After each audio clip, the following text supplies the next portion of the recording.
Tantor Audio, a division of Recorded Books, presents Her Love-Struck Lord by Scarlett Scott, narrated by Gabrielle Baker. Chapter 1. Love is love for evermore. Alfred Lord Tennyson, England, 1878. Maggie, Marchioness of Sandhurst, knew when to concede defeat, and now was proving just such a moment. She watched the first evening of Lady Needham's infamous country house weekend unfolding in all its raucous glory. How had she ever thought she could find the courage to start a scandal to rival the debauchery before her? Straight ahead, a masked lady's nipples were nearly visible above the décolletage of her black evening gown, as she sipped champagne and flirted shamelessly with a masked gentleman. To her left, a gentleman had a lady pinned to the wall as he feasted on her neck. At her right, another couple's furtive motions suggested they were engaged in something far more depraved. She thought that she was made of stern enough stuff to do what she must to regain her independence. Any man would suffice, she'd told herself, no matter how disagreeable the task. He could be old or young, short or tall, balding, round about the middle. She didn't care. As long as he wasn't cruel or malodorous, she could bear it. Fool, she chastised herself. Coward. For here she stood, mouth dry, heart thundering in her breast, fingers clenching her skirts. Too afraid to step forward, throw caution to the wind, too fearful to free herself from the prison of her mistakes. There was no hope for it. She wasn't cut from the same cloth as her fellow revellers. For watching them only made her want to retire to her chamber, snuggle beneath the covers, and read the volume of poetry she'd brought along with her. If only she hadn't chosen duty instead of love. With a sigh, she turned away from the swirls of skirts and the dashing sight of masked rakes wooing their eager female counterparts. After 2 steps, she froze as she heard an unmistakable sound above the laughter and the music and the rumble of inebriated voices. It was the one sound a lady never wanted to hear. The sound that invariably made her shudder in her shoes. The awful sound of fabric rending. Her train, to be specific. The lush fall of silk designed by Worth himself, hopelessly torn. Dismay mingled with true despair within her. She turned to find the culprit. He was dressed to perfection in evening black, taller than she, his identity obscured by an equally midnight half-mask. The lower half of his face revealed a wide jaw, a sculpted mouth. There was no denying that he was handsome, but he didn't appear to notice her. His glittering green eyes, instead, travelling the sea of iniquity above Maggie's head. What a lout! Perhaps he was a drunkard as well. Stifling the urge to roll her eyes in frustration, she attempted to gain the man's attention, for he still stood upon the mangled remnants of her beautiful violet silk. "Pardon me, sir?" He either ignored her or didn't hear her, caught up in the madness of the ball. For a moment she had the distinct impression his mind was far away from the ballroom crush. He looked past them all, lost in his own meandering thoughts. But this man and his thoughts were not her concern. Be he inebriated, enthralled, or distracted, unfortunately he was still on her skirts. "Sir!" She raised her voice, trying not to call too much attention to herself, for she was ashamed she'd deigned to attend the notorious party in the first place. He remained oblivious. Perhaps he suffered from a hearing problem. Oh dear, she had no choice if she wanted to save her train from further damage. Maggie reached out and laid a tentative hand on his arm. "Sir?" He gave a start and turned the force of that startling, mossy gaze on her. "Madam?" His arm was surprisingly well muscled, his coat warm with the heat of his large body. She withdrew her touch with haste, as if he were a pot too long on the stove that she'd inadvertently touched with her bare hand. He still didn't realize he'd trampled her gorgeous evening gown. It took her a breath to regain her composure under the force of those piercing eyes. "Sir," she began hesitantly, "I'm afraid you're standing upon my train, if you'd be so kind." "Oh, damn it to hell," he muttered, startling her with his blunt language. His penetrating stare dropped to the floor, and he quickly removed the offending shoes. "Oh, Christ! It's ripped to bits, isn't it?" She cast a dreary eye over the effects of his feet. "I expect it will require some correction, yes." Correction was rather an understatement. Her silk train, complete with box-pleated ribbon trim and a lace and jet overlay, was badly torn. She wasn't certain a seamstress's hand could make repairs without them being obvious to the eye. It wasn't as if she couldn't afford a new gown, but this had been her first occasion wearing it, and it had been unbearably lovely. "I'm truly sorry." His voice sounded cross, drawing her attention back up to his frowning mouth. "If you'll allow it, I'll be happy to have it repaired for you." His mouth was especially fine, she noted again, contrary to her better judgment, firm yet sculpted. He had a generous mouth. Kissable. Dear heaven, what was she about? Swooning over an unknown man's lips? Hadn't she just decided she was too craven to create the sort of scandal she'd require?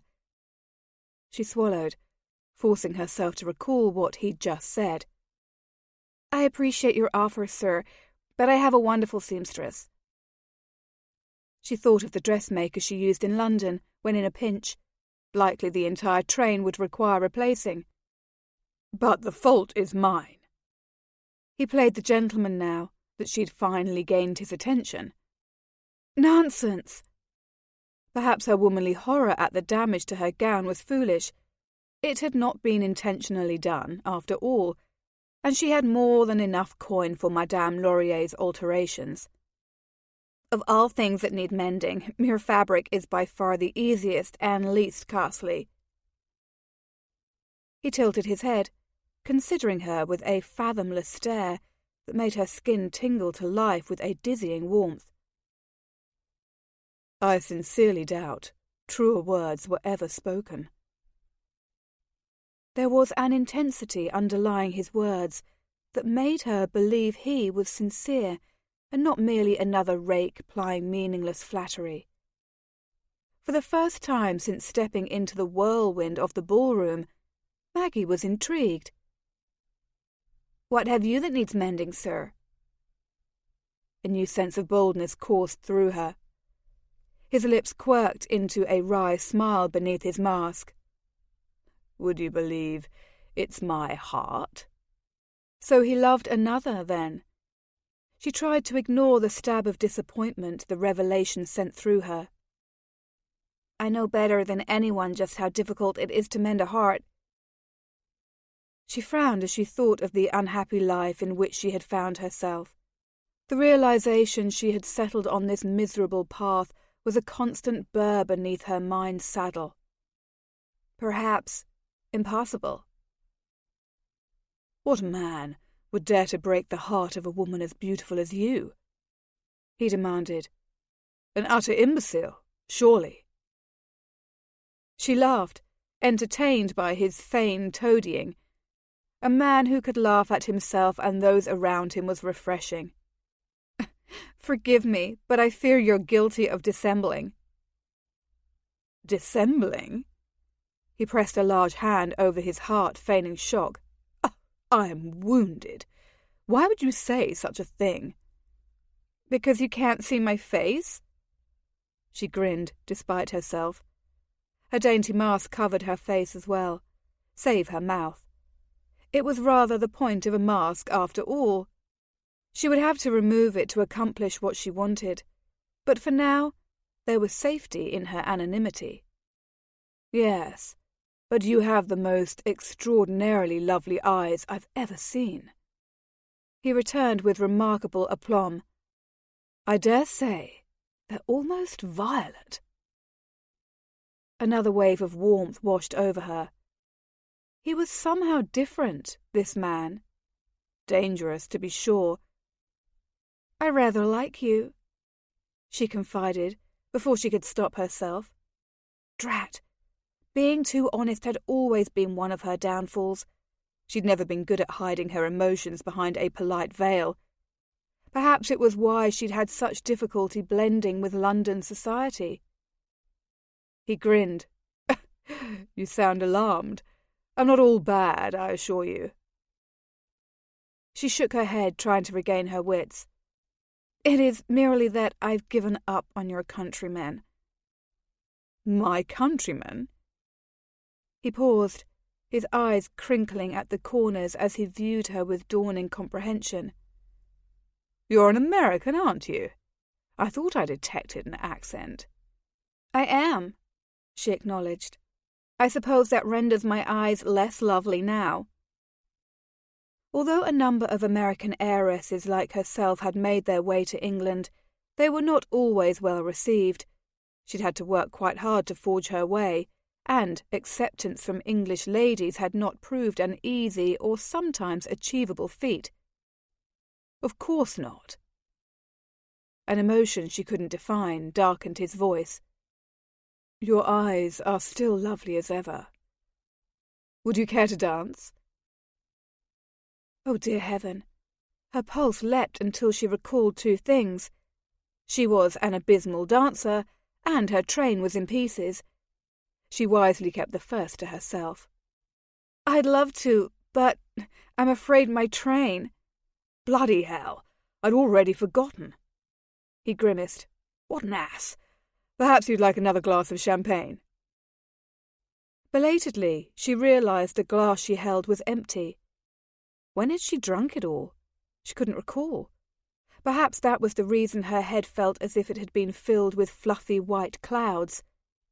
Yes, that had to be it. Surely it wasn't the tall stranger with the gorgeous mouth who kept plying her with sensual looks and disarming smiles. She probably ought not to have another flute of champagne. "I'd love another," she said. Hadn't she lived her life the way she should? And what had that gotten her but misery and loneliness, and a husband she hadn't seen in over a year? He returned to her side and pressed another glass of champagne into her hand. "There you are, my dear." "Thank you." She took a fortifying sip, calming the jagged bundle of her nerves.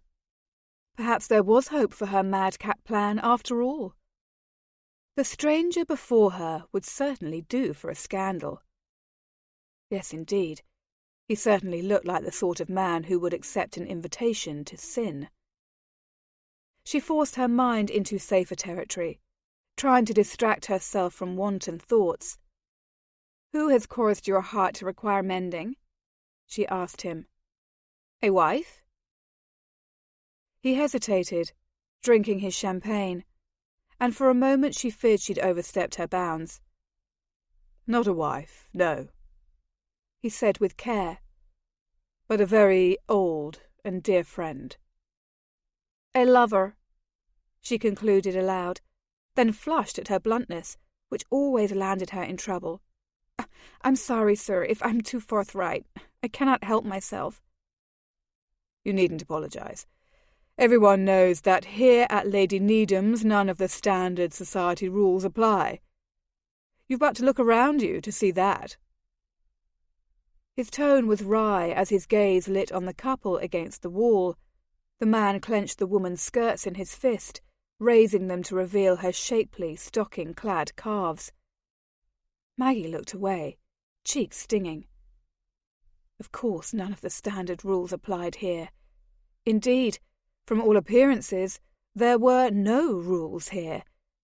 It was one of the many reasons she decided, against her better judgment, to attend. What better place to create a scandal than a party that existed for the express purpose of licentiousness?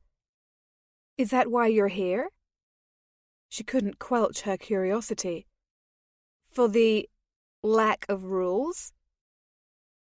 Surely it was the champagne that made her so daring. For the real Maggie would never have dreamed of insinuating such a thing to a stranger. She'd all but asked him if he sought a lover, for heaven's sake.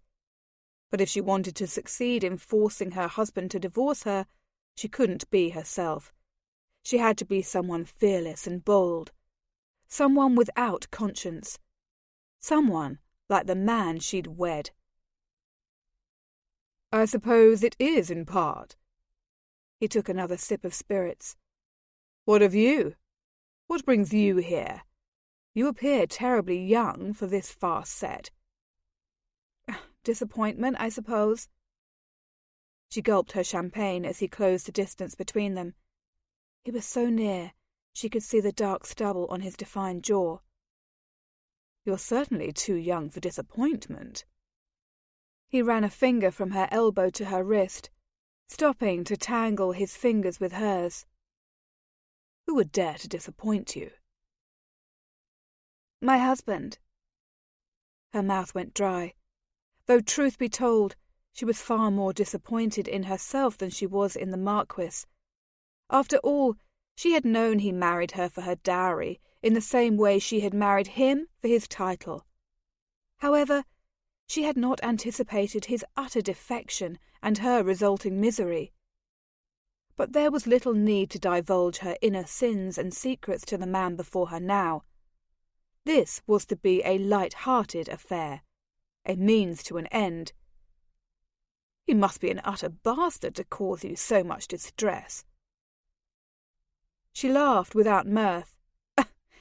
"I would say he is a rather cold and heartless man." Yes, indeed. That described Sandhurst perfectly. He squeezed her fingers. "I'm sorry, my dear." "You are not the man who owes me an apology." The old sadness bloomed in her heart as she thought of Richard and all she'd left. "But I suppose I'll never have one from him." The best she could expect from him was anger, perhaps a blinding fury. She meant to cuckold him before all London, to leave no doubt in the minds of the entire ton. Only then could she be free. This man could help her. She felt certain of it. "Do you love him?" he asked, startling her. His query threw her. People of their class so rarely married for love. She did not love her husband, but she had certainly married him with a hopeful heart.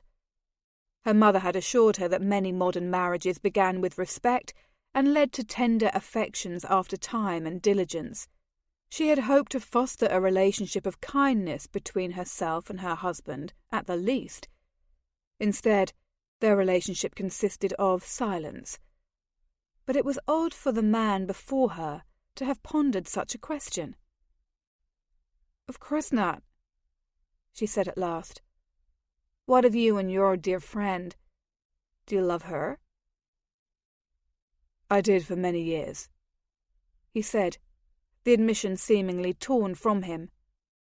"Now, I'm not certain what I feel any longer. A need for change, certainly."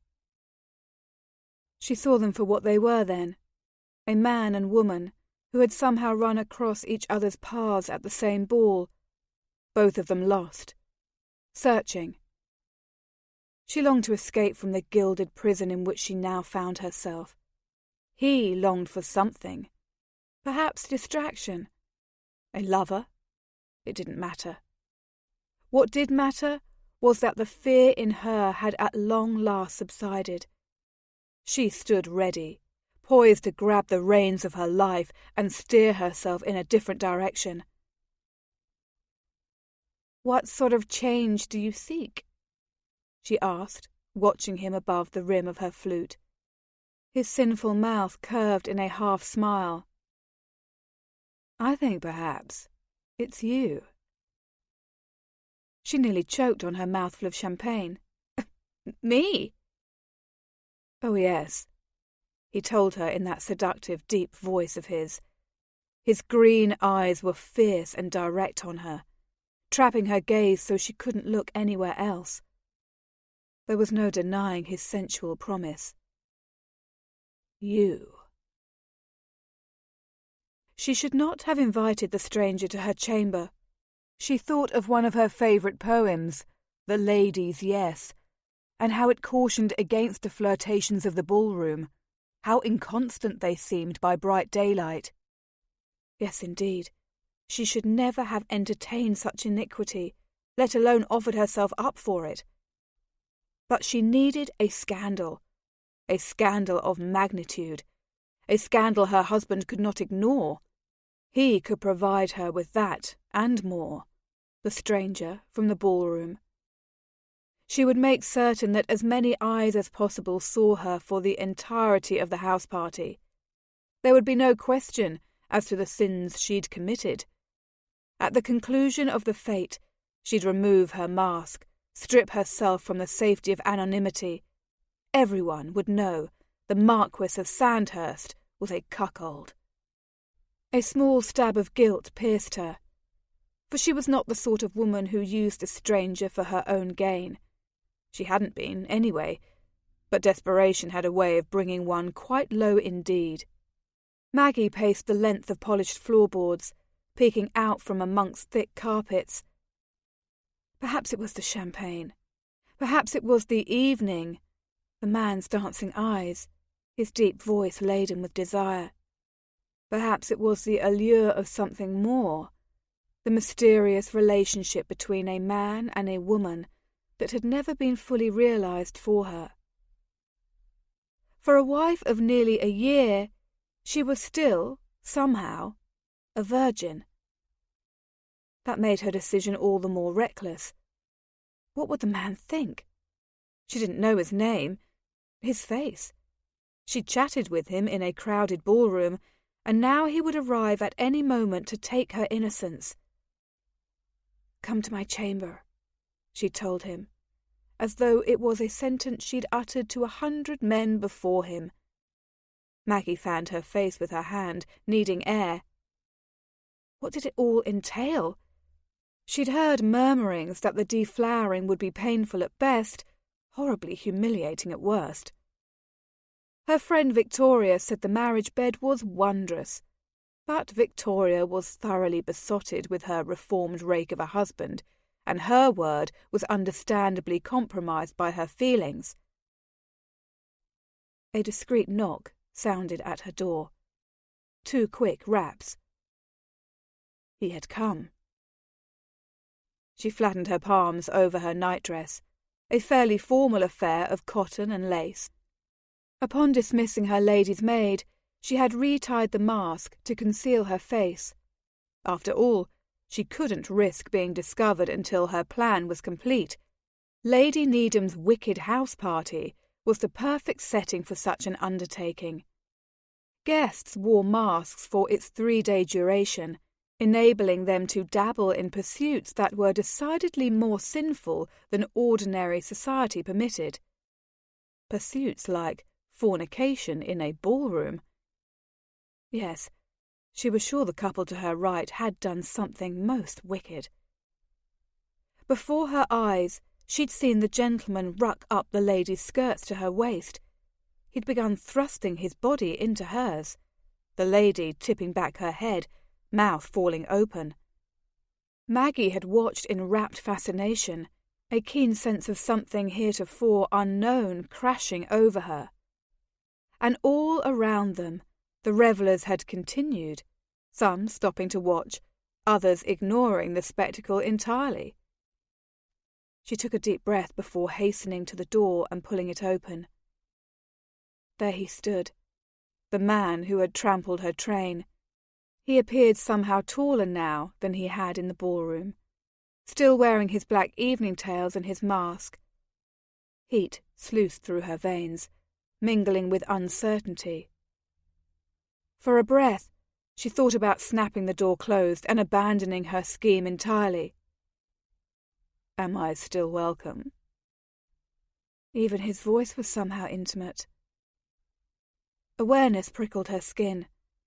He was being polite, allowing her to change her mind. She hadn't an inkling of how to conduct an affair. Maybe this was commonplace to him. Maybe he was a rake of the first order. Would that make what she must do easier or more difficult? But he had asked her a question, hadn't he?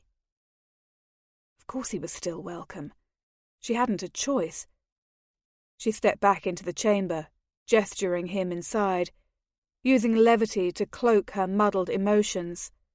You are most welcome, as long as you promise not to do any further damage to my wardrobe. He chuckled as he strode across the threshold. I shall do my utmost to keep your gowns in good order. I swear it. It wasn't her gowns she feared he'd do damage to at this point. She closed the door behind him and spun, unaccountably nervous now that she'd done what she'd set out to do in the first place, obtained a lover. If only she knew what to do with him. If only she knew what he'd do to her. Would it be like the couple in the ballroom? Would he pump into her, quick, violent thrusts? An answering pulse throbbed between her legs. Her legs went weak, her breathing shallow.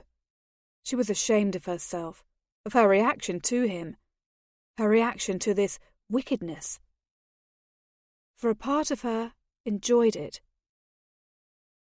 My lady's maid will be relieved to hear it. She clasped her hands at her waist and watched him. She felt faint, trapped between a desire to flee and a need to launch herself at him and begin this madness. She hoped she appeared poised and confident, a seasoned participant in the game they now played. He smiled, his teeth visible in a brief white flash before he was once again serious. His eyes dropped. Your hands are shaking, my dear. She looked down as well. So they were. Dear heaven, how was she ever going to make it through the night? I suppose I'm a bit anxious, she conceded. You've never been to one of Lady Needham's house parties before, have you? His voice was knowing. He closed the space between them, catching her worried hands in his large, warm ones. She was dismayed that he saw through her with such ease. She'd thought she had done an admirable job of portraying the debauched lady. How did you know? You're a trifle too sincere. He raised her hands to his lips, kissing each with a slow reverence that thoroughly disarmed her. In truth, I've never met a woman as candid and lovely. She was breathless. Never? Oh, how she hoped he was not merely wooing her with meaningless praise. A foolish thought, a foolish hope, for she had no claims upon the man before her, nor would she ever. He was a means to an end. Through him, she'd gain her independence. That was all. Never. He turned her hands over and dropped a kiss to her palms, then her wrists. It's bad of me, but I'm deuced glad I trounced your gown. A shiver of pure desire skittered down her spine. Her body felt heavy and warm, weighed down with the delicious possibility of what was to come. It seems fortuitous. All her earlier bravado failed her. She was desperate to know what was about to unfold, and yet simultaneously terrified. Am I overstepping my bounds, my dear? He yet held her hands in his. You haven't stopped trembling. I wouldn't dream of frightening you. No, she hastened to assure him. This is all new to me, I fear, and rather daunting. He stilled. Am I to be your first lover, then? He'd guessed. Likely she hadn't made the assumption a difficult one to make. You are. Embarrassment made her long to crawl beneath the lovely carved oak bed taking up the opposite wall. Somehow she hadn't imagined as much conversation. How had she ever supposed seducing a man would be easy? How had she ever believed it wouldn't affect her? I'm honoured, he said, his voice deep and velvety. He reached up to touch the corner of her mask. Do you wish to keep it on? Yes. The barrier made their intimacy somehow more manageable. If you don't mind, sir, at least until the lamps are out. If it pleases you. His fingers lingered on her chin, tipping it upward. I'm going to kiss you now. She placed her hands upon his broad shoulders. Please do. She closed her eyes, waiting. The other kisses she'd experienced had been chaste and flat, a mere perfunctory brushing of lips over hers. Richard had been the perfect gentleman. The Marquis had never even bothered.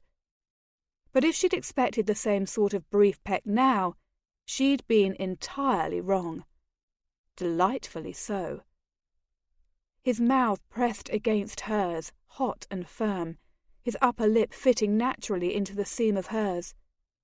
He drew his arms around her waist, anchoring her body to his.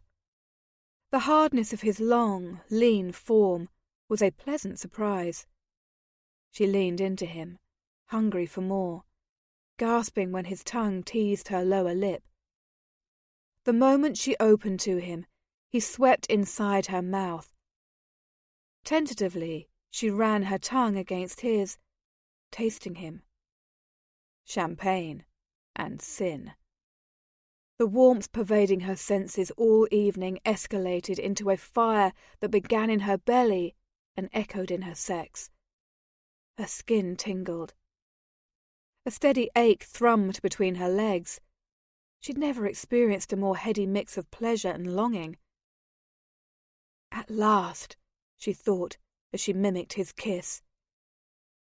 He dragged his mouth from hers, his breathing ragged, before dropping tantalizing kisses over her bare neck. He made a path to the hollow at the base of her throat, where her pulse galloped at a frantic pace. His silk mask scraped against hers, equally exciting. She tilted her head back to grant him greater access. His fingers went to the shell buttons on her cotton nightgown's bodice, unhooking them from their moorings, one at a time. Dear heavens! For all the time she'd lain awake in her bed, imagining this moment of capitulation, she'd never had any idea how thrilling and horridly frightening it would be all at once. He was disrobing her. She didn't know his name. Somehow, impossibly, that heightened the allure. He worked his way to the button between her breasts and paused, glancing up at her. The intensity of his stare nearly made her knees give out. Are you utterly certain, my dear? He was giving her the opportunity to change her mind, she realized, through the dizzying desire clouding her rational brain. Of course she wasn't certain. She'd never been more hopelessly uncertain of anything in her life. But that was part of what made sharing heated kisses with a masked stranger so enticing. She felt free for the first time, empowered by her anonymity. She could be anyone she wanted to be in the magic of the night. She could do anything she wanted. Yes, I'm certain. We shall go slowly. He cupped her breasts through the fine fabric of her nightdress. I want to make you mad with wanting before I take you. His words sent a fresh surge of heat and wetness to the apex of her thighs. His thumbs rubbed in lazy circles over her nipples, hardening them into aching nubs. She wanted desperately for him to touch her without the barrier of cotton. She reached between them, attempting to help undo the endless line of closures with fumbling fingers. All those damn buttons. He gave her nipples a soft pinch that made her moan. What do you women think when you purchase these blasted fripperies? She'd certainly never thought of a sinful stranger peeling it from her body. Maggie freed a few more buttons until her nightgown was open to her waist. She pulled her arms from the long sleeves, baring her bosom to his heated gaze. Do you find this preferable, sir? Her voice was throaty, almost as if it belonged to another woman entirely. Hell, yes, I do. He palmed her breasts. This is a vast improvement. Her heart raced, every part of her body focused with maddening intensity on the place where their skin met. Her need for a scandal no longer drove her. Instead, it was him. His touch, his scent, the forbidden. She arched into him, their gazes clashing as he kissed her again, his mouth open and voracious, claiming. She kissed him back, rubbing her tongue against his as he plundered. She wanted more. He squeezed her nipples between his thumb and forefinger and dipped his head to kiss her throat. She placed her hands on his chest, longing to feel his masculine form without his formal evening clothes. He dragged his mouth lower, sucking her nipple. He flicked the bud gently with his tongue in quick, sweet strokes. It was wicked. It was wanton.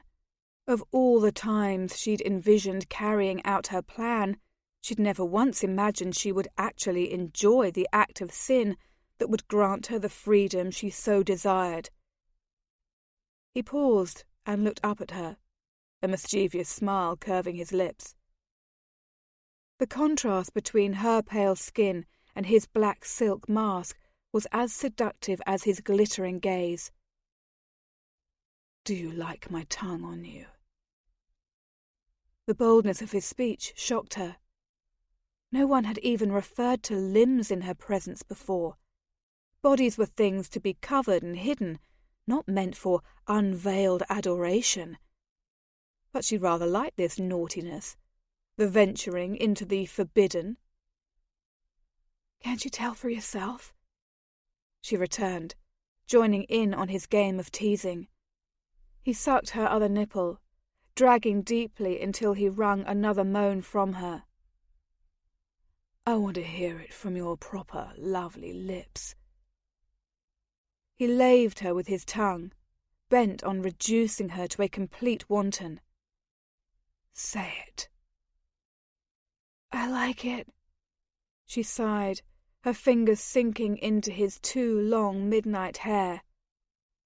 He stopped, blowing air over the taut nub he'd just pleasured. What do you like? Tell me.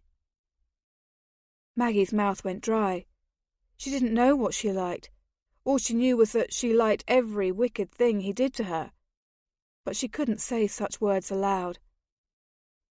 I don't know. He caught her nipple between his teeth and nipped playfully. Tell me. If you want more, you must tell me, darling. Fine. She wanted more.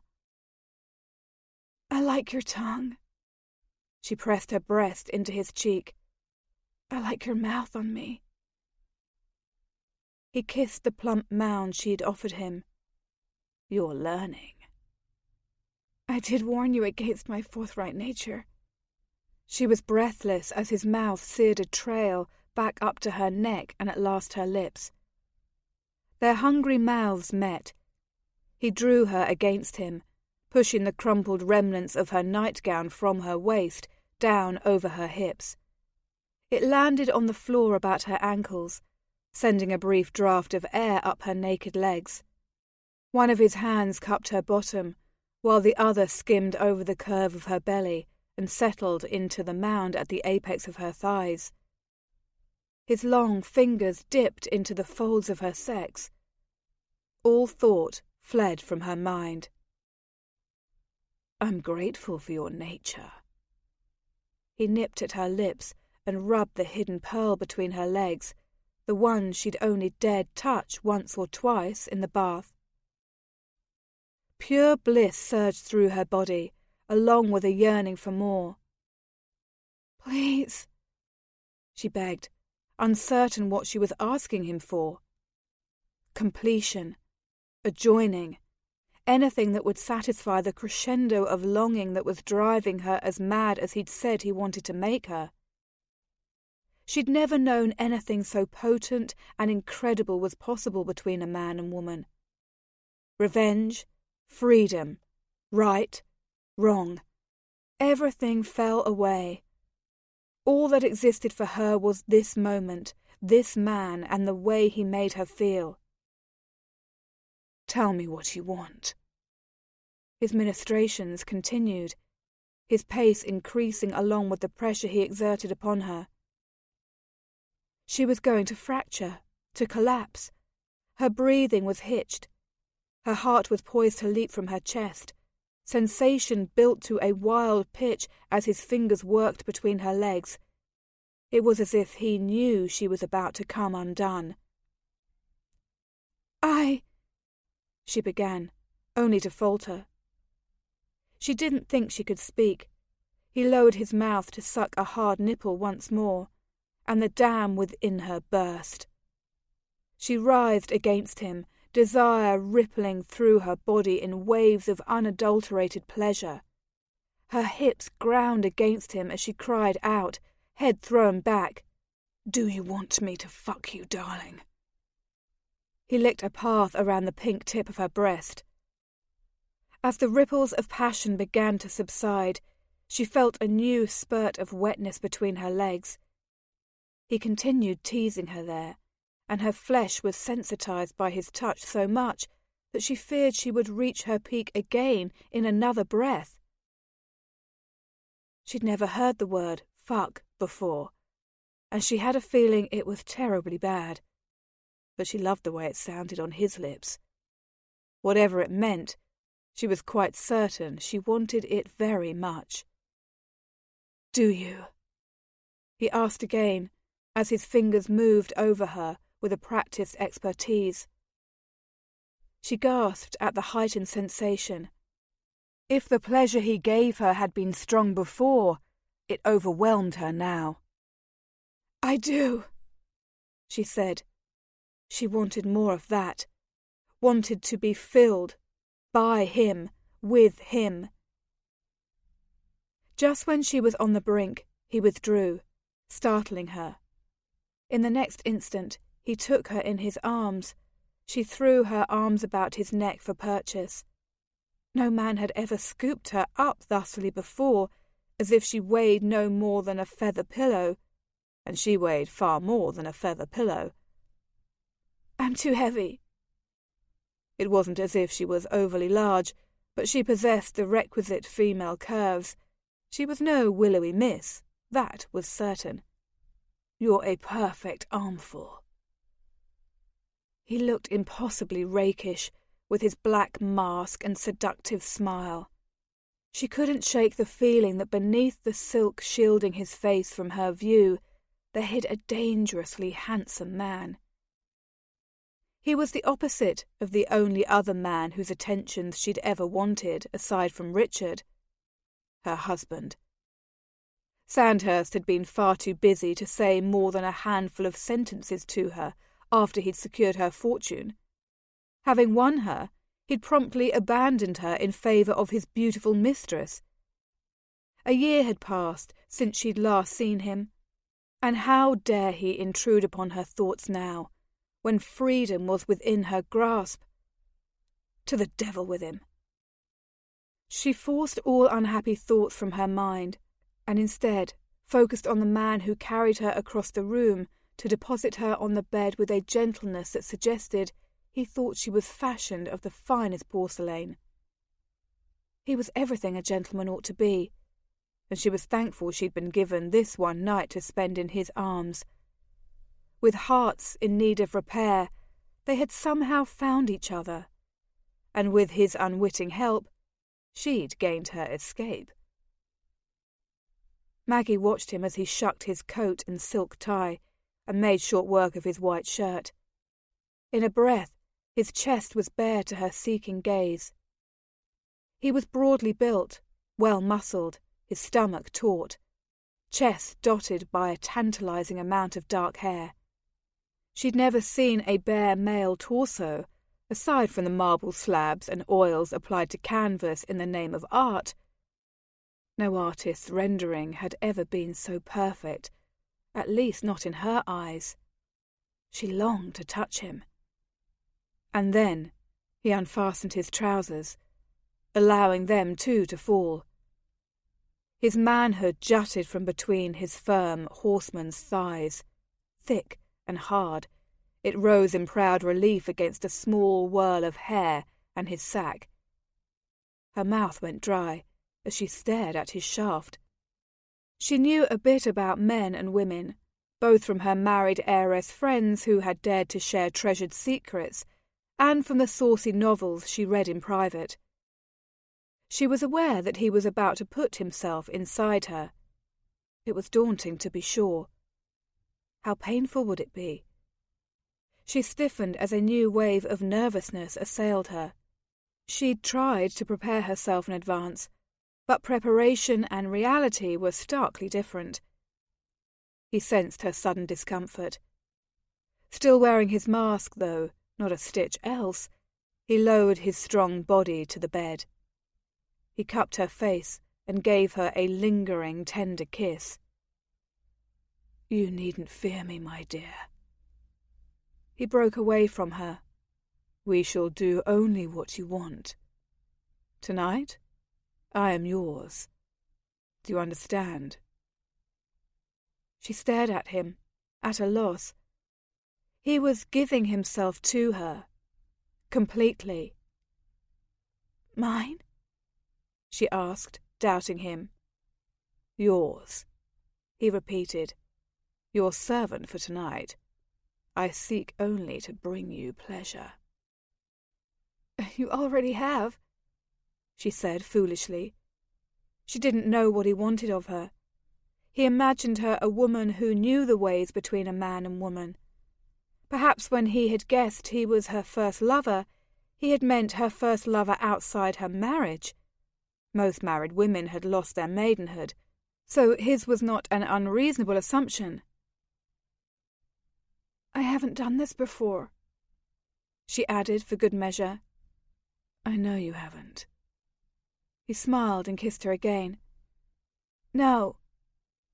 Honesty compelled her to say, "It is not as you think. While I'm a married woman, my husband is not. That is to say, I remain chaste." "Oh, Christ!" He stilled, his gaze searching hers, his mouth going taut. "You've never lain with a man before?" She shook her head, flushing from head to toe. The words refused to form on her tongue. "Ah." He leaned into her, pressing his hard body to hers, and kissed her lingeringly. "That simply means that our rules have altered." She rolled toward him, so that her breasts crushed into his hard chest, and his manhood prodded her belly. "I haven't an inkling as to what rules you speak of." She was well aware that she was out of her depth. "The rules between you and me as lovers," he said, cupping her bottom and pulling her into him more fully. "You must promise to tell me exactly what you want. Do you promise?" She swallowed. This was so much more than what she had imagined. She wasn't certain she could find it within her to give voice to the wicked things he did to her. But with those vivid eyes swallowing her whole, she knew she would do anything to please him. "I promise," she agreed at last. A sinful smile flirted with the corners of his lips. Good. He kissed her again, nipping at her lower lip before working his way back down her body.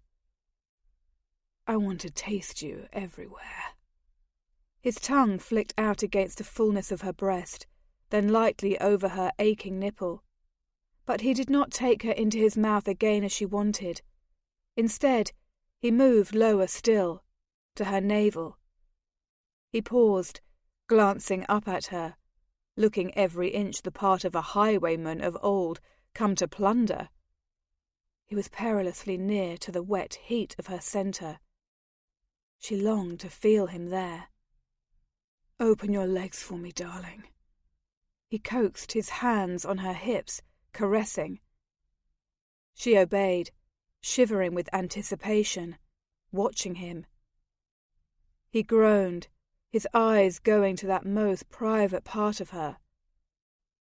Cool air hit her humid skin, heightening her awareness even more. I want to taste you. Do you want my tongue on you, darling? Dear heaven, he had a filthy, frank way of speaking. He meant to... Her mind couldn't form a coherent thought. She was shocked and titillated at the same time. She hadn't known men did such sinful things. She should tell him no. But his stare and his naughty words had combined to send another delicious pulse of want to her core. She wanted him to lick her. Maggie swallowed, stricken by the realization. She was a wanton. Yes, she whispered at last. Please. His eyes swung up to hers, pinning her with the naked desire she saw reflected in their mossy depths. He lowered his head and sucked the responsive bud of her sex into his mouth, holding her gaze all the while. The sight of him pleasuring her, his masked face buried between her thighs, only served to heighten her passion. She tipped her head back and moaned as he continued sucking, occasionally using his teeth to ever so gently rake against the plump nub, so eager for his every attention. It was pure poetry, singing through her body and setting her aflame. This was the answer to the troubles plaguing her, she thought.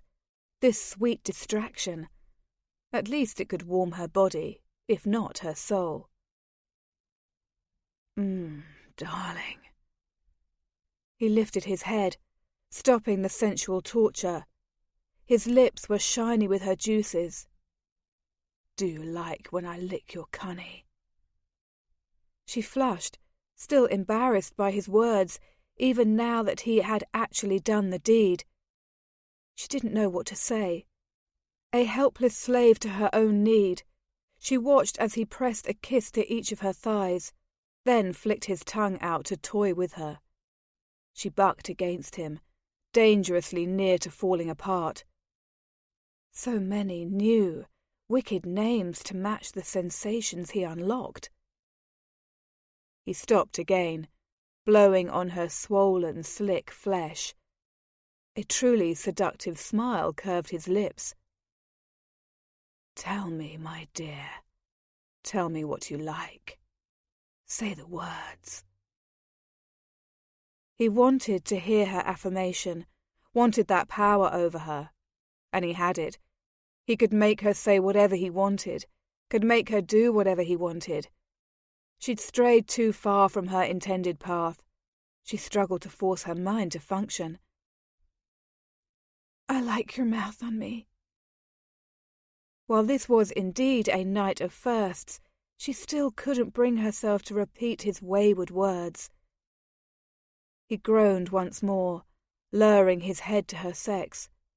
His tongue worked over her in a maddening dance, flicking her tender button back and forth. She couldn't hold herself together. The wild feeling between her thighs rippled through her entire body, making her tense beneath him. Suddenly, the pleasure whirled out of control, slamming into her. She shook, arching into his knowing mouth, crying out with helpless release. You came for me twice, darling. He dropped a kiss on her sex, then rose. His manhood jutted from him, hard and long. He had enjoyed giving her pleasure as much as she had receiving it. She reached for him, clutching at his strong, broad shoulders. His skin was hot and smooth, his muscles flexing beneath her touch as he angled himself over her. His dark head bent to suckle her nipple. Wetness trickled down over the folds of her sex. Want of him made her mindless. Maggie pulled him to her, moaning. She didn't understand what was happening between them. Nothing in her life could have prepared her. Good heavens, perhaps she was dying of pleasure. It seemed possible as he took her other nipple into his mouth. His hands ran up over her hips to settle on the nip of her waist. He dragged his lips to her neck, kissing just below her ear. She shivered, loving his every touch, his every action. I want to go slowly for your sake, but I'm going mad with wanting you.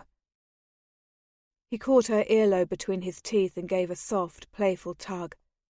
Christ, what do you do to me, woman? She was already beyond rational thought, but not so much that she didn't know what she wanted, what she needed. She captured his face between her hands, pulling him to her until their noses nearly brushed.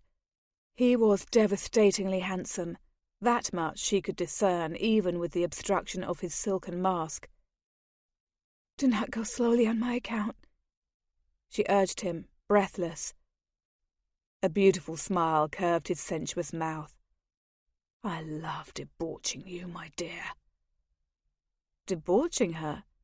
She did her best to ignore the phrase, for perhaps lingering upon it over long would induce an attack of conscience. Of course, she shouldn't have any conscience at all in terms of her husband, that insufferable lout who likely didn't recall what she looked like. But she had not been raised to be a fast lady with an impenetrable heart. Her parents, for all that they were alarmingly wealthy, had always enjoyed a love match. She'd foolishly expected the same respect and love in her own marriage. She had been terribly wrong. He lowered his mouth to hers for a devouring kiss. She opened to him, her tongue flitting against his. He tasted sweet and musky, a blend of himself and her both. His hands went between them, skimming down over her rounded belly to her cunny, to use his ribald word for that part of her body. She found she liked the wickedness of it. He worked her nub, and she tipped her hips up and into him, loving his every touch on her starved flesh. She wanted more. I've never wanted to take anyone the way I want you. His breath was a warm puff of air fanning over her lips. Take me, she said against his mouth. Tonight I'm yours. Fuck. He lowered his forehead to hers. I'm gonna lose my head if I'm not inside you soon. She wanted him inside her. Mindless, she moved against into his finger, hungry for more of him, deeper, harder. Oh, good heavens, yes. Please, she begged. I want you. It's going to hurt. He kissed her lingeringly. When I enter you, I'm given to understand there will be pain. She didn't fail to notice his phrasing. Am I your first virgin? Yes. His tone was velvety. We are each other's first, it would seem, in different ways. She rather liked the notion, she found. It was fitting somehow. I have never been faint-hearted, she said, referring to the pain. When I was a girl, I broke my arm falling from an apple tree, and I never even cried. Surely his entrance couldn't cause as much pain as a broken bone had, she reasoned. Brave girl, he said, kissing her. I don't want to hurt you. You won't, she said, with more bravado than she truly felt. "Make me yours." He ceased his delicious torture. His cock, large and full, pressed into her instead. "Wrap your legs around my waist, darling." She did as he asked, allowing him to settle comfortably between her thighs. He moved against her, not yet entering her. Warm pleasure hit her like a wave from the ocean. "How does that feel?" he asked, sounding strained. She was touched by his concern, but frustrated too. She didn't want him to be restrained and careful.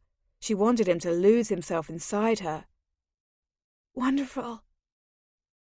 He thrust into her, slowly at first, and then with increasing pace and vigour. The pain began, an unpleasant burning. This was what she'd been warned about, but once her maidenhead was gone, she would never again experience the discomfort she knew now. Biting her lip, she jerked into him, taking him deep inside. A sharp ache cut through her. And then he began moving.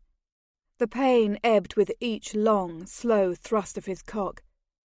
As she adapted to the new sensation of him filling her, she moved along with him, adjusting the angle of her hips for comfort. Soon, pleasure overtook all else. Nothing could have prepared Maggie for a man pleasuring her in that elemental way. It was incredible. He reached between their bodies to stroke her and increased the pace and the pressure of his thrusts, his breathing coming faster. His heart was a rapid thump against her breast. She sank her fingers into his silky hair, inhaling deeply of his potent male scent. Just when she thought nothing in the world could possibly compare to the sensation sparking through her, she was proven wrong. He anchored her hips and slammed into her, bringing her intense waves of pleasure. She was going to come yet again, she realized, twisting up, wanting more of him, wanting to consume him. Her sheath tightened on his cock, and she found her release, and he abruptly withdrew from her. He pressed himself against her belly, and a warm, wet spurt landed on her bare skin. His seed, she realized. He collapsed at her side, wrapping one possessive arm around her, his breathing heavy and fast. Maggie had never felt more alive. She was awash with fantastic sensation, her entire body throbbing, her sex wet and swollen. She turned to him and pressed one last kiss to his lips, knowing that from this moment forward she would never again be the same. A woman, she thought, with what little coherence remained in her fogged mind. She was at last a woman. A woman about to gain her revenge. Chapter 2. He woke to a woman, warm and sweet-smelling, pressed to his side. For a moment he thought it was Eleanor, until he recalled that Eleanor had told him to go to hell and was likely off riding her balding, red-nosed husband somewhere in London. Damn it. Simon blinked open his eyes. Perched on her side, his bedmate slept opposite him, her back a bare slice of tempting skin. Long red curls curved over her creamy shoulder. The bedclothes had pulled around her narrow waist, leaving the small dent at the top of her buttocks visible to him in the early morning light. Ah, yes, his mystery woman. His cock stirred, as recollection filtered through his sleep-fogged mind. He'd taken a virgin he'd met at Lady Needham's house party. Hell. She sighed in her sleep and settled on her back, revealing her full, pink-tipped breasts once more. Her nipples were hard, begging to be sucked. He groaned, his hand going to his already rigid cock and stroking. Hopefully she wasn't too sore, for he longed to take her again. He'd done his best to ease her into love-making, But he'd never had a virgin before, and there was no telling how her body would react. He moved his hand beneath the covers, brushing his fingers over her rounded thigh before settling in the damp, hot folds of her cunny. Ah, yes, she certainly felt ready. He glanced up to her face as a gauge. Her mask still covered the upper half of her face, but in her slumber it had been knocked askew. Curiosity pricked him then. Who was she? He had to know her face, this untutored virgin, who'd made him come undone with the ease of a practised courtesan. He wasn't about to let her out of his sight any time soon. She was just the sort of distraction he needed.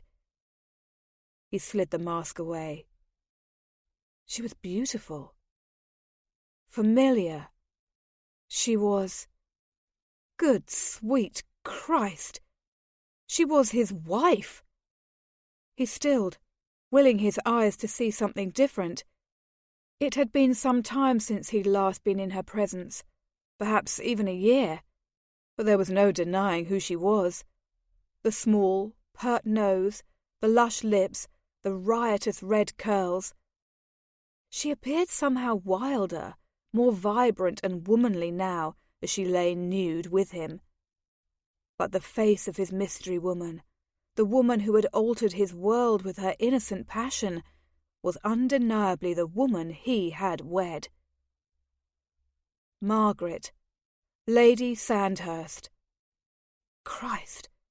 All this time he thought she was a quiet, bookish blue-stocking sitting at home, building her library and sending him petulant letters. And instead, she'd been about the business of making him a cuckold. He took back his hands as if he were a street urchin caught stealing. What a cunning little wench she'd turned out to be. He never would have guessed.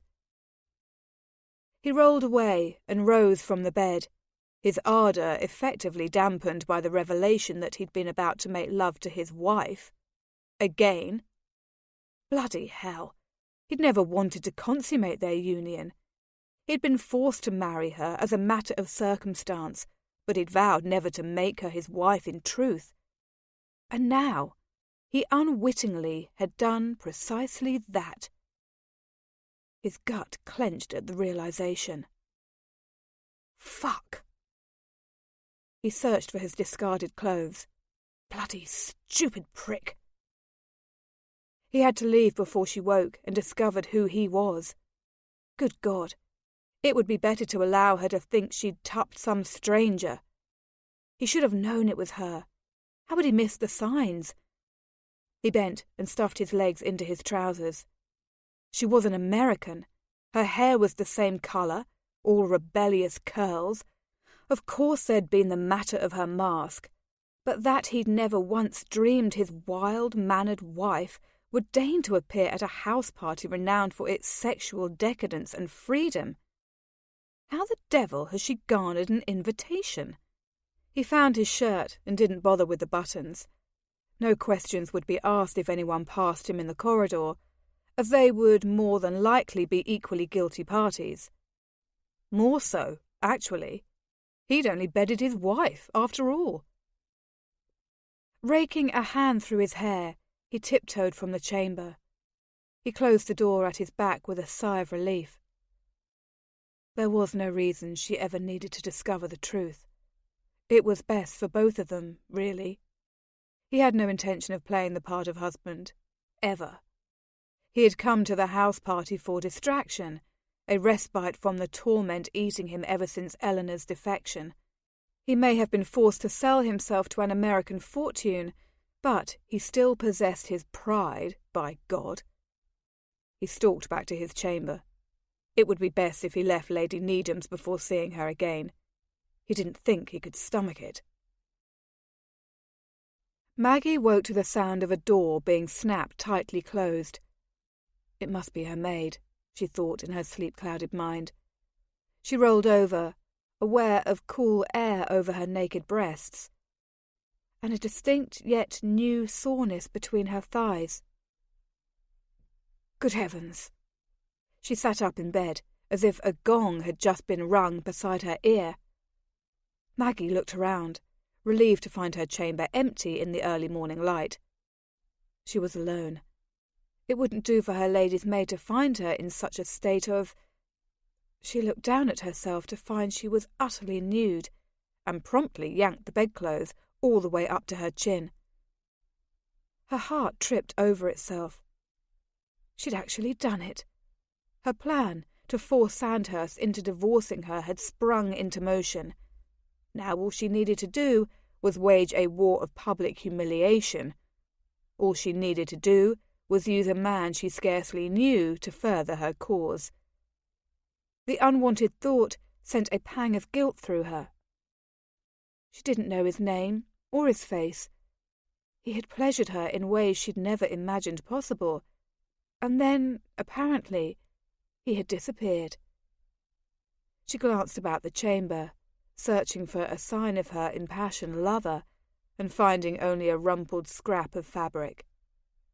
His necktie. Had she not pleased him? Was her untried state too much for him? Or was this standard practice for the wicked? Perhaps the fast set all shared life-changing evenings of desire, and they never saw each other again without compunction. Who was he? Unable to sleep, she rose from the bed in search of her nightgown. She didn't want her lady's maid to find her in such a state. With a sigh, she threw a linen shift over her head, straightening it before wrapping herself up in a dressing-gown. Her bare feet crossed the carpet to the mirror at the vanity on the far end of the chamber. Her hair was a wild tangle of curls about her head. She appeared pale, different. She was a woman on her way to regaining her life. The biggest step had been taken, and now all she needed to do was continue what she'd begun. 2 days of sin in return for her lifetime. If only her moment of triumph didn't feel so dratted empty. Maggie found herself seated beside Lady Needham herself at breakfast.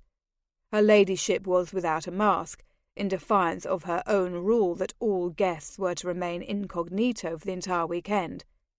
Her reputation preceded her as a woman with a complete disregard for the strictures of polite society, a woman who sought pleasures regardless of the cost and encouraged others to join her in her iniquities. But in truth, Lady Needham was a small woman with a smart sense of dress and a habit of speaking more plainly than was fashionable. Maggie thought her hostess to be rather American at heart, and she admired her bravado. She didn't have much appetite this morning, but Lady Needham buoyed her flagging spirits with her clever quips over the other guests' fashion choices. "Blessed angels! Would you have a gander at that atrocious nest of hair?" Lady Needham whispered to Maggie, inclining her head toward the unfortunate woman in question. "I dare say an entire flock of birds could get lost in that monstrosity." Maggie giggled into her napkin, keenly enjoying the distraction her hostess's unbridled tongue provided. Of course she agreed with her, but Maggie would never venture such observations aloud. "What do you think, my dear?" Lady Needham asked, sotto voce, giving her a friendly nudge. "Her dress is a ghastly shade of yellow," Maggie offered. "Oh, I love your accent, dear girl. Say ghastly again, do." "Ghastly?" Maggie complied. "A New York lady, obviously." Lady Needham took a sip of juice and studied her with a lively blue gaze. "Did you enjoy the ball last night?" Maggie swallowed. "I did, yes, my lady." "You needn't stand on ceremony here, dear." Lady Needham smiled. "You're not in New York, and you're not in London. You're free to do whatever you want and be whomever you want. My rules. And I dare say those are my only rules." "I like your rules." They were freeing, a prelude to her future without the manacles of marriage. A gentleman stalked into the breakfast room just then, stealing Maggie's eye. After what they'd shared the night before, she'd know his figure anywhere. That masked, handsome face and dark hair. It was him. The man who had made love to her all night and then vanished by morning. Her breath escaped from her lungs in a slow flight.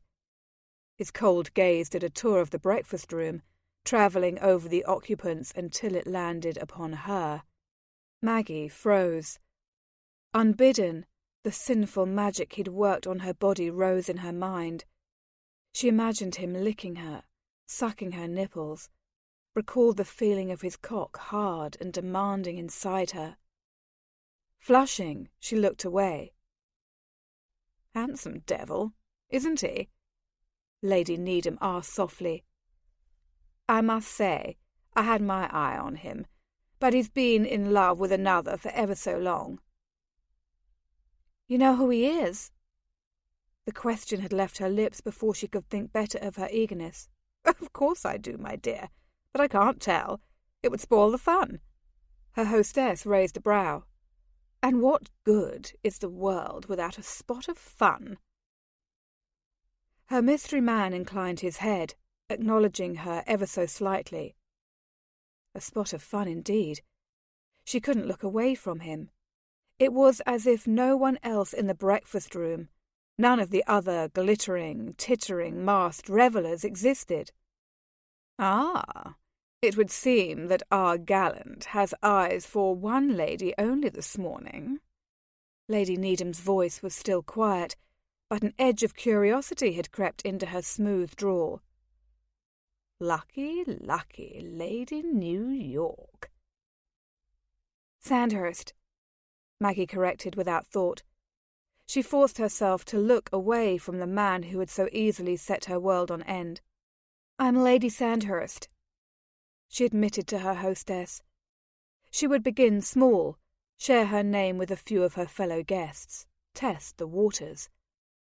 Lady Needham gaped at her. Maggie supposed she was something of a recluse in society, certainly not known for much of anything save having a husband who was desperately in love with Lady Billingsley. She'd grown accustomed to that unfortunate bit of fame, and of course there was the matter of having convinced her friend, the Duchess of Trent, to provide her with the invitation. Lady Sandhurst had not been invited. "Sandhurst?" Her hostess repeated at last, sounding utterly perplexed. Unfortunately, she hadn't anticipated such a reaction to her faux pas. "I do apologise, my lady, for accepting on behalf of the Duchess of Trent. I'm aware the invitation wasn't meant for me, but I was in greater need of it than she." Lady Needham waved a dismissive hand. "Oh, nonsense. Everyone knows they may pass along an invitation to any interested party they like. It keeps the company from growing stagnant.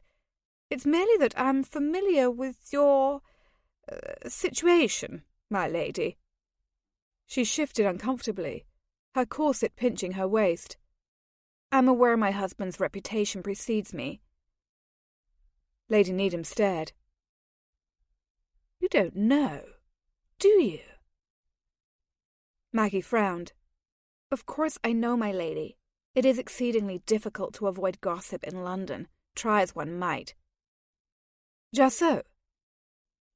A small, indecipherable smile played at Lady Needham's red lips. "I'm pleased you've joined us for our naughty revelries, my dear. Welcome to the wicked."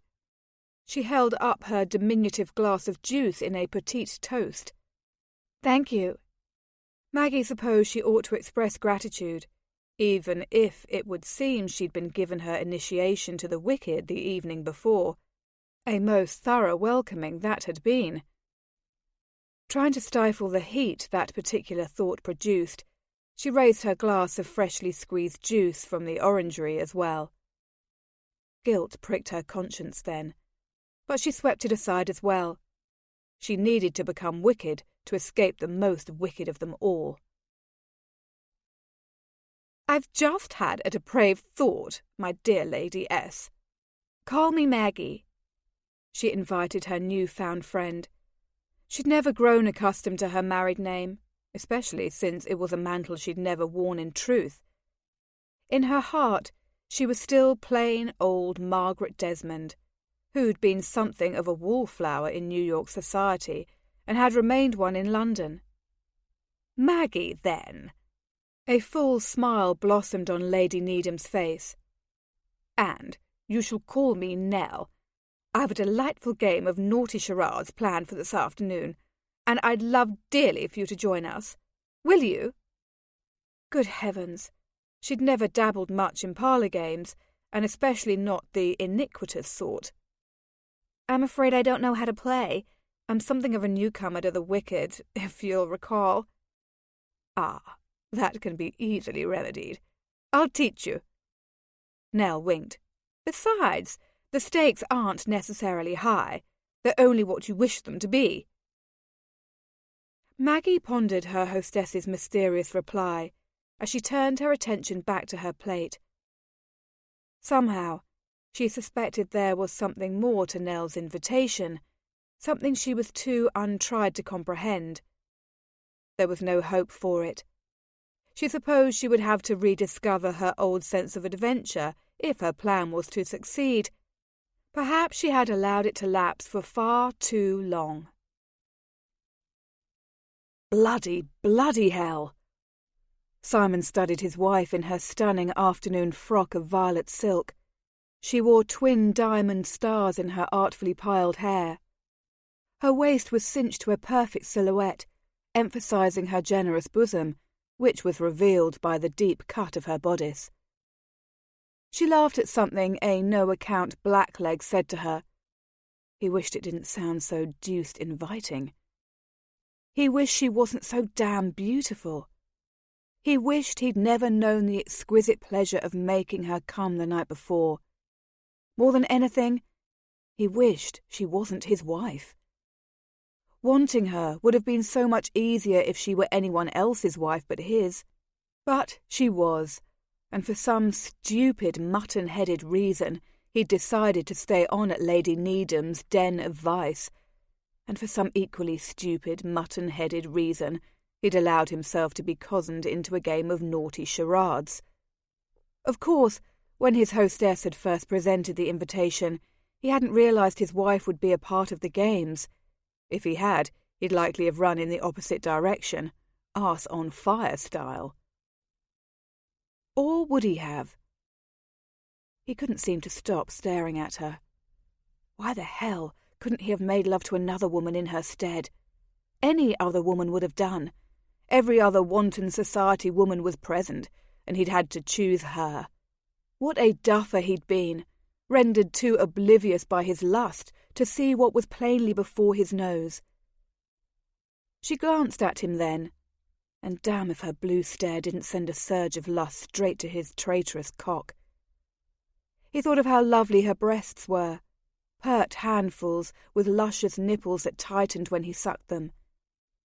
He thought of how she tasted, sweet and musky, how she had cried out and writhed beneath him in her introduction to pleasure. He'd taken his wife's maidenhead. The thought was still enough to make him ill. Almost. It would have if it hadn't also made him so painfully hard. Desperate for distraction, he turned to his lovely hostess, Lady Needham. She was an old acquaintance, blonde and petite, ineffably lovely, old enough to know the rules of jaded love, and just the sort of woman a man could dally with free of consequence. She and Lord Needham had been living separate lives for some years. She never spoke his name. He hadn't ever thought it odd, but for some reason he did now. I must say I haven't indulged in charades since your last party, Nell. He allowed his fingers to trail for a moment at her elbow. I haven't forgotten. She smiled, fine lines forming at the corners of her eyes. For all that she was an acclaimed beauty, even she was not goddess enough to avoid time's unforgiving hand. Ah, yes, I believe you had Lady Billingsley as your companion then. He stiffened at the mentioning of Eleanor, still painful. And you wound up dancing on the table. Her expression turned sly. Did I? I dare say. I don't recall. I saw your drawers, he drawled, recalling every moment of her impromptu performance. No one could hold a candle to Nell when it came to daring. Odd that, she pursed her lips. I don't ordinarily wear them.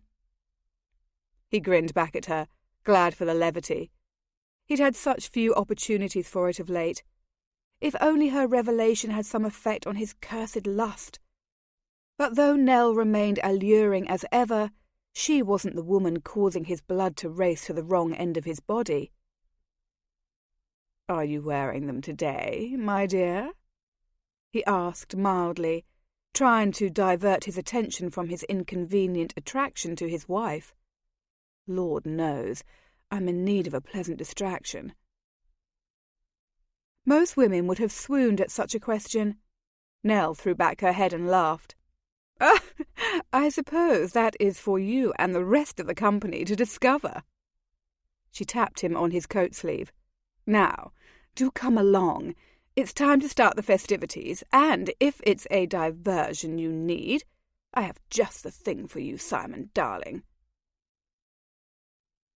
Dear, sweet heavens! Maggie twined her hands together nervously and paced the length of the chamber she'd been assigned by Lady Needham. It was a man's chamber. Of that much she was certain. But whose? She feared that naughty charades was a great deal too naughty for her sensibilities. Nell, as she was wont to be called, had blithely explained that each lady was to retire to an appointed chamber and await the partners she chose to send them. Upon the arrival of their partners, charades would ensue.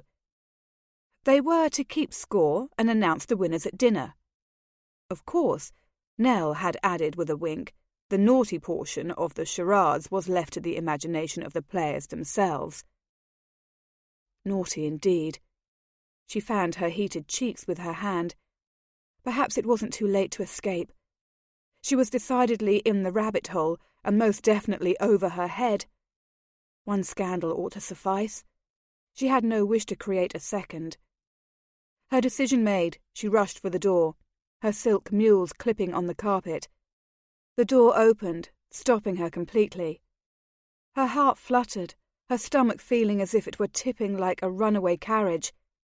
And then the nervousness quickly melted into a far more heady sensation. Anticipation. It was him.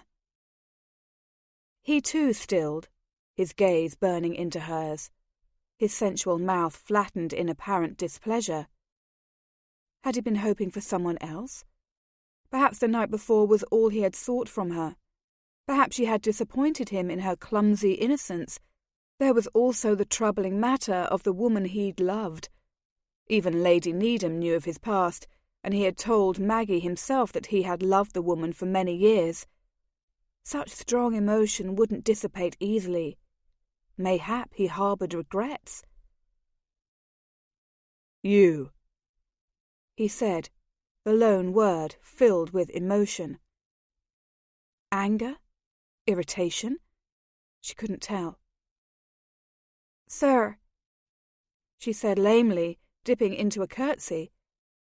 It was likely a silly show of formality in their circumstances, but she was unbearably nervous. What was the proper protocol for greeting the man who had made passionate love to her the night before? The man whose name and face she didn't know? Damn Nell for this. He gritted his teeth.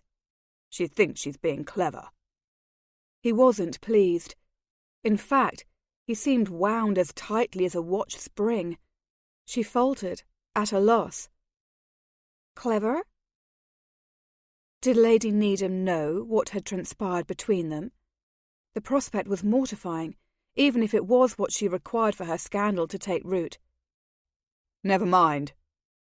He snapped the door closed at his back before stalking into the chamber. It would seem we're at the mercy of our hostess's whims. She watched him. "I'm sorry you find my company so offensive." He frowned, his eyes darkening to a deep glittering emerald. He stopped a mere foot away from her, clenching his fists. Not precisely offensive. There are things at work here that you don't understand. It was her turn to frown. You are correct in that I don't understand the reason for your sudden discontent, but perhaps you could enlighten me. I could. He spun on his heel and gave her his back, striding in the opposite direction. But I don't wish to, and I find I'm too bloody old for a game of naughty charades. He reached for the door, preparing to leave her, and in that moment the realization that he could easily dash her plans to bits struck her. That everything she'd already done, every risk she'd taken, could all be for naught if he chose not to play his role in the scandal. That, after all this, she'd still wind up miserable and alone, unable to divorce Sandhurst and move on with her life. She hurried after him, desperation coursing through her. "Wait!" He stopped, but didn't turn to face her, didn't say a word. His head was bowed as though he waged some sort of inner battle. Uncertain now that she'd given him pause, she laid a tentative palm on his shoulder. Freedom was within her reach. She couldn't allow it, couldn't allow him to slip away. Before she could rethink her actions, she stepped closer, her skirts brushing his trousers, and wrapped her arms around his lean waist. She laid her head against his back, breathing in his spicy scent, relishing his nearness, his seductive heat radiating into her. "What are you doing?" His voice sounded thick. How lowering. "Embracing you." "Why?" "Because I couldn't let you go without touching you one more time." She flushed, although he couldn't see her face. In more than one sense, it was the truth. She couldn't let him go, couldn't give up on her dream of escaping her intolerable marriage. But she also enjoyed touching him. He made her feel things, sensations that not even Richard had inspired. He tensed. "You don't know what you're playing at, my lady." "You're utterly right. I don't." But he hadn't extricated himself, and that had to count for something. He trapped her hand and dragged it to the placket of his trousers. He was already hard, but as her fingers tentatively travelled over him, he became positively rigid. He sucked in a breath. An answering heat bloomed through her. "Is this what you want? Is this what you came here for? To cuckold your husband?" "Yes." Another truth torn from her. "Will you help me?" "No, God damn it." His voice was low. "Enough damage has been done." But he didn't move away, and nor did she. There was something potent and heavy about the moment. Her heart thudded against her breast. "Please, I need to take a lover." A strangled sound emerged from his throat. "You need to take a lover?" "It's a necessity." He didn't understand, but neither did she require him to. "My future depends on it." He released her hand, his entire body stiffening. "Perhaps I know your husband, madam. Perhaps he's even a friend of mine. Did you ever think of that?" Of course she hadn't. But Sandhurst hardly seemed the sort of man to have friends. He was a heartless rake, a cold, unfeeling scoundrel. "I doubt you would be friends with such a blackguard." "You don't know me, my lady." He gave a dark, bitter laugh. "Or mayhap you do. Which would be worse, do you think?" With their masks firmly in place, it was easy to imagine they were strangers who had never crossed paths. Suspicion pricked her. What was behind his sea change? Why would he pose such questions? "Have we met?" she asked, curious. "I believe we have," he answered cryptically. It seemed as if he knew her identity despite her mask. Had Lady Needham told him? "Do you know who I am?" "No." He turned around at last, slipping his arms around her waist. "I begin to think I do not." He took her mouth in a ravaging kiss then, hot and hungry, open and possessive. She kissed him back, locking her wrists around his neck and pressing her body to his. Their tongues tangled as she welcomed him once more, tasting him. Her nipples hardened beneath her chemise and the stiff abrasion of her corset. Her fingers sank into his thick, soft hair. Oh, good heavens! She was on fire for him. What did this man do to her? She had lived 22 years without ever feeling as if she were about to burst into flame. And yet now, here she was, helplessly, in this stranger's thrall. He dragged his lips down her neck, sucking at her sensitive skin, while he undid the delicate shell buttons lining the front of her bodice. She was instantly grateful that she'd chosen to wear her purple silk Worth gown. The bodice was separate from the skirts, allowing for easier disrobing. She hadn't had a thought for it that morning when her maid had dressed her, but now she was incredibly glad. Being disrobed by him was wholly delicious, a world away from being circumspectly stripped by her servant. This man relished each opened button, every exposed inch of skin. She helped him by untying the elaborate bows at her elbows and shrugging her bodice from her shoulders. He whipped it away as if it were no more important than a fly, dropping it to the floor in a whisper of sound. She was before him in her linen corset cover and her elaborate skirts. Never mind how she would redress herself. All she could think about was succumbing once more to their mutual passion.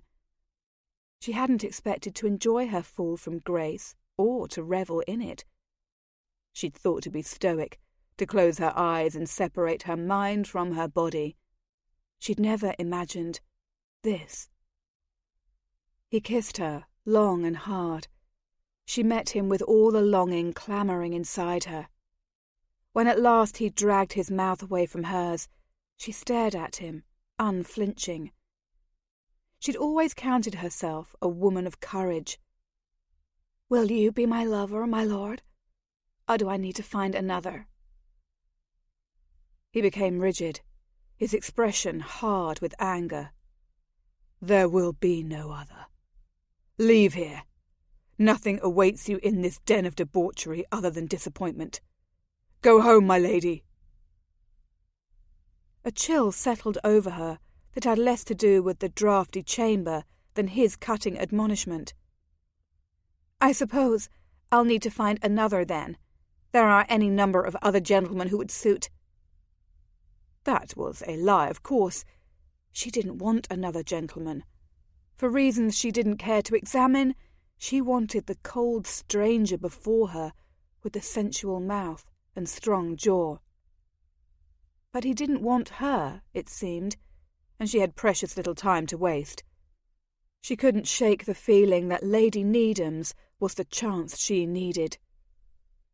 He gripped her waist, pinning her to him when she would have retreated. "Was I not clear? There will be no other gentleman. You've had your pound of flesh." Defeat settled heavily over her shoulders.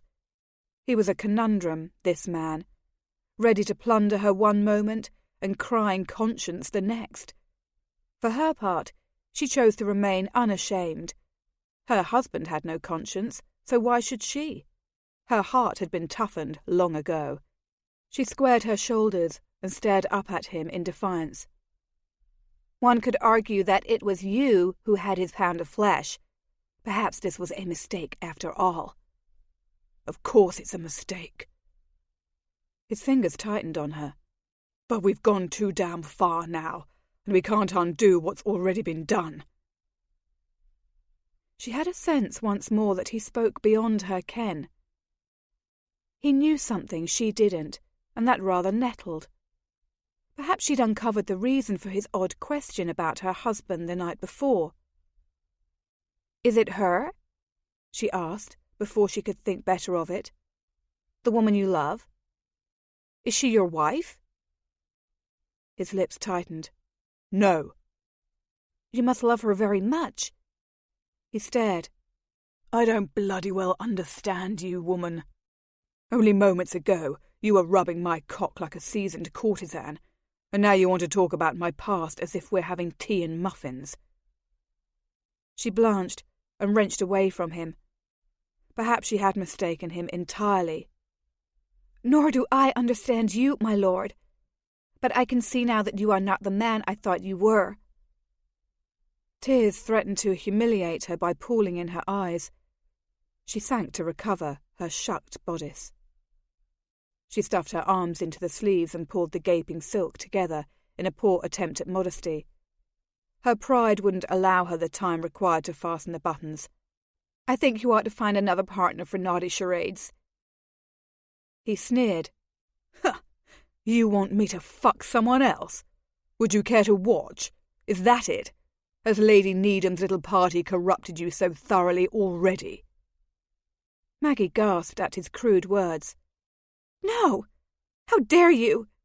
"How dare I?" He laughed, but it was a bitter, jaded laugh. "How dare you?" He caught her around the waist once more, anchoring her body to his. "How dare you make me want you so much that you're all I can think of? How dare you kiss me and touch me until I want to take you so badly I ache with it? You aren't an innocent in this wicked game we play, my dear, and you know it." His mouth swooped down over hers, possessive and firm. She didn't want to enjoy his kiss, for it was laced with anger, but she couldn't deny the way he made her feel. It was elemental, primitive, potent. She too was angry with him for his sudden coldness toward her, willing her lips to remain still. She would not return his kiss. She didn't want ugliness between them. He drew back, staring down at her. His eyes had darkened with such stormy passion that they were more hazel than their ordinary true green. "Kiss me, damn you!" "Who are you?" she asked, her fingers travelling to the edges of his black mask. She wanted to know with a desperation that tugged at her heart. "No one to you." He tugged her hands away. "Have you changed your mind so quickly, my lady?" "You changed it for me." Her gaze never wandered from his. "You insulted me, my lord." He traced her lower lip with his thumb, staring at her intently. "I'm sorry for insulting you." "Are you?" She wasn't certain she believed him. Desire was one thing, self-respect was another entirely. Her husband treated her as if she were nothing more important than a speck of lint on his coat, and she'd be damned if she'd allow another man to do the same. He inclined his head. "I am. You affect me, and I don't like it." She heard a rough thread of honesty in his voice. For some reason, she believed him. He seemed as lost in their maze of seduction as she. His thumb still absently rubbed her lip. She wanted to kiss it, but somehow stifled the urge. "That is not an excuse for abominable behavior," she pointed out. His jaw clenched. "I'm aware. But there are other factors you cannot know." But she wanted to know them. He didn't wish to share. Was it that he didn't trust her? Something was afoot, and she was determined to weed it out by its insidious root. Now, however, was not the time. She took a breath. "I accept your apology." He appeared to relax. his mouth tipping up into a smile. "Thank you. But I don't wish to play charades any longer at the moment," she forced herself to say. "Naughty or otherwise, I think it best if I return to my chamber just now." His smile disappeared. "As you wish." She stepped away from him again, clutching her mangled bodice to her as if it were a shield. "I shall see you at dinner, my lord." With that, she all but fled from his chamber before she did something horribly foolish, before she turned around and threw herself back into his arms. Chapter 3. Dinner that evening was a sumptuous affair, served à la Russe, and laden with oysters, trout, pheasant, aspics, hothouse fruits, fresh cream, and endless stores of wine. In short, Nell had concocted yet another indulgent delight, featuring anything a man could possibly want. As the night wore on, the company grew steadily louder, the women laughing with increasing gaiety, the men chortling and winking as they sized up their next conquests. Simon wished he could enjoy the hedonistic display, but his mind was too damn preoccupied by thoughts of her. He still didn't want to think of her by her given name, and certainly not by the diminutive she preferred, for that would render his folly far more real. He took a gulp of his wine, then another. She was seated opposite him, yet another instance of Nell's immoral machinations. He glanced up from his plate, his gaze unerringly going to his wife, who was dressed to perfection in a completely black evening gown that complemented the fieriness of her hair. She was doing her best to flirt with the man seated to her right, who, he was convinced, was the lecherous Duke of Dunsmuir. He'd recognise the bastard anywhere. Damn the man, whose reputation as a rakehell of the first stare preceded him. Simon found himself scowling at the pair as they laughed over some nonsense or other. Dunsmuir was not fit company for any lady at all, and certainly not for the Marchioness of Sandhurst. Why? She had a reputation to uphold, blast her. She'd better not take the man on as a lover. She was on a mission to cuckold him after all. What was it she'd said? There are any number of other gentlemen who would suit. An uncomfortable sensation pierced his gut, and it felt remarkably like jealousy. Jealousy? Absurd. He had bedded his wife and enjoyed it, nothing more. What did he care if she took up with Dunsmuir next, as long as she did so quietly? He didn't, he told himself firmly. He had no need for heirs from her. If she cuckolded him, it hardly mattered. His pride had overruled him earlier, but now his head was much cooler. He was relieved that she was showering the louse with such attention. Truly he was, for that released him from his burden. He was free to find another woman and lose himself in her. His wife laughed, the sound throaty and alluring, and his cock was instantly hard. Damn, damn, and damn again! He was lying to himself. His patience fled him. "Do share the reason for your levity," he bit out rather loudly. The pair turned matching shocked gazes at him. He fought down a flush, aware he was behaving boorishly. "Pardon me?" His wife's violet eyes were upon him, pinning him to his seat as if he were a preserved insect on display. He resisted the urge to fidget, feeling a bit like a lad being reprimanded by a dragon governess. "I merely inquired as to the source of your merriment." The Duke raised his glass in a mock salute, seemingly laughing at him. "Ha! You, old boy!" The hell he had. Simon clenched the stem of his wine goblet with so much force he wouldn't be at all surprised if it snapped. "I'm sure I've mistaken you." "No." The blackleg took a jovial sip of his wine, grinning. "I don't think you have. I very clearly said just now that we were laughing at you." Simon didn't think twice. He stood. Yes, pistols at dawn was long since outlawed, but fists certainly hadn't been. He was going to bloody well beat the blighter to a pulp, break his hawkish nose, split open his sneering lip.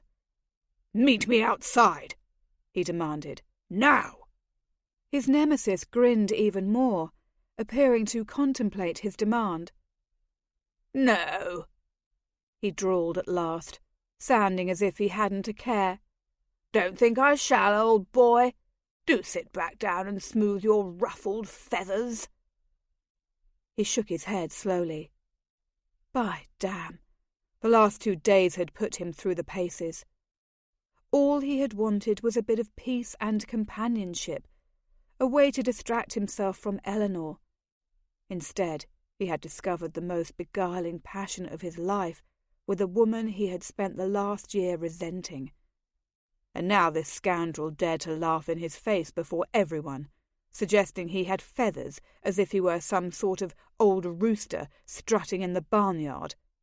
It was the outside of enough. "I won't," he snarled. "Be a gentleman and meet me outside." "That's the odd thing." The bastard had got the gall to wink beneath his mask.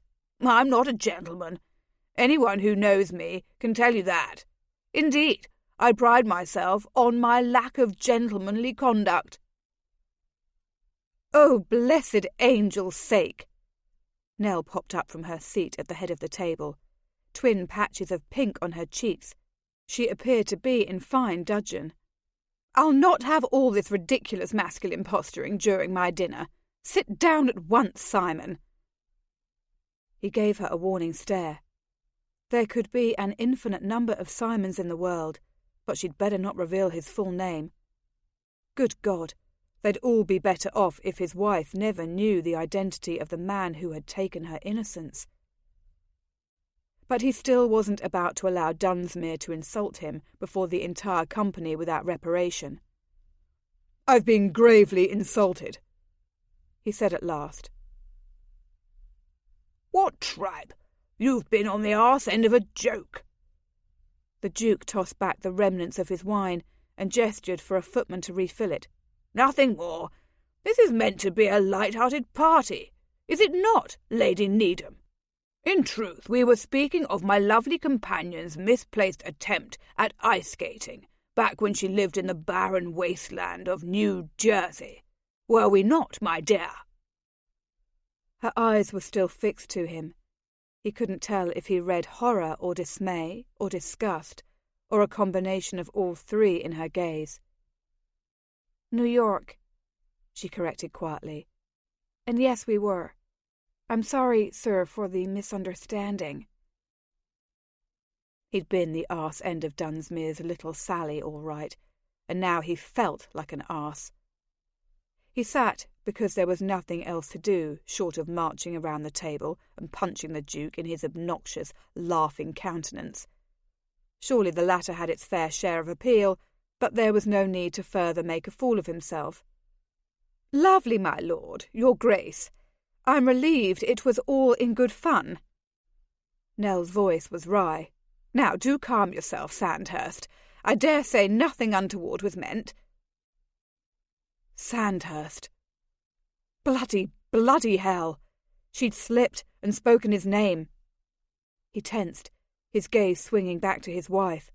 Her ivory skin had taken on a sudden waxy pallor. She stared at him with such intensity he feared she penetrated the contents of his black soul, and he had no doubt she didn't like what she saw. She knew. Those violet orbs darkened to a violent, stormy blue. The lady was not pleased. Indeed, he'd never seen a woman look more irate than she did in that moment. As quickly as her face had paled, her cheeks went crimson, her mouth compressing into a stern frown. If she'd been equipped with a weapon, she likely would have hurled it at his head with every intention of maiming him. "Christ!" The die was cast. There was only one Sandhurst. He couldn't prevaricate his way out of this one. He told himself it shouldn't matter, that he didn't plan to see her again after this country house party anyway. He loathed having been saddled with a wife he neither wanted nor loved. Certainly he detested the reminder that he'd been forced to sell his title to her papa or face financial ruin. But as she stood, pressing a hand to her midriff as if she were about to be ill, a knife-like stab of compassion hit him. They had made love, and that simple act had forever altered the way he saw her. Whether or not he liked it. He'd never intended to consummate their marriage. He'd thought that if he couldn't bear a child with Eleanor, he had no need for one, hadn't cared if his title passed to a distinct relative from the gutters. But now, he had done the very thing he'd sworn to never do, and in so doing, he had hurt her. Unintentionally, but he had hurt her all the same. She offered a mumbled apology to Nell, and, her other hand pressed to her mouth, she fled from the dining hall before the shocked and tittering onlookers. He watched the swirl of her black silk train disappear around a corner, wondering if he ought to follow her. Did he owe her an explanation? He told himself that he did not, that she was just as guilty as he. After all, she had flirted wickedly and invited him to her chamber, had declared her intention of taking a lover and making him a cuckold. If she had not, he would have found someone else, someone very much not his wife, and enjoyed her charms instead. Only it wouldn't have been the same. She had found her way past the walls he'd built between them, sneaking over the barrier as if she were a thief. For some reason, her name worked its way into his mind at that moment, the name she had asked him to call her on their wedding night, just before he'd left her. The name he'd refused to even think. Maggie. He looked to Nell, who appeared as stricken as he felt. "You must go after her, Simon," she said quietly. "I'm sorry. I never meant to." "But you did, damn you." His voice was more cutting than he'd intended, but he didn't care. "You did, and now I shall have to bear the consequences." He stood, knowing Nell was right. He had to at least follow Maggie. Perhaps he did owe her that much. He wasn't completely made of stone. He had a heart, but it had been taken by another. Christ, he was confused. His life was falling apart as if it were a poorly constructed shirt, gaping at the seams. Damn it! He had to try to put an end to the madness. Maggie hurried through the halls for the sanctity of her chamber, running as fast as the heels of her evening slippers would allow. Her surroundings were a blur as her mind raced to comprehend the devastating truth that Lady Needham had unwittingly divulged. The man who had shown her the pleasures hidden within her body, who had kissed her and made love to her with a passion she hadn't dreamt existed, was the man she was trying to escape. He was the husband who had not spoken to her in over a year, the aloof but handsome stranger who had boldly proclaimed his love for another woman and refused to consummate their marriage, the man who had been living in sin with another man's wife. Sandhurst. Her husband. Why hadn't she known? In the wake of her discovery, everything began to make sense. Nell had known, she realised, recalling her hostess's reaction when she'd introduced herself as Lady Sandhurst. "You don't know," she'd said. Of course she had not, foolish woman that she was. She had been too blinded by a handsome smile and a knowing touch, and the promise of her plan coming to fruition, to see what everyone else had already known, including Sandhurst. His words replayed in her mind as she continued her determined retreat. "You. There are things at work here that you don't understand. Perhaps I know your husband, madam. She felt ill as the full ramifications hit her. Blessedly she reached her chamber door and threw herself inside, slamming it at her back. He had duped her, lied to her, seduced her. But why? What could he have possibly had to gain? If he had wanted to consummate their marriage at last, he could have done so at any time. He needn't have disguised himself and trifled with her. It made no sense. With a cry of pure rage, she whipped the silly mask away from her face. Some good it had done her. This was to have been her one chance for escape from the loneliness of her marriage, and he had ruined this as well as he had ruined the last year. For one miraculous day, she'd been given hope again, and now he had taken it all away. Betrayal sliced through her. She pulled off her earrings and slammed them down on the dressing table, then undid her necklace before going to her hair.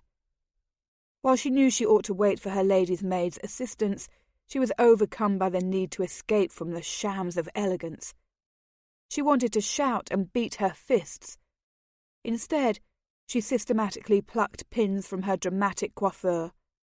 A fat curl fell, brushing her shoulders. Suddenly, her door swept open.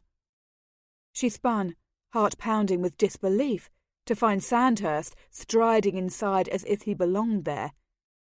He slammed the door behind him, eliciting a wince from her. She tried not to notice what a handsome figure he cut in his evening tails, tall and debonair and lean. Drat him! She was drawn to him as ever. The longing she felt for him elemental and undeniable, even as she wanted to rush at him and pummel his broad chest. "Maggie," he began in that familiar velvety drawl of his. "This can all be explained." She crossed her arms in a show of defiance and pinned him with a glare. "Do not call me that. Only my family and friends are permitted to refer to me thusly." He stopped halfway across the room, his eyes searching hers. "I'm sorry." She let loose a bitter laugh. Sorry for what? Sorry that you were caught out? Sorry that you lied to me? Sorry that you pretended to be someone other than the husband who has abandoned me for the past year? He flinched. "I suppose I deserve your scorn." "You suppose?" The man's temerity knew no bounds. "What you actually deserve is a punch directly to your supercilious face, not scorn. You should consider yourself fortunate that I am not a violent woman." "I'm sure I deserve all of that and far worse. But would you care to listen to me, or are you going to continue your aimless railing against me?" "I hate you!" She couldn't contain herself, though she knew she was acting more as if she were a young girl in short skirts, rather than a woman grown. "You may as well remove your mask. I know exactly who you are, much to my shame." He tore it away, tossing it to the floor. For a moment her breath stopped, for she had forgotten how gorgeous he was. He was truly a fine-looking man, with his dark hair, rigid jaw, aristocratic nose and sculpted lips, but his looks hid a cold and devious soul. "I didn't know it was you." He effectively ruined the moment. "You were wearing a bloody mask." She wasn't moved by his protestation of innocence. "I don't believe you." "We haven't seen each other in some time, Maggie." He stalked toward her, cutting the distance between them in half. "You didn't recognize me either. You were only too keen to reveal your intentions of cuckolding me." "I told you not to call me that." She was determined to hold her ground. "If by some time you mean an entire year, then you're correct. Of course I didn't recognize you. I scarcely even recalled what you looked like. And don't dare to be outraged by my actions, sir, as it would make you the worst sort of hypocrite. You obviously knew who I was. I could tell by your reaction at dinner. I'm not a complete fool." I did know, but I only discovered who you were this morning. He ran a hand through his hair, leaving it askew, and sighed. I removed your mask while you were sleeping. She contemplated what he'd said, and she had to admit it did make sense. His reaction to her during charades had been vastly different from the passionate lover of the evening before. He'd discovered who she was, and he had not wanted her any longer, at least not in the same way as before. Yes, it made devastating, awful sense. She stared, trying not to notice how near he stood to her, or that she could smell his masculine scent of soap and musk. Why have you come here, Sandhurst? To Lady Needham's. He appeared uncomfortable.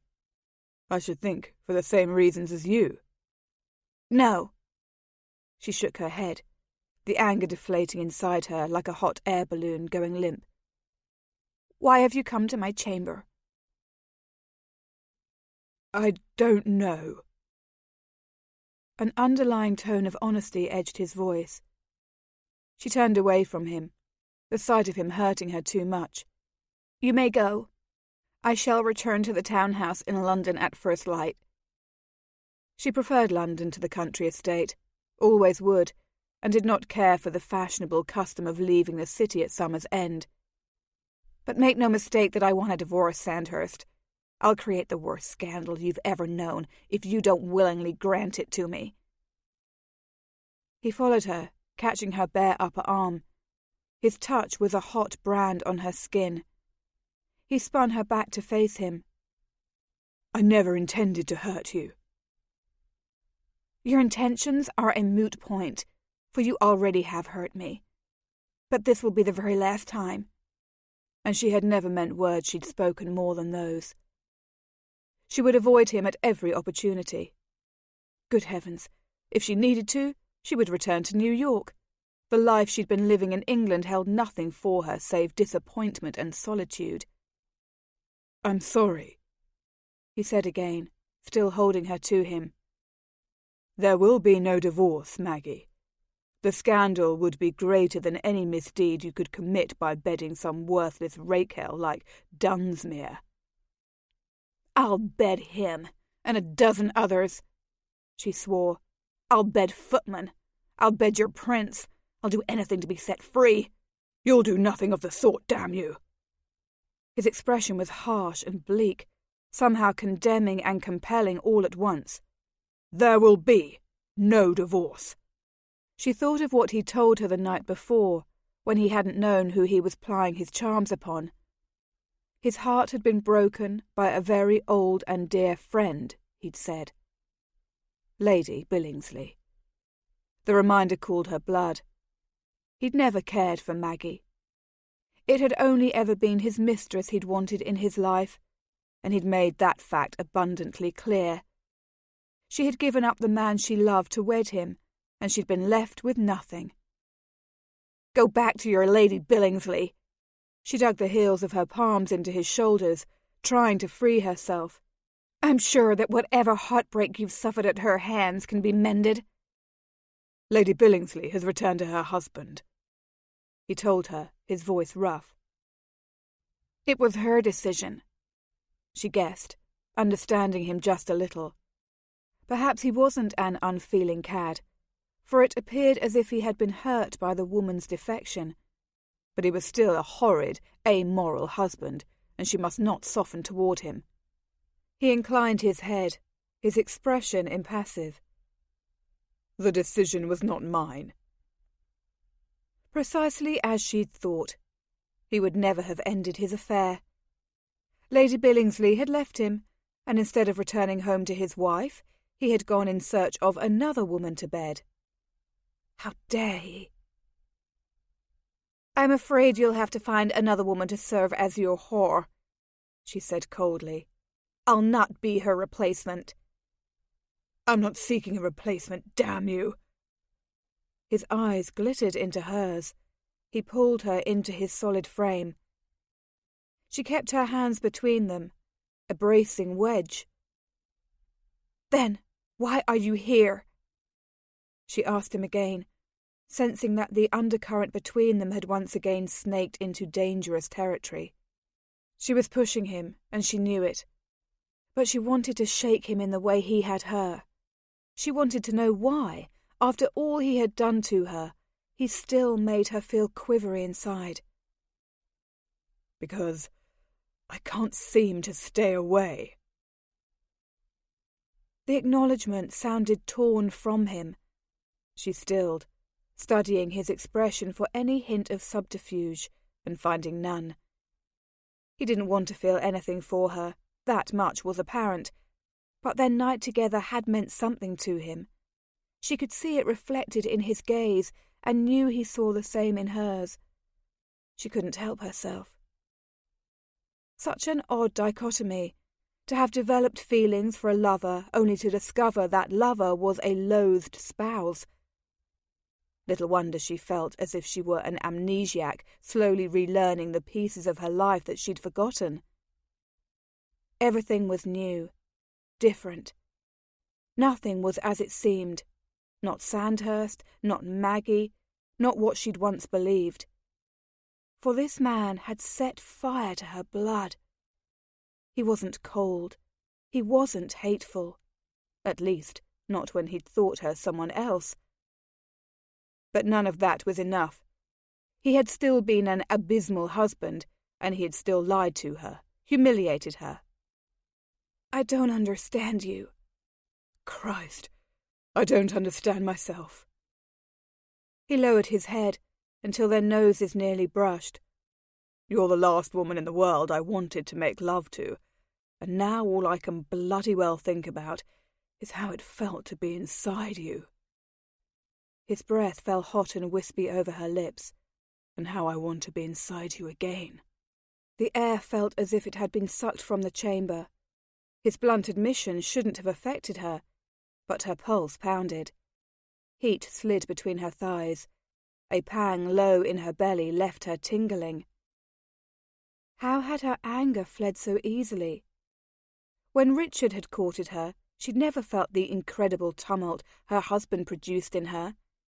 She desired Sandhurst, and yet she knew she shouldn't. Loving Richard had been easy, sweetness and light. Sandhurst affected her in an entirely different manner, dark and consuming. She wanted him to kiss her, but she knew she must not allow it. Her chin tipped up of its own will, sealing their mouths together. He took her invitation, moulding his lips to hers in a passionate, claiming kiss. She opened to him, sliding her tongue against his. He tasted of the wine he'd been drinking at dinner, sweet and vibrant. She wound her arms around his neck, her fingers happily sinking into his soft hair. She ached for him. As impossible and illogical as it was, the desire she felt for him was as strong as ever. Perhaps the only truth between them. She dragged her mouth from his, desperate for a breath, and kissed a path down the side of his neck. His hands went to the buttons lining her bodice, pulling them open. Then sanity returned to her. Surely giving in to him now would be worse than reckless. It would be stupid. She had to stop. They had to stop. Even if stopping was truly the last thing she wanted to do. She pushed at his shoulders. "We cannot." He halted his efforts at whisking away her bodice, but his fingers didn't stray from the buttons. Why? His harsh, ragged breathing filled her senses. Frustration and desire mingled in his voice. "Because you don't like me?" she forced herself to point out. "And I do not like you." He raised a brow, looking down at her as if he were a god who had just been told he was mortal after all. What has liking to do with it? We're husband and wife. I want you, and I know you want me, Maggie. I can taste it in your kiss. She steeled herself against his potent persuasion. "Of course I'm attracted to you, or, rather, to the man I thought you were. The problem is that now you are once again you, not him." He stared at her, Damn it! I haven't a bloody inkling what you're prattling about. What I feel for you is not real, she explained. It's meant for the mystery man I met last night. God damn it, I'm that man! He frowned, appearing perplexed by her logic. No. She willed herself not to pull him to her for another kiss. Just one more, her evil body cajoled. One more kiss. Caress. One more night. You're the man who is in love with another. You're the man who has treated me as if I were no more important than a dusty book in your library. You're the man who abandoned me. I didn't abandon you. I gave you a home and carte blanche to buy whatever fripperies you desired. Ours was never a love match. What an arrogant brand of reasoning he possessed. Did he not know her father was a real estate tycoon who owned nearly half of New York? It wasn't dresses and baubles that she wanted. I've had fripperies and homes all my life. I wanted a husband. Christ! He exhaled, his voice sharp, irritated. I am your husband. In name, she insisted, though it was no longer true. No. He caught her chin in a firm grip, forcing her to look at him when she would have turned away. I'm very much your husband indeed, as well as law after last night. She was trapped in his gaze, heat simmering through her traitorous body at the reminder of what they'd shared. It was for one night only. I don't think so, my dear. You may hold on to your self-righteousness this evening, but we both know that I will be back in your bed. There will be no other lovers. He slid his free hand inside her gaping bodice, unerringly finding her breast beneath her corset. Only the fine fabric of her chemise separated her skin from his. Her nipple pebbled. You want me. You can rationalize it however you like in your mind, but I'm the man who made love to you last night. There is no mystery man. He was right, drat him. Her mystery man had been a fiction. The man who had set her aflame stood before her, rolling her nipple between his thumb and forefinger. How could she reconcile her heated lover with her icy husband? She was in a hopeless muddle, and the worst part was that he made sense. But what transpired between us last night has nothing to do with us as husband and wife. She needed to resist him for the sake of her self-preservation. Perhaps. He still toyed with her breast. Or perhaps not. I have a proposition for you. Forget about your madcap scheme to make a cuckold of me. For the next month, let me bring you pleasure. We've barely touched the surface. There's much, much more I could show you if you'll but say the word. He was a devil, and she was a fool, for his offer cut through her determination to free herself of him, undermining it. I don't think that would be wise, she forced herself to say. Few pleasurable endeavours are ever wise, he pointed out. Drinking too much wine? Great fun, but great misery the next morning. Overindulging at the table? Delicious, but the older you get, the more it lands around your middle. I'm afraid wisdom has little to do with anything worthwhile, my dear. He once again spoke undeniable truth. Still, where the notion of taking him as a lover had held appeal for her when he'd been a stranger, it now seemed treacherous. She couldn't afford to become more involved with a man who had proven himself to be a cad of the first order. She'd suffered too much loneliness and misery at his hands already, and surely he could only bring her more. And after the month is over, what is to happen then?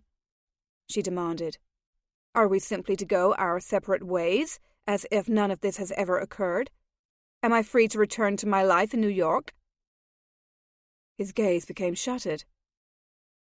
"You will still be my wife." Not particularly reassuring. She frowned, disentangling herself from his arms with a heavy heart. "I'm afraid that isn't good enough for me."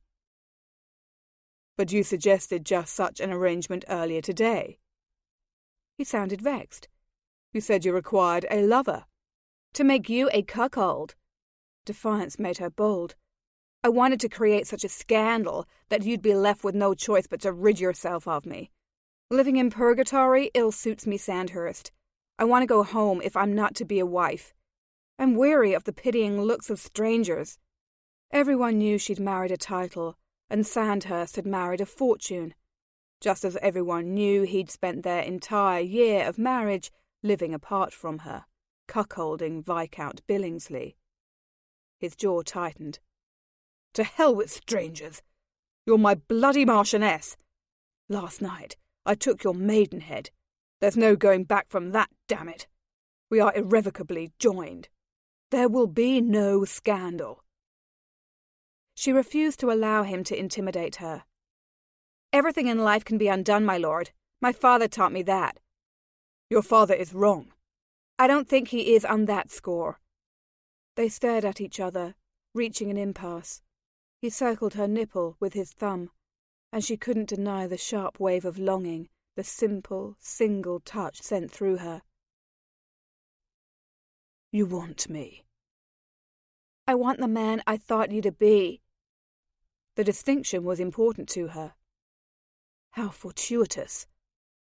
He tugged her nipple between his thumb and forefinger. "For I want the woman I thought you to be. Let's lose ourselves.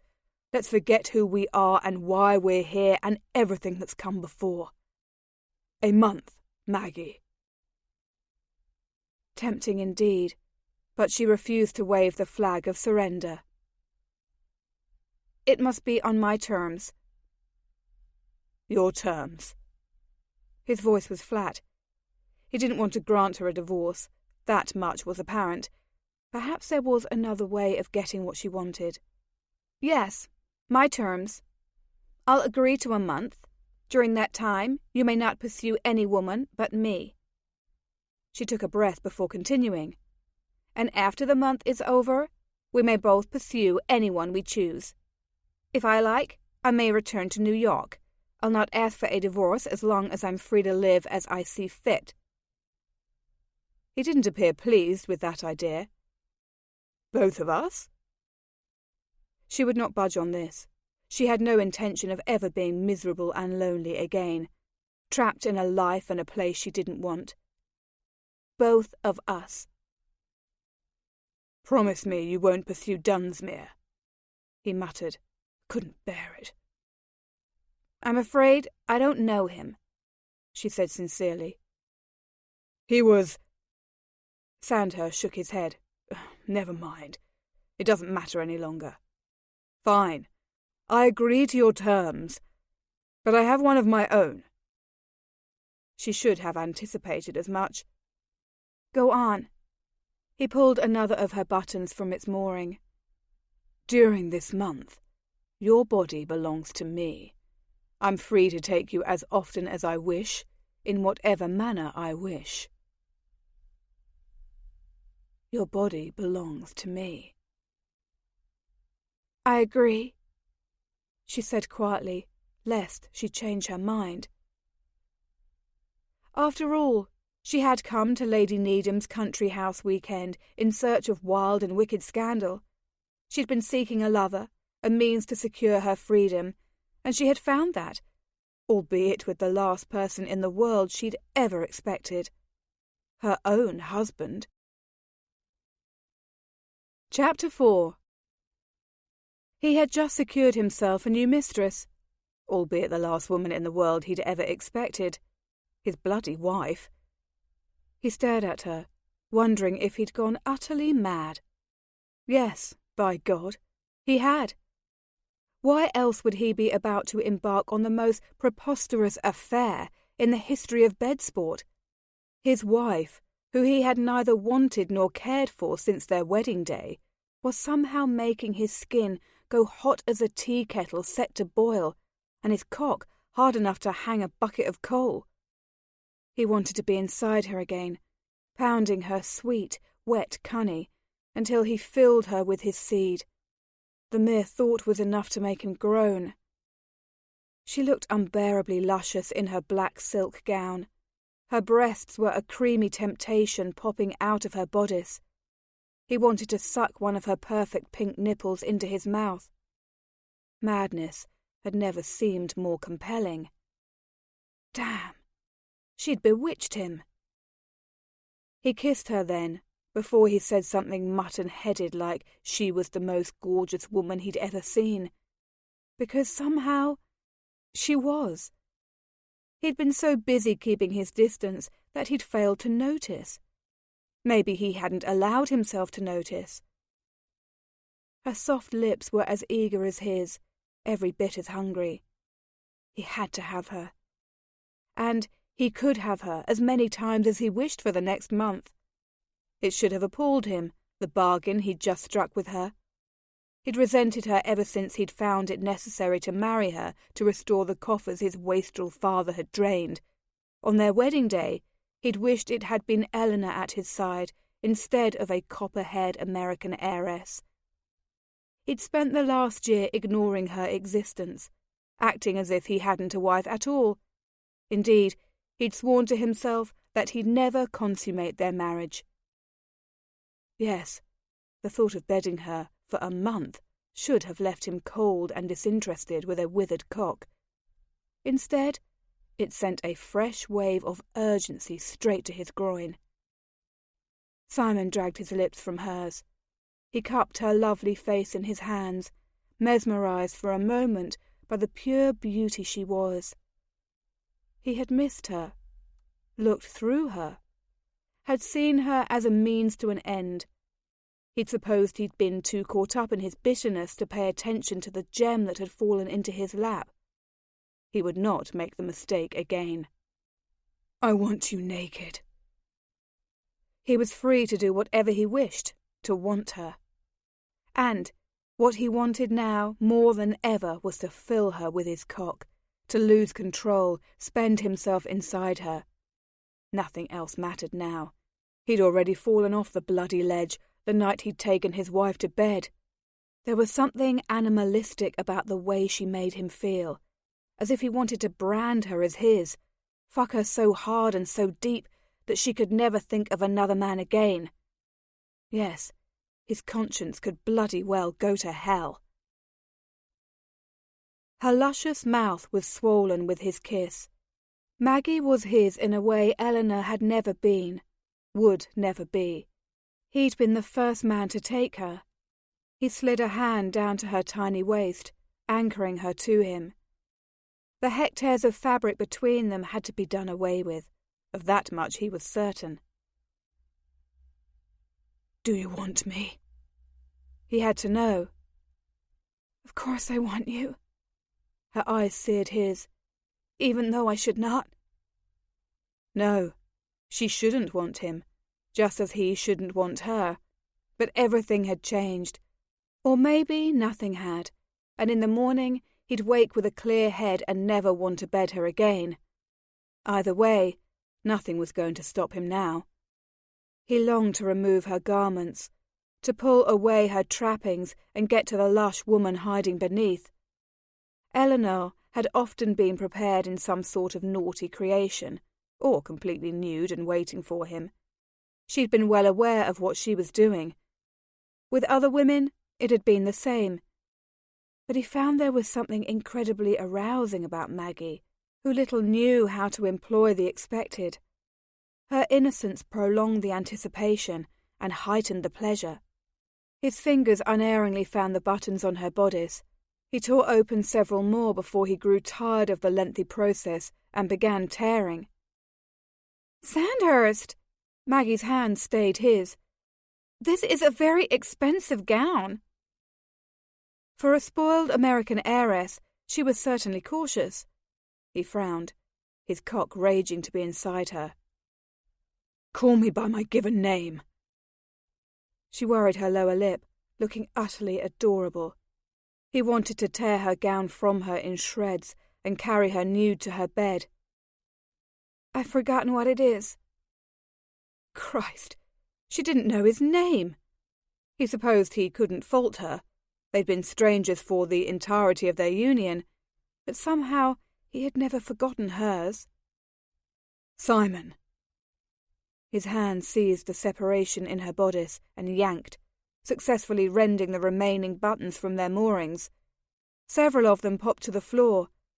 He pushed the fabric down over her shoulders, and she shucked it even as her expression became pinched. "You are a dress murderer," she murmured. "First my train and now my bodice?" Yes, when she put it that way, it quite seemed he was bent upon destroying her wardrobe. But the truth of it was that her wardrobe was merely an innocent barrier, keeping him from what he wanted. Her. "Apologies," he said with patent insincerity. "Your dresses have too damn many buttons." "Fashion decrees it," she returned, her hands busy at work on his coat. He allowed her to divest him of it. "Fashion has never had to stand about with a randy cock while having to suffer through 1,000 buttons keeping him from the woman he desires." She stilled, her eyes meeting his again. "Surely the other women you've known have worn just as many buttons as I, if not more?" Her words gave him pause, because damn her, irksome as her insights often proved to be, she was once again right. He hadn't ever been so irritated by trappings and buttons. True, those women had often been at the ready. But during the times when they had not been, what then? He had attended countless soirees and balls with Eleanor when she had been buttoned and corseted to perfection. Still, he'd never once been so frustrated, so eager to undo her every show of propriety. What was it about Maggie that turned him into a ravening madman consumed by lust? Christ, if only she was still the cowering, naive girl of their wedding day. It all would have been so much easier, but so much less delicious. "I don't give a damn about them," he told her at last, as his mind worked its way through the havoc she'd wreaked upon him. "The only woman I want in this moment is you." He meant it.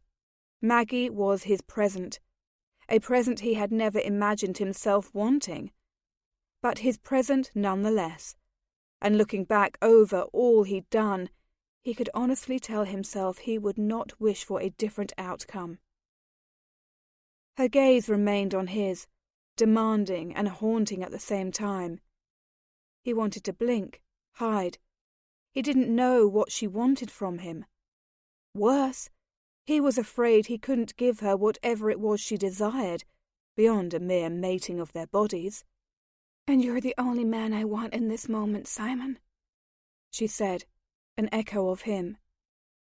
She was incredible. His, for the month. What the bloody hell had he been thinking? How would it ever be enough? He didn't want to feel this mad pull he felt for her, but it was as if she had cast a spell on him. "To hell with your fripperies!"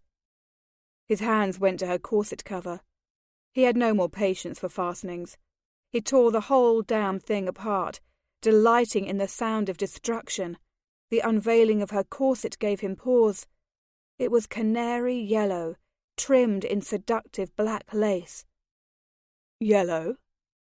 She flushed, lowering her gaze. "I couldn't resist." "I'm glad." His voice went thick. The colour somehow complemented her bold features to perfection. He wouldn't have thought it, but the vibrancy of the yellow coupled with her pale skin and bright hair was astoundingly beautiful. He reached behind her, fingers unerringly finding the laces of her corset and loosening them. "You continually surprise me, Maggie." "Just as you have surprised me." Her fingers went to the hook and eye fastenings of her corset, undoing the bottom pair first. A small patch of her white chemise was visible beneath the restrictive garment. His mouth went dry, as he thought of how few layers there remained between them. "Allow me." He placed his hand atop hers. "You needn't play lady's maid." She moved to the next set of closures. "I'm not playing." His voice was hoarse. "Allow me, Maggie." He couldn't voice the myriad of emotions playing through him. Perhaps he sought to do penance for the year he had acted as if she hadn't existed in his world. For the first time, the word wife held meaning for him. Wife. His. Maggie. They were all the same, each taking his breath. "Very well." She held her arms to the side. "I'm yours." Damn it. Her words made his cock so rigid that he nearly lost his ability to function. He coughed to disguise his distraction and set his hands to work on her elaborate trimmings. "You're so very beautiful." "I am?" She sounded surprised. He searched her face for a sign of prevarication, but found none. She truly didn't seem to know the full extent of her womanly power. "Of course you are." His hands found the fastenings of her skirts. They were at her back and naturally brought his arms about her, their mouths once more close together. He nipped her lower lip between his teeth, savouring the dilation of her pupils, the flush on her cheeks. "You must know that." She appeared dazed, running her pink tongue over her full lips. "I know nothing of the sort. If I were so lovely, surely you would never have thrown me over at the first possible opportunity." He winced. It was only fair, he supposed, that his past treatment of her would not be altogether forgotten. He had been a bastard. He hadn't thought of her as a person, but rather as a means to an end, a way for him to repay the debts that his father had left him, debts that he had continued to mount over the passing years. That she could even allow him to touch her at all was an amazing feat of her understanding. He wished there was something he could say to absolve his sins, but this was new to him, possessing compassion for his unwanted wife. She was new to him. "You are unbearably lovely." And she was. He realized he needed to open the closure on her skirt before he could proceed.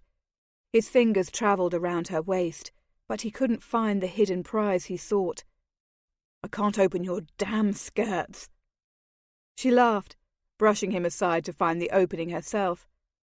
As she released them, her skirts pooled on the floor with a wash of silk. She stood before him in her chemise and corset and petticoats, her bustle pad an odd skeleton clinging to what he knew to be a lush bottom.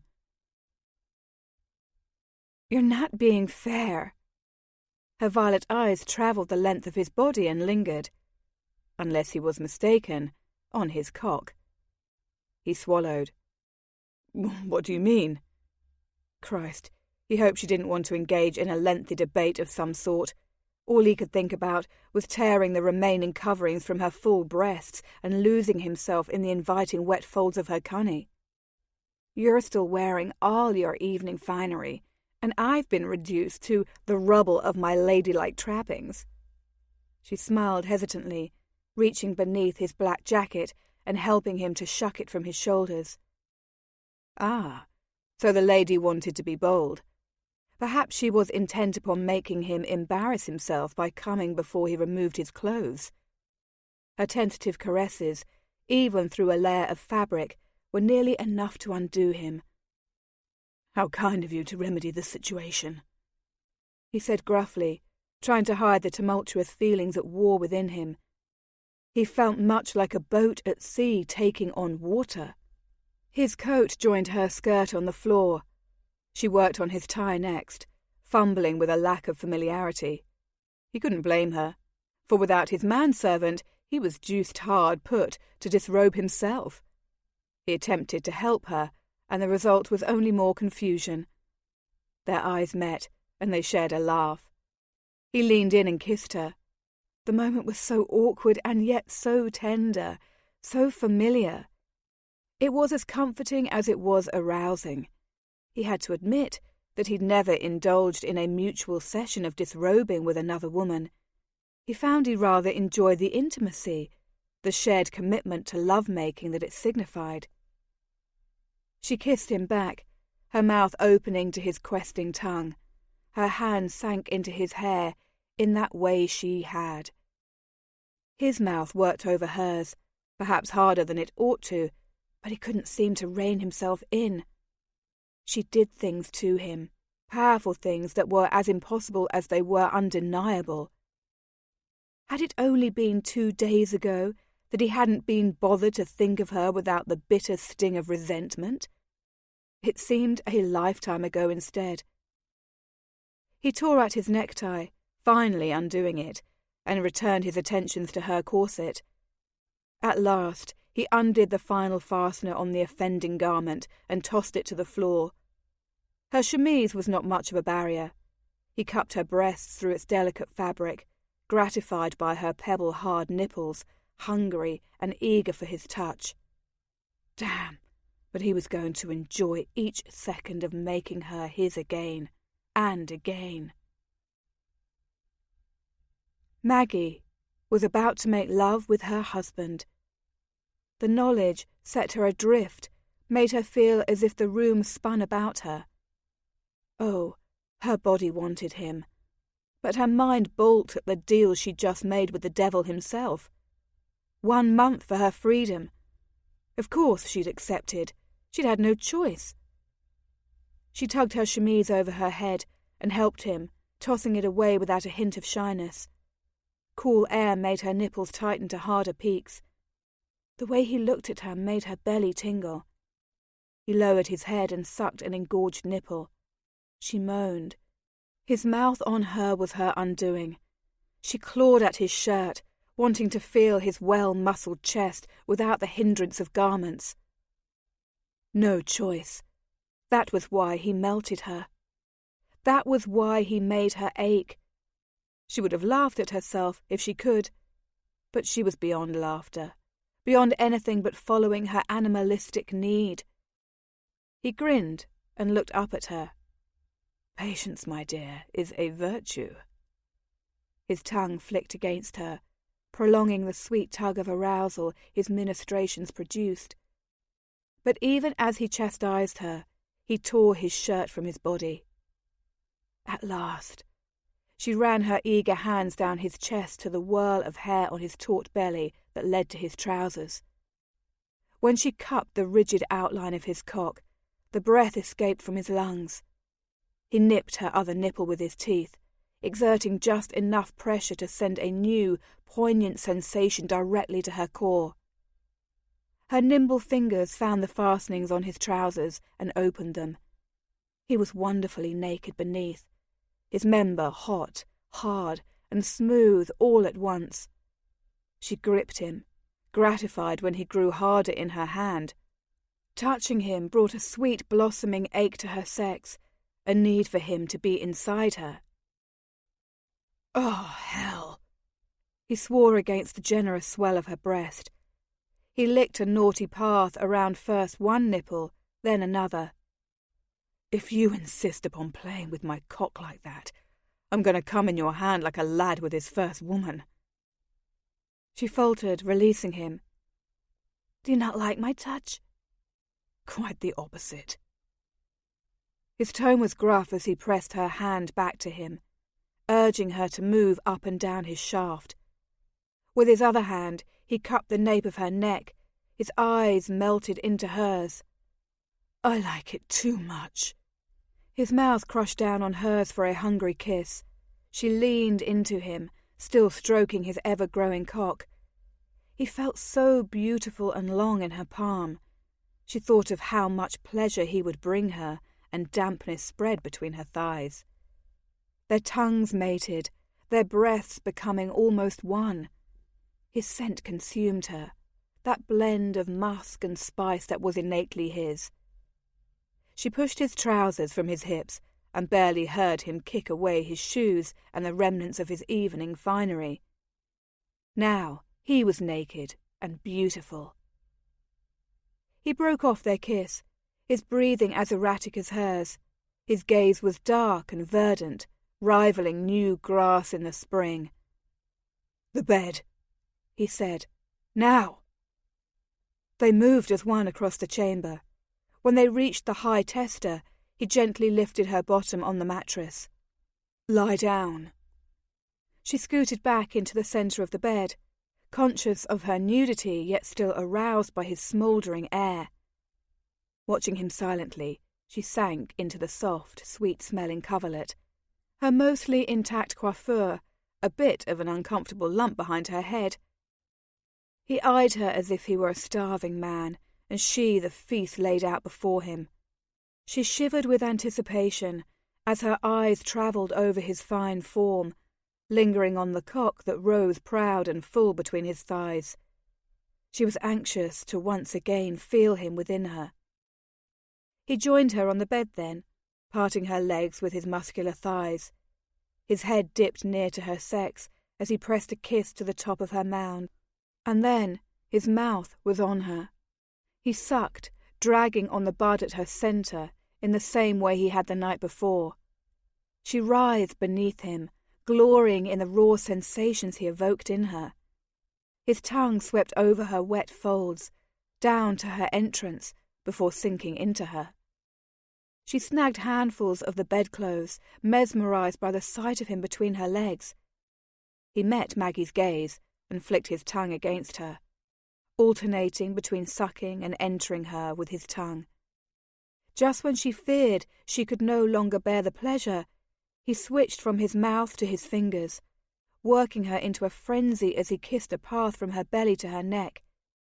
He dropped open-mouthed, ravenous kisses upon her while his long fingers slipped inside her slick passage. She arched into him, clutching his broad shoulders. He kissed her earlobe, his breath sending more pleasure flitting through her. Then he caught her hand and lowered it between them, settling her once more on his cock.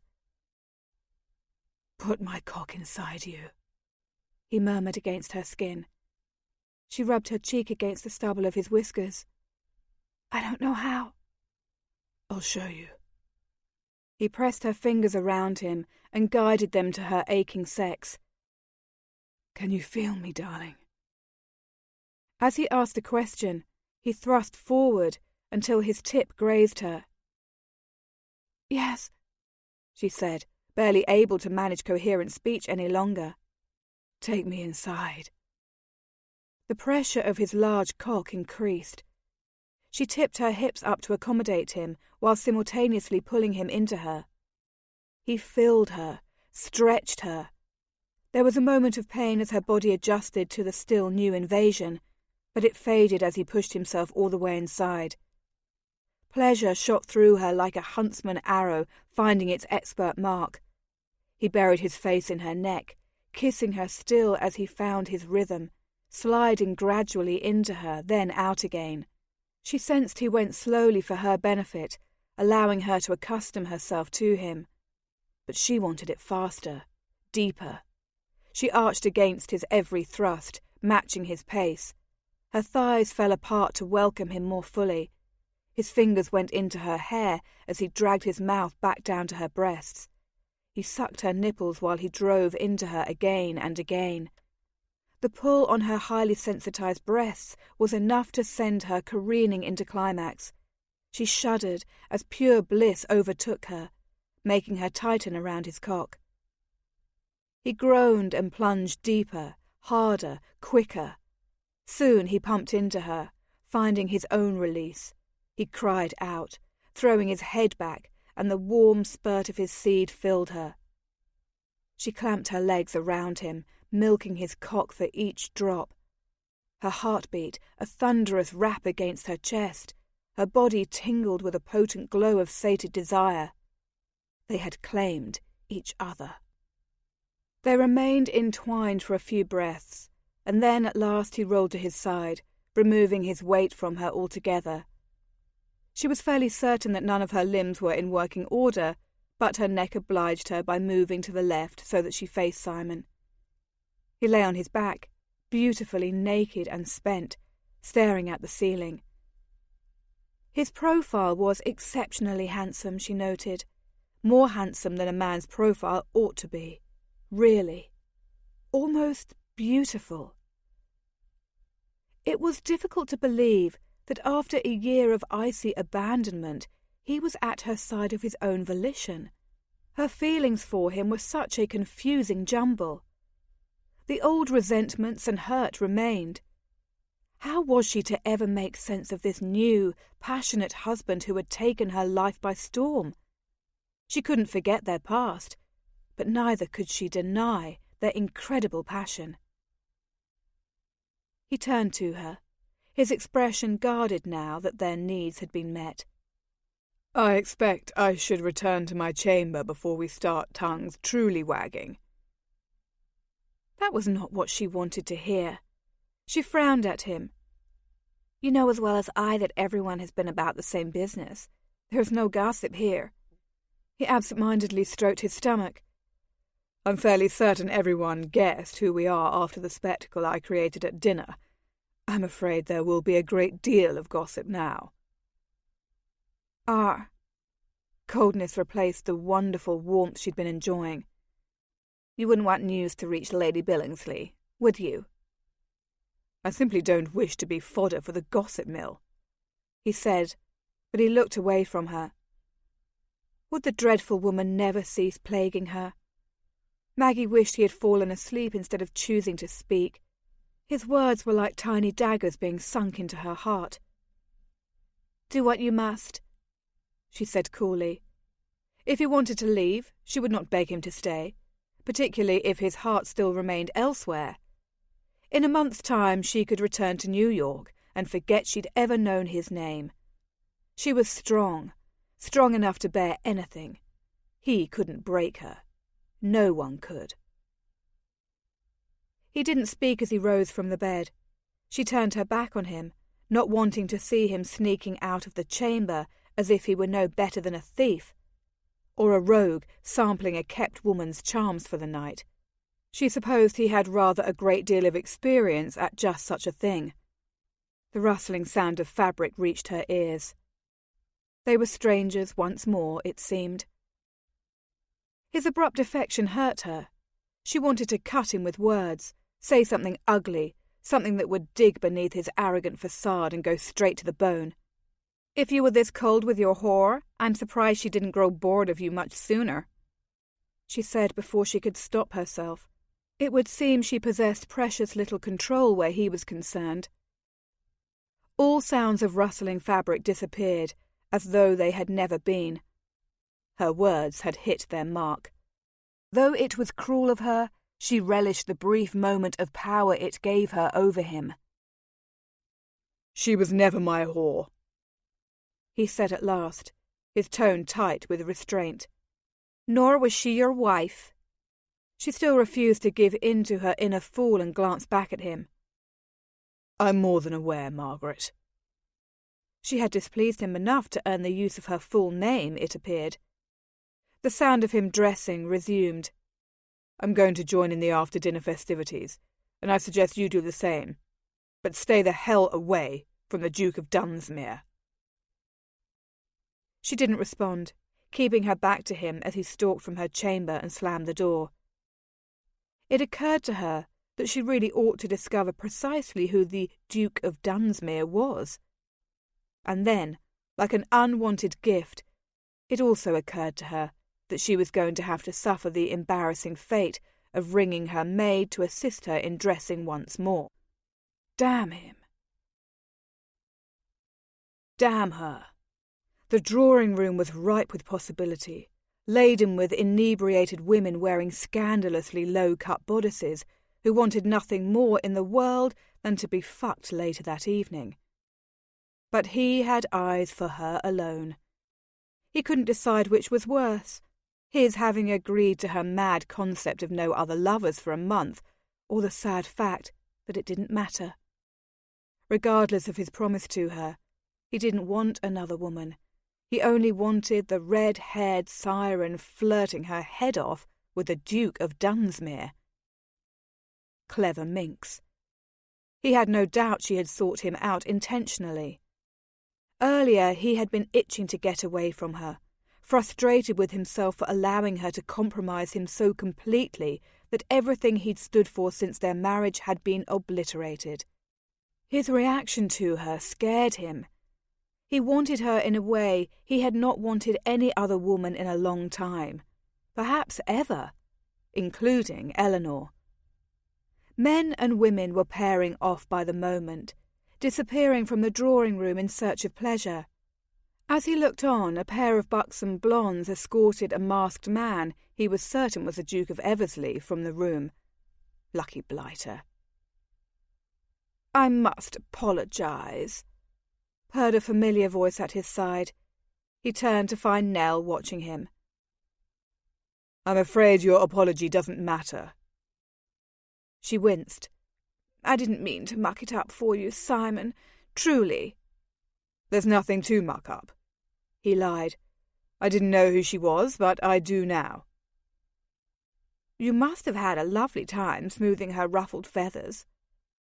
Her eyes narrowed as she considered him with thinly veiled scepticism. "You disappeared for 2 hours." "I was napping." He kept his tone bland. "Rubbish! You were bedding her." A guilty flush crept over his cheekbones. "Go to hell, Nell." "Such poetry." She laughed. "You're not the only man who's smitten by her, you know. Dunsmuir appears to be prepared to kiss her very hem." His gaze went back to his wife. She stood deuced close to the Duke. Her breasts were nearly brushing against his arm, for Christ's sake. "I'm going to kill him," he vowed. "I'll not have bloodletting at my soirée," she admonished firmly. "Tell me, Simon, how is Eleanor?" He stiffened at the mention of her name. "I wouldn't know." But Nell was ever a dog with a bone. "I've heard she's living at Billingsley's country estate, and that she's breeding." Breeding? Eleanor was with child. The revelation hit him with the force of a fist. But there would have been a time when he'd been hit with the force of a raging stallion. She had done her duty by Billingsley then. "She ought to be happy," he forced himself to say, though he didn't think it was true. Billingsley was a notorious brute and given to drink. The thought of Eleanor at his mercy had once been enough to make him ill. He'd been prepared to do anything to keep her from going to her husband. But she had not wished it. And in the end, he'd let her go. He had no rights where she was concerned, and he never had. "Are you happy, Simon?" Nell's unexpected question shocked him. No one had ever, in his recollection, asked him such a thing. He wasn't certain how to answer her. "I suppose that depends upon whether or not my little wife is planning on leaving your drawing-room with Dunsmuir." A smile played on the corners of Nell's lips. "You're jealous," she observed. That settles it. You're definitely smitten with your little wife, as you call her." Smitten? Devil take it. Was he? Obsessed, perhaps. Consumed by lust and the need to be inside her. Absolutely. But the word smitten suggested something deeper, something based on emotions that didn't exist. His eyes sought out Maggie once more. She was resplendent in her evening gown. There was no sign to suggest that she had been naked and in his arms a mere hour before, that he'd been inside her. But he knew. He knew what she tasted like, where she liked his teeth to nip, where she preferred his tongue to lick. "I don't like this," he grumbled, more to himself than to Nell. "I dare say you don't."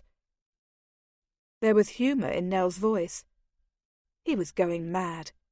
There was no doubt about it. He tore his gaze from his wife and looked down at the woman at his side. He tried to summon a crumb of the desire he felt for Maggie, and could not. Damn it. He could not allow another woman to ensnare him as Eleanor had done. He took Nell's hand in his and raised it to his lips for a leisurely kiss at the sensitive turn of her wrist. Go to bed with me, he suggested on a whim. A dark voice in his head told him he'd be better off if he forgot his wife and his promise to her. After all, he owed her nothing. The past 2 days had been an aberration. Nell's smile didn't reach her eyes. I'm not the woman you want. Of course she was right, but he was foundering. I don't know what the hell to do. I shall tell you. Her tone was frank, pure Nell. You'll go to her side and make your claim upon her. Why bother playing silly games? Let yourself free, Simon. You aren't encumbered by Eleanor any longer. Eleanor and Nell had been friends once, but something had happened to change all that. Though she had continued to extend invitations to himself and Eleanor over the years, Nell had not bothered to hide her dislike for her sometime friend. He considered Nell's edict now, eager for the distraction. Why do you harbour such ill toward Eleanor? He had often wondered, but Eleanor had never wanted to discuss their falling out. Her expression became shuttered. Some secrets are best kept. Nonsense, he dismissed. Can you not tell me now? You don't wish to know. Her ordinarily lush mouth drew into a pensive frown. He was more determined than ever to have the truth. Tell me, Nell. Our friendship demands it. Very well. She tipped up her chin in a show of defiance. She bedded my husband. Needham? But that was impossible. Eleanor had only been intimate with 2 men, himself and, of course, Lord Billingsley, out of necessity only. She had told him so herself. Surely you must be mistaken. Nell's gaze never wavered from his. I saw them together. He felt as if the breath had suddenly been sucked from his lungs.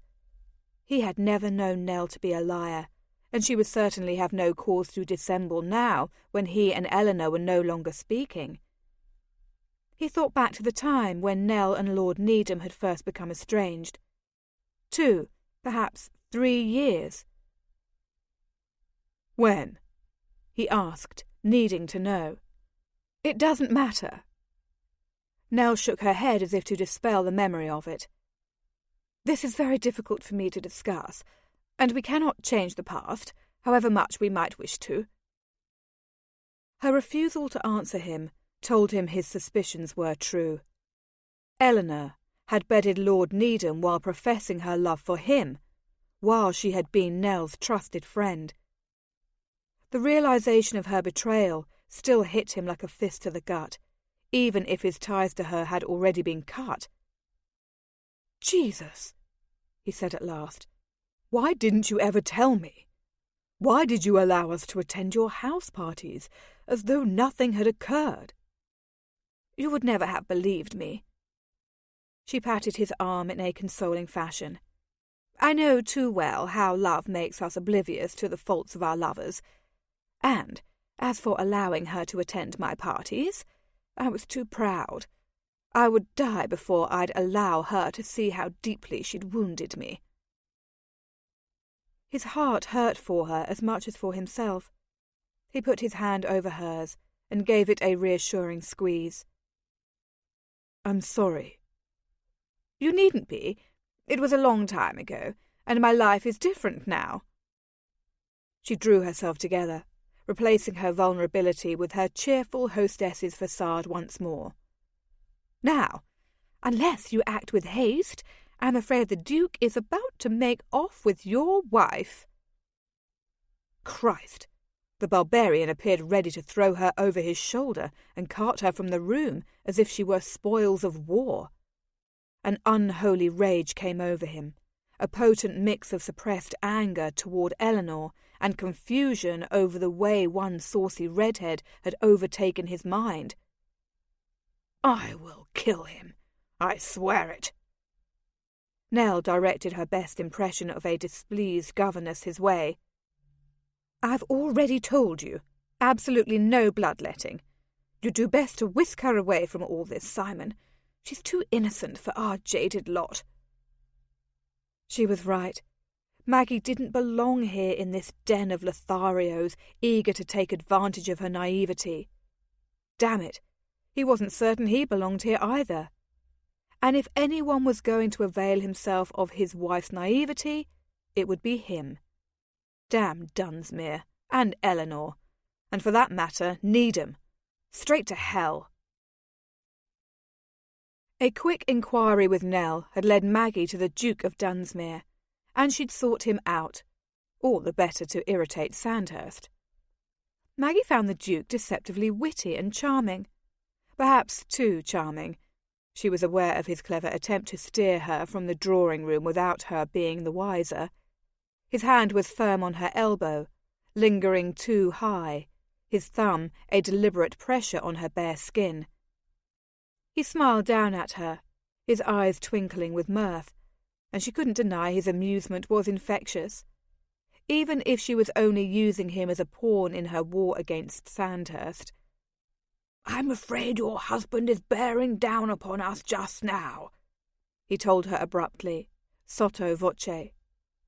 She wasn't surprised that after the disastrous altercation at dinner, everyone appeared to know who she and Sandhurst were, despite their masks. Gossip loved to travel. "If you but say the word, I shall have you out of here in a trice, beyond his insufferable reach." She was tempted by the offer, but not foolish enough to accept it. While I thank you for your concern, I dare say that would be like slipping into a cage with a tiger rather than a lion. He pressed a hand to his broad chest in mock indignation. "I'm wounded you only consider me a tiger."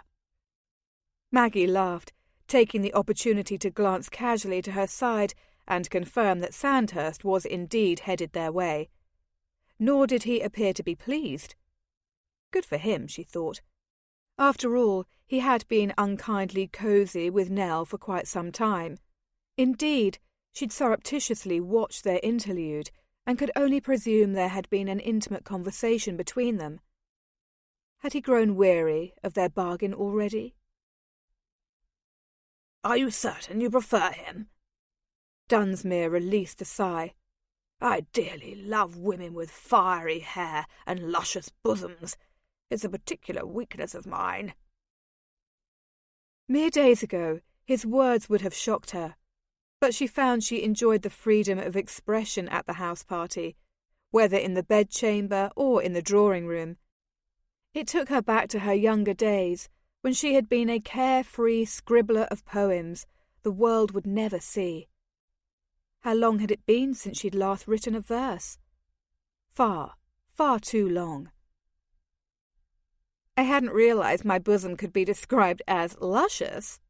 A wild streak in her made certain she drawled the last words as her husband came abreast of them. His eyes were dark slits of emerald ice beneath the silken mask that he had once more donned. "My lady." The bow he offered her was scornful at best. "Dunsmuir." "Sandhurst," the Duke acknowledged. "I do hope your ruffled feathers are now smoothed, old boy. Remove your paws from my wife." He bit out by way of response. Maggie swallowed, watching him with new eyes. She'd never seen this particular side of him. Oh, she was no stranger to his anger, but this time he was different, much like the lion she had described him as. "Sandhurst," she cautioned. Dear heavens, she didn't want them to come to blows. "His Grace is merely being courteous." His lips thinned. "Whilst discussing the merits of your bosom?" "Dear me." Dunsmuir's voice was deceptively mild. "You seem irritated. I dare say we were merely finishing the delightful discourse we shared at dinner." "I'll thrash you," her husband roared. "Come outside with me now. I've promised Nell that I won't trounce you in her home." "Oh, how kind of you, but I'm afraid my pugilism days are over. One too many broken noses." He tapped the knot on his otherwise perfect feature. "The ladies don't prefer it, or so I'm told." She nearly groaned aloud. He was digging her a hole with his words, and soon she would be buried in it up to her neck. The rigid set of her husband's jaw told her she would not escape her antics unscathed.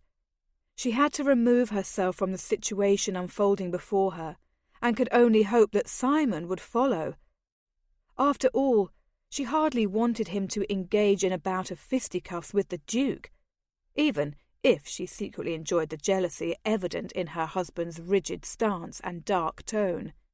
"As much as I've enjoyed the evening, I'm afraid I'm weary and must retire," she said, hurrying to fill the conversational gap, lest the two men decided to continue trading potentially lethal barbs. "I shall escort you," both men offered simultaneously. Good heavens! She winced and accepted her husband's proffered arm. "Good evening, Your Grace. Thank you for the conversation." Emitting only a raw sound of possessiveness, Sandhurst all but propelled her from the room. If the Duke responded, Maggie would never know. Her husband was too busy hauling her to her reckoning. Chapter 5. He took her to his chamber rather than hers, perhaps for fear the Duke would seek her out in the quiet of the night. Maggie would never know the reason behind his decision for certain. The door was barely closed at his back before he turned on her, his hands gripping her arms as he hauled her up against the wall, pinning her with his large body so that there was no escape. Maggie blinked, startled by the virulence of his reaction. She reached for his shoulders. "What in heaven's name are you doing?" "Punishing my wayward wife," he told her in a tone that was at once velvet and whiskey to her senses, seductive and shocking. He pulled up her skirts and wedged a hard thigh between her legs. She felt the unfamiliar abrasion of fabric against the open slit of her drawers and couldn't keep herself from straining into him. She was hungry for him already, warm and wet and willing, but she wasn't about to give in to him easily. "What have I done?" she asked on a half-gasp, prolonging the inevitable. She had expected to spark jealousy, but not anger. Then again, perhaps the two were not that far apart in the realms of emotion. His hands were at work beneath her skirts, finding the closure on her drawers and sliding it open. "You know very well. Don't play the innocent with me." She stiffened as he swept a hand over the bare skin of her upper thigh. Her drawers slid down over her limbs. She forced herself to protest. "Simon!" "You intentionally sought out Dunsmuir." His gaze skewered her, holding her to the wall as surely as his body did. Fingers skimmed her inner thigh, tantalizing her.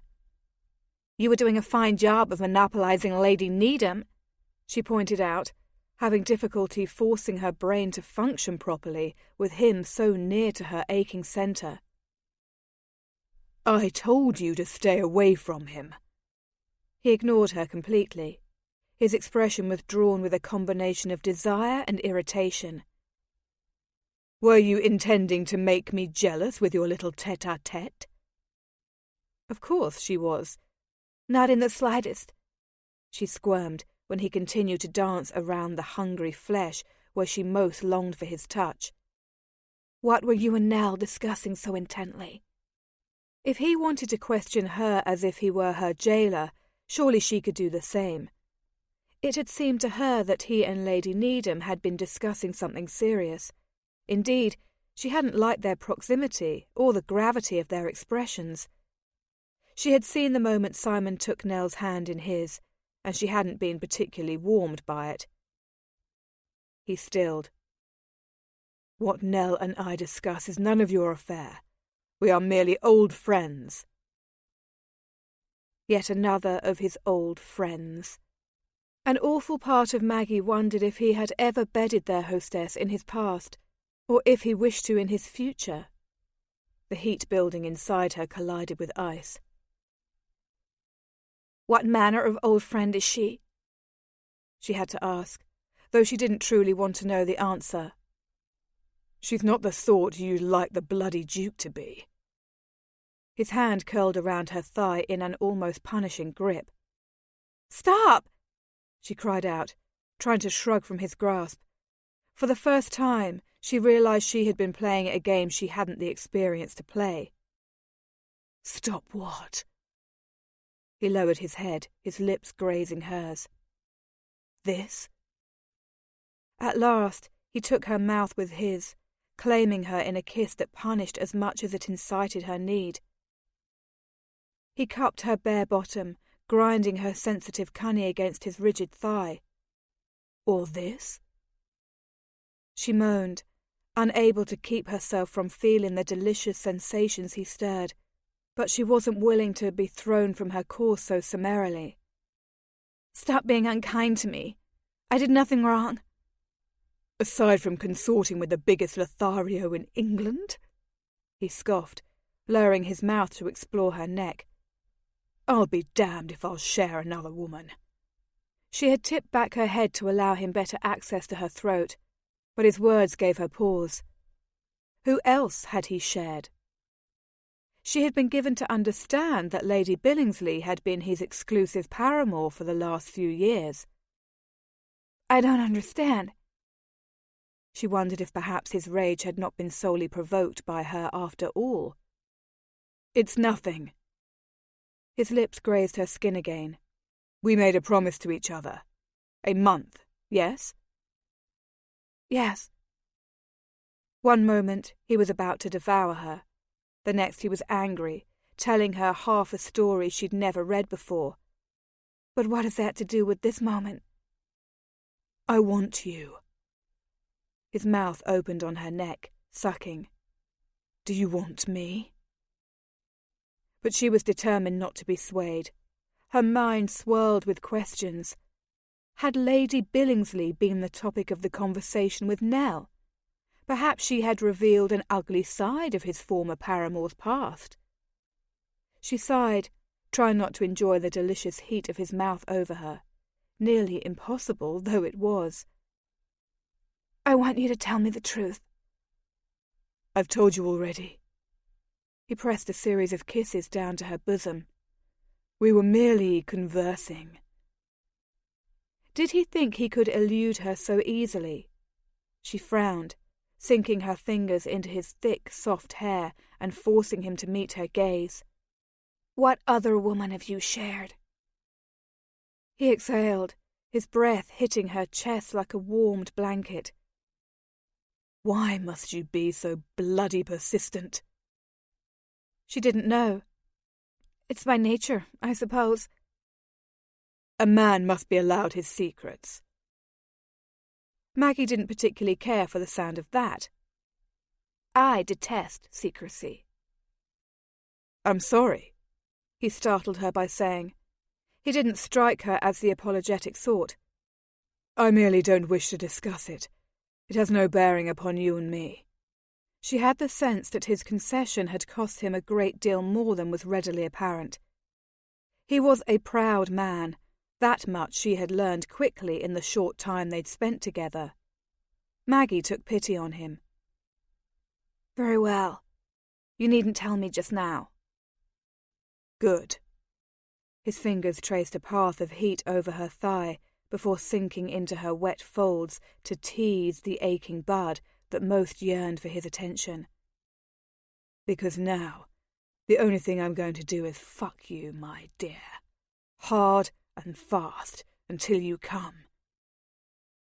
She lost her breath. The iniquitous words made her all the more hungry for him. No man had ever dared to speak such sin to her.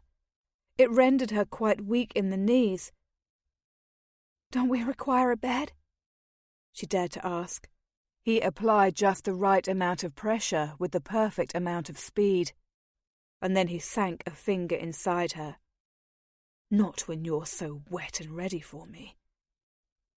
Her hips pumped against his rhythm. Her instinct took control of her.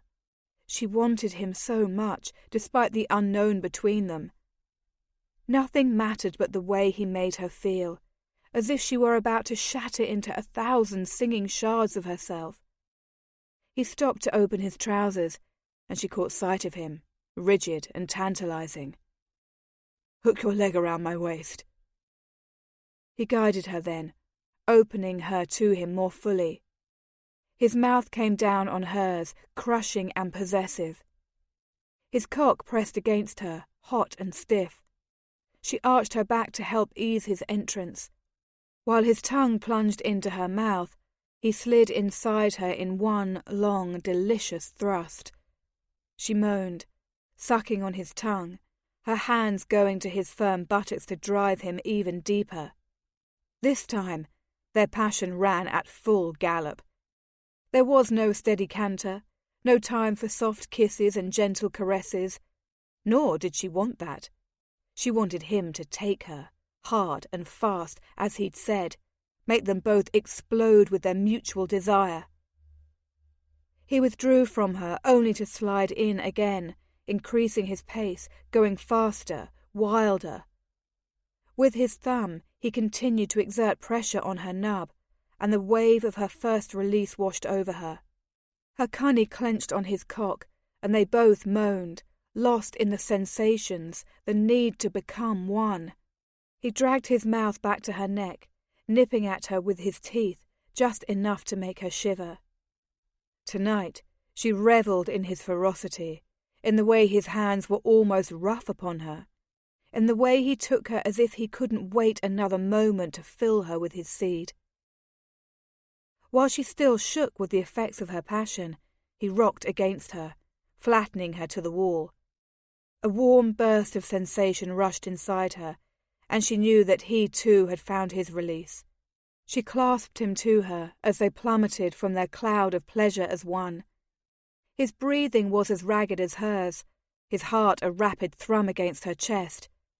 He kissed her neck, then dropped a lingering kiss on her mouth, before gently returning her foot to the floor and slipping from her body. They stared at each other.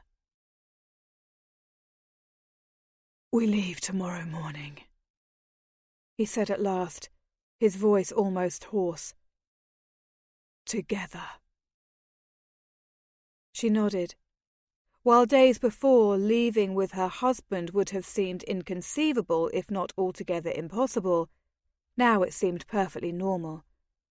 She wasn't certain she could yet manage rational conversation, so she busied herself with rearranging her skirts. Only her drawers discarded on the floor remained as a sign of their frantic love-making. He refastened his trousers while she attempted to collect herself. "I suppose I ought to return to my chamber," she said, when at last she rediscovered the ability to speak. "You'll stay here with me this evening," he said, more a decree than request. His pronouncement startled her. Hadn't he just been concerned with observing a full sense of propriety? What had changed? She blinked, wondering if she'd heard him properly above the mad thudding of her heart. "I beg your pardon?" His expression was impossible to decipher. "I want you to remain in my chamber," he elaborated. "Please." Maggie supposed he wasn't accustomed to asking for what he wanted. After all, he was a man and a lord both. Even so, his request was hardly tender, and though she was not impervious to his love-making, she was still quite stubborn in her own right. "You might ask me rather than issue a demand." He frowned. "I didn't demand. I said please." "Silly me." She almost laughed, but he was serious. "Thank you for issuing a polite demand." He raked a hand through his hair, looking vexed. "Damn it, woman. You're as prickly as a rosebush sometimes. I merely want you to stay here in my chamber." "Why?" she persisted. "Because I don't trust that blackguard who calls himself a duke," he thundered, his eyes darkening. Ah, so he had been jealous of Dunsmere. She was secretly pleased. Still, there were logistics to be considered. "What of my lady's maid? She won't know to find me here." I'll damn well be your lady's maid for the night," he growled. "In the morning, I'll have her sent up for you." Another thought occurred to her just then, and she had to know. "Do you trust me?" His gaze searched hers. "I'm not certain. I've misplaced my trust far too many times, it would seem." How paradoxical that he should make such a confession to her, of all people. She stared at him. "So too have I, my lord." He inclined his head, accepting the insult wordlessly. She was more convinced than ever that he and Nell had been speaking of Lady Billingsley. A tiny sliver of triumph sliced through her at the thought. Perhaps his old and dear friend had not been the angel he'd believed her to be after all. And while Maggie couldn't compete with a paragon, she could certainly compete with a mere woman. If she wanted to compete at all, that was. And she wasn't entirely certain she did. Indeed, her brain was doing a fair job of convincing her that she ought not to, though her passionate heart felt otherwise. But in the end, she was tired, and giving in to a small battle didn't seem too foolish a decision. "Very well," she capitulated. "I shall stay." Early the following afternoon, they arrived at Denver House, Simon's country seat. The visit was Maggie's first, since they had wed in London and he had not bothered to provide her with a honeymoon. Instead, he had run off to the arms of his mistress. It had been a cold revelation to Maggie, who had been naive enough to believe her husband would treat her with the respect she deserved. She had imagined settling into a comfortable life, getting to know her husband, exchanging pleasantries over dinner, raising children. She had not imagined abandonment, though she had been warned by her mother in advance that not all men proved faithful husbands. Her mother, she'd discovered, had been woefully inept at warning a young bride about the realities of a society marriage. An odd mix of feelings assailed Maggie as Sandhurst handed her down from the carriage, and she took in the imposing facade of the home she'd never seen. Her heart went to her throat. Lady Needham's country house had been impressive indeed, but Denver House was magnificent. She stared at the immense structure, with its rows of windows flanked by an east and a west wing at either end. Doric columns stretched across the front as if they were a row of soldiers at the ready. Twin curved stairs descended to the gravel thoroughfare. Bas-relief carvings decorated the stone walls. The entire scene took her breath. "Welcome to Denver House." Simon's voice was grave. She had seen many a great building in London and New York, but this place was somehow different from all the rest. She forced her gaze back to her husband, who watched her with an impenetrable expression etched on his handsome face. "It's unbearably lovely." "It's a crumbling pile of familial rubble." His voice was cool. She supposed that if she had been raised in such a structure, she too could have been unaffected by its majesty. Her father's townhouse in New York was grand, but not nearly as regal. "You don't like it here?" "I will present you to the staff," he surprised her by saying, skirting her query with neat precision. Although she knew she ought to be stern with him for not having brought her to Denver House before, she couldn't help but be pleased by his announcement. It was far too late in coming, and under all the wrong circumstances, but she was once again choosing her battles. "Thank you. That would be wonderful indeed." He offered her his arm, looking uncomfortable. "I'm aware it should have been done well before now." "Yes." She would not allow him to escape her censure, for although they had created a tentative truce, it hadn't swept away a year of his bad behaviour. It most certainly should have. A self-derisive smile curved his lips as they walked to the entrance. "You're not the forgiving sort," Are you? Only where forgiveness is well deserved. She kept her voice prim. She did not wish him to think that love-making was a panacea. Of course she enjoyed the wicked things he could do to her body, but that hardly meant she'd forgotten the stark realities of their union. Now that they were away from the dream world of Lady Needham's party, it was easier for their difficulties to re-emerge. Is there a way it can be earned? Their shoes crunched on the gravel in time. Despite her caution, she was enjoying this slice of life as it could have been for the two of them, as it perhaps would have been had he not already found love elsewhere. She had to admit that she longed for the simplicity of companionship, the ease of friendship that she knew some women found with their husbands. This was not the life she ever envisioned for herself, even when she'd accepted her duty and agreed to their marriage of convenience. Maggie considered his question then, forcing her mind to the conversation at hand rather than the emotions surging through her at their odd homecoming. Do you wish to earn my forgiveness?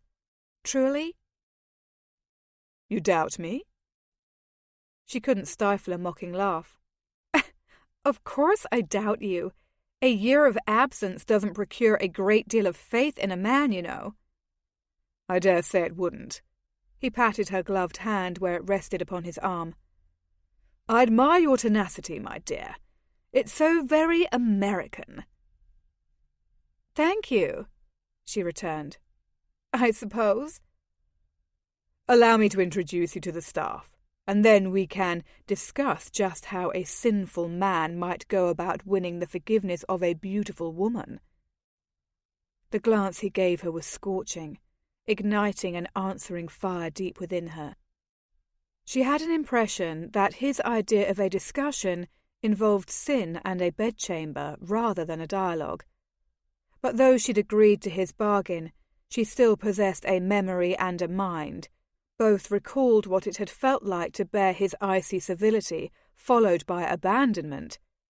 Both recalled the pitying stares and whispers that followed her wherever she went. And both recalled that he had left her for another. Forgiveness must be earned, my lord. She met his gaze with a frank, unflinching stare.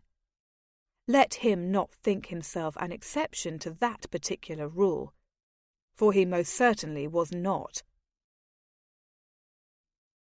Simon had disappeared.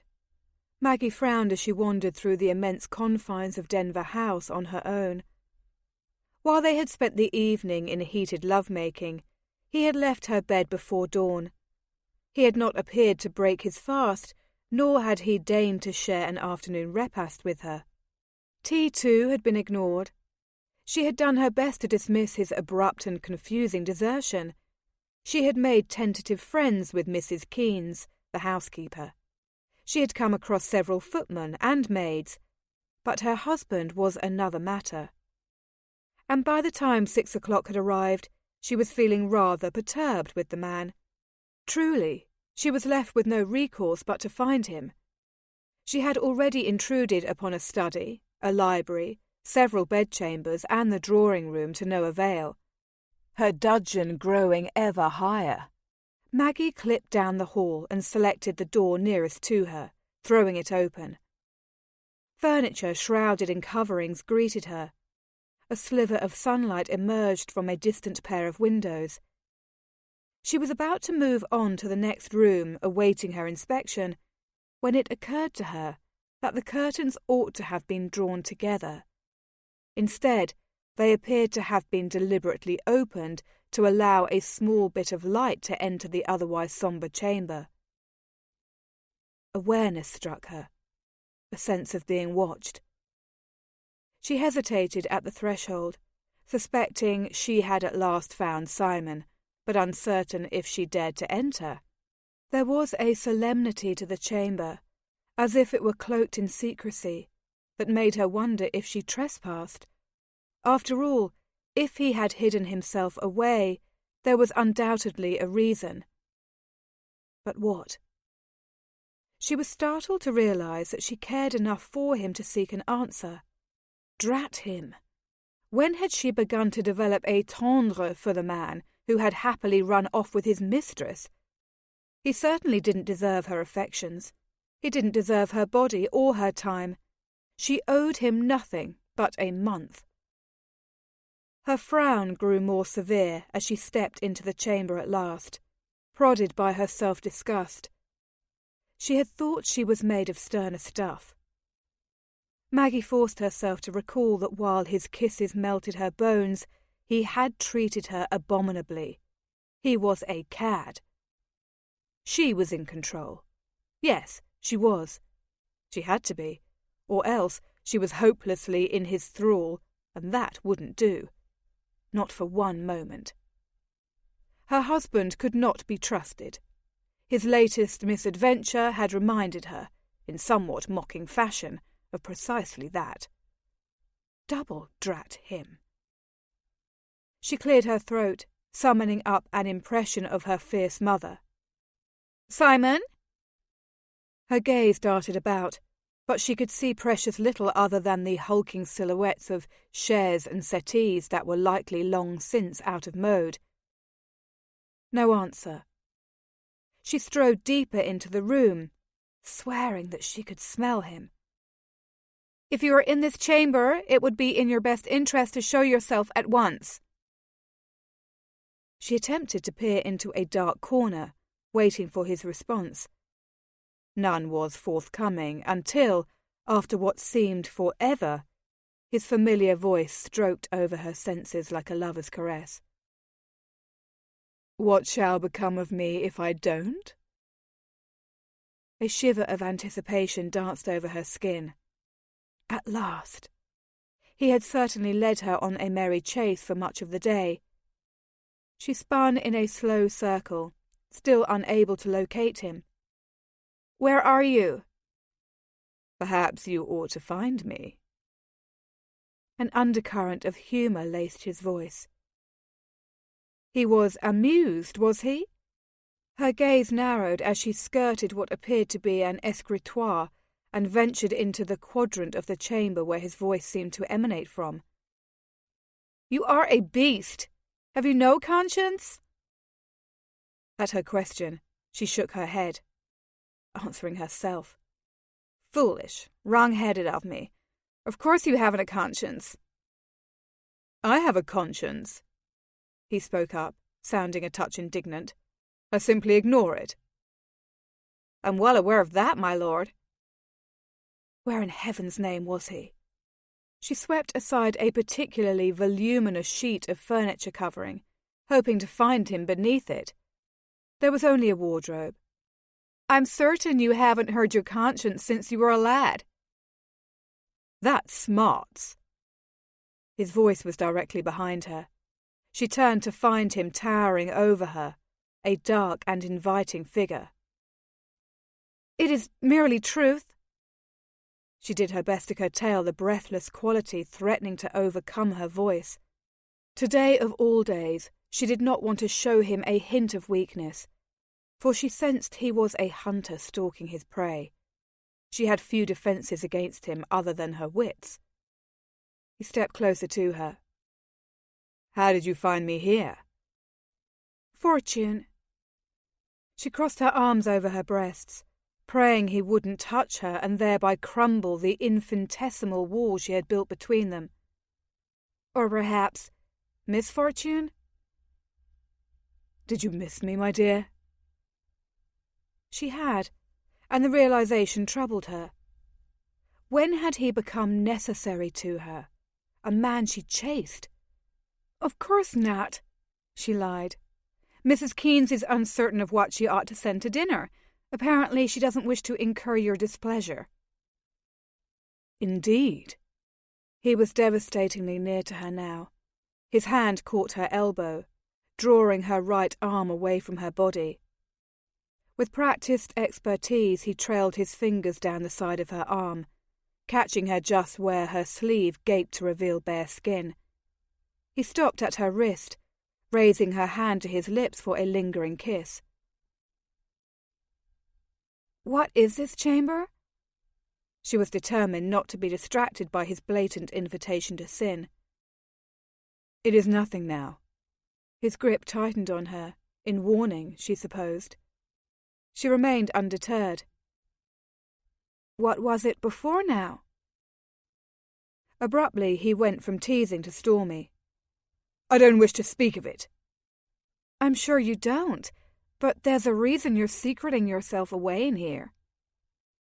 He dropped her hand, pivoting abruptly to give her his back. I abhor your American sense of persistence. And I dislike your English sense of avoidance, she countered. You cannot hide forever. Tell me, Simon. You can trust me. Can I? He turned back to her. In my experience, the fairer sex is furthest from trustworthy. How interesting, for I share a similar experience with their male counterpart. She wished she could see his eyes, but the dimness of the chamber rendered it impossible. Point well taken. You can't trust me, Maggie girl. Don't ever do it. His voice was bitter, self-mocking. She didn't hesitate. You can be certain that I won't, but you can trust me, my lord. I am not Lady Billingsley. His former mistress had hurt him. Maggie knew a pang of jealousy for Lady Billingsley's ability to wound him, for it meant he cared. You most certainly are not. His voice was solemn. She couldn't tell if he paid her a compliment or an insult, but she decided on the former. What is this chamber? She asked again, refusing to allow him to dodge her question. There was a reason for him to have hidden himself away in a dusty old furniture-laden room. She was determined to know what it was. He was silent for a few heartbeats, and she feared he wouldn't answer her. Then his gruff voice split the uneasy quiet. It was my mother's sitting room. His mother. Surprise flitted through her, mingling with compassion. She knew very little of the previous Marchioness of Sandhurst, other than the facts related to her by Mrs. Keynes, who had been a retainer at Denver House for nearly 40 years. Simon's mother had died in childbirth when he was a lad. Beyond that stark truth, she hadn't much information. She placed a hand on his arm, the need to comfort him an impulse as strong as it likely was wrong. How long has it been closed? 15 years, I suppose. The breath escaped from him in a long, weary sigh. I was but a lad. I've never had the heart to change it. This is the first time I've been inside this chamber since her death. Damn odd how so many years can pass, and yet upon return, it's as if no time has gone at all. His sadness was palpable. This rare show of emotion from her otherwise guarded husband moved her. For one ridiculous moment, she thought of taking him in her arms before dashing the notion away with her common sense. He wasn't worthy of her comfort, and she mustn't forget it. She pulled her hand away, needing to put some reason and distance between them. Memories are like a book you've already read. You may forget the details, but once you delve back into the pages, it all returns to you. He considered her through the half-light. You're surprisingly sage for a woman of your tender years. She was 22, and she didn't think that to be terribly young, particularly since he was only 7 years her senior. I do have a mind, she pointed out, while she was aware that it wasn't always fashionable for women to possess sharp wits. She had never been wont to hide her intellect. And it is indeed a worthy one. I begin to see just how gravely I underestimated you, my dear. He startled her by reaching out and caressing her cheek. A small shiver laced through her at his touch. Have you been hiding away in here the entire day? No. I've been wandering. Confronting old ghosts, I suppose. His thumb brushed her lower lip. She stilled, her heart thumping madly. Perhaps you ought not to confront them alone. Christ! He took her in his arms then, crushing her to him and burying his face in her neck. How can you be so bloody kind? I'm not kind. She tried not to be affected by his lips on her skin and failed horribly. My younger brother and sister would attest to that. His grip on her tensed. I had a brother as well. My mother died bearing him, and he died 2 days later. She embraced him despite herself, putting aside her pride's frantic call to treat him no better than he had treated her. How could she deny him solace when he was showing his humanity for the first time? He seemed fragile, the complete opposite of the cool man she'd known. It must have been difficult for a boy to lose his mother and brother so abruptly. His face remained pressed to her throat. My mother was a gentle soul. She deserved far better than to die alone in the countryside while my father was gadding about with his paramour. Maggie rubbed his back in soothing motions. He wore only a shirt, no jacket, no waistcoat, entirely divested of his polite trappings.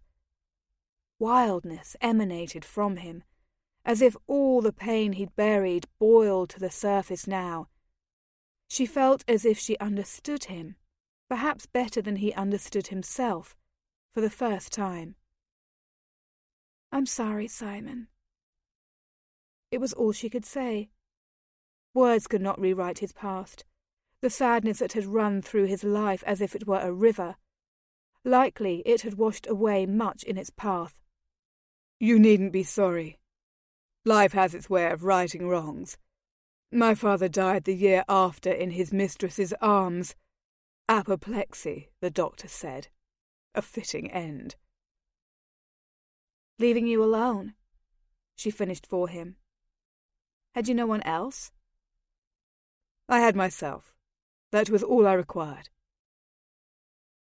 Maggie had possessed a childhood that, while far from perfect, had never been lonely. Her days had been filled with siblings and love, albeit with a healthy portion of bickering. Her disillusionment had begun later, along with the inevitable awful realization that she must leave the comfort of her family behind. She felt sorry for him, for what he must have suffered as a boy suddenly bereft. You have me now as well, she told him, hating that he had ever felt as if he were on his own, though she knew well she shouldn't care one whit. Have I? She thought of the lad who had lost his mother, who had been left without comfort and love, and her heart crumbled for the boy he must have been. Tears stung her eyes, and she blinked them away. For the next month you do, she said, before she could think better of it. Why the devil are you here, Maggie? He pulled away to look at her, his gaze dark and searching. She wasn't certain she knew what he asked of her. She frowned. You brought me to Denver House. I'm well aware. He paused, seeming to collect his thoughts. What I meant to ask is, why are you in this chamber with me? Why are you being so good to the man who never wanted you? She'd known, of course, that he'd never wanted her as a wife. He'd made that abundantly clear with his desertion and ensuing silence. But hearing him confirm it aloud still stung. Maggie allowed her gaze to travel over his handsome face as she searched for a response. For the next month, it is my duty. Duty. His tone went lifeless. Was it possible she had actually hurt him? Though she knew she ought to possess a heart of hardest stone when it came to him, she couldn't quite bear it. He had a way of creeping into her heart when she least expected it. At Lady Needham's party, they had fallen into each other's arms, little knowing what was to come when their true identities were uncovered. In so doing, they had become inextricably linked in a way their marriage had never managed to accomplish. "I don't want to be your duty, Maggie." He intruded upon her thoughts, his voice low and intense. "I want more from you." "How much more?" She dared to ask, although she told herself she had nothing left that she was willing to give him. He'd already taken too much. "I don't know." Pent-up emotions made his voice ragged. It wasn't an answer to any of the questions thudding around in her mind, but it was somehow all she needed. She hooked an arm around his neck and pulled his handsome face closer to hers, until their mouths barely touched. He didn't require further encouragement. With a groan, he claimed her lips in a long, searching kiss. Maggie's fingers sank into his hair as she opened for him, his tongue slipping into her mouth, and she sucked it, a hot surge of want nearly toppling her over in that moment. How was it that she could be irritated with him one minute, and yet in the midst of a dusty room she could long for him so much the next? He broke the kiss at last, resting his forehead against hers. His breath draped warmly over her lips. "Tell me how it is that you continually surprise me." She stared. "I could ask you the same." "Thank you for finding me." That gave her pause. She hadn't anticipated his gratitude. "I reckoned you needed finding." He dropped a soft, sweet kiss on her lips. "It would seem you have an uncanny knack for finding me when I need it most." "If you're speaking of our meeting at Lady Needham's, it was you who found me," she pointed out, trying to maintain the tentative grip she had on her judgment. "You thoroughly trounced my train." "Ugh, trains are nuisances," he quipped. "You ought to have had it tied up properly, by God." Maggie's smile widened. "I did? You ought to have watched where you were placing your overly large feet, by God." She enjoyed their banter, and the realization startled her akin to a pinprick to the thumb. To her amazement, she was beginning to like him. A paradox. He was filled with passion one moment, and yet cold and calculated the next. He blustered without meaning it. He had loved his mother. He had loved another woman who had not been worthy of that love. She knew now that beneath his facade there hid the boy who had been left alone in the world. The boy had grown into a man who still possessed the same fear of being alone. He was imperfect, it was true, but so was she. And his kisses made her mad. His touch set her aflame. No, she had to stay the course of her reckless mind before it took her deeper down the path to ruin. "Now, I've overly large feet, have I?" There was a grin in his voice. "It's amazing you can even walk with those unwieldy fellows," she teased, running her hands over his broad shoulders. She could trust in desire, if little else. That was the only emotion between them that made any sense. "You're a minx." He found her bottom through the layers of her gown, sliding beneath her bustle with unerring accuracy. He pulled her snugly against him. "What if I am?" she challenged. "I shall have to make you pay." "Do you promise?" He kissed her again. "Absolutely." When their mouths broke apart at last, Maggie gathered her common sense, forcing herself to recall her initial reason for seeking him out. It wouldn't do for them to become fodder for below-stairs gossip on their first day in residence. She had never been treated as the lady of the house, and she didn't want to lose the tentative respect she'd won from her housekeeper. As much as she wanted to allow him to drag her to the bedchamber, It wouldn't do. Not now. Your retribution will have to wait, I fear, for it's likely nearly time for dinner by now. Will you join me? He inclined his head. I shall. Thank you. She stepped away from him, smoothing her hands down over her skirts. Poor Mrs. Keynes must be beside herself, wondering what to send to table. I'm certain she will find something suitably delicious. He took her hand, lacing their fingers together in a startling show of solidarity. I meant what I said, Maggie. Thank you for finding me. She squeezed his fingers, an unexpected twinge of emotion shooting through her. If she wasn't careful, she would soften toward him too much, and when their agreed-upon month was over, there was no telling where he would choose to go. She would do her best to remember that their truce was not lifelong, she warned herself. Her maudling thoughts of moments before were just that, sentiment rather than reality. They didn't know each other. Not at all. But she couldn't quite tamp down the desire to know him better. You're welcome, she whispered past the tension that threatened to close her throat. You mustn't grow to care for him too much, she reminded herself as he escorted her from the chamber. If only she hadn't already begun to do so. Maggie woke to find Simon had gone for a ride. A week had passed since their arrival at Denver House, and they had spent each night in sensual abandon.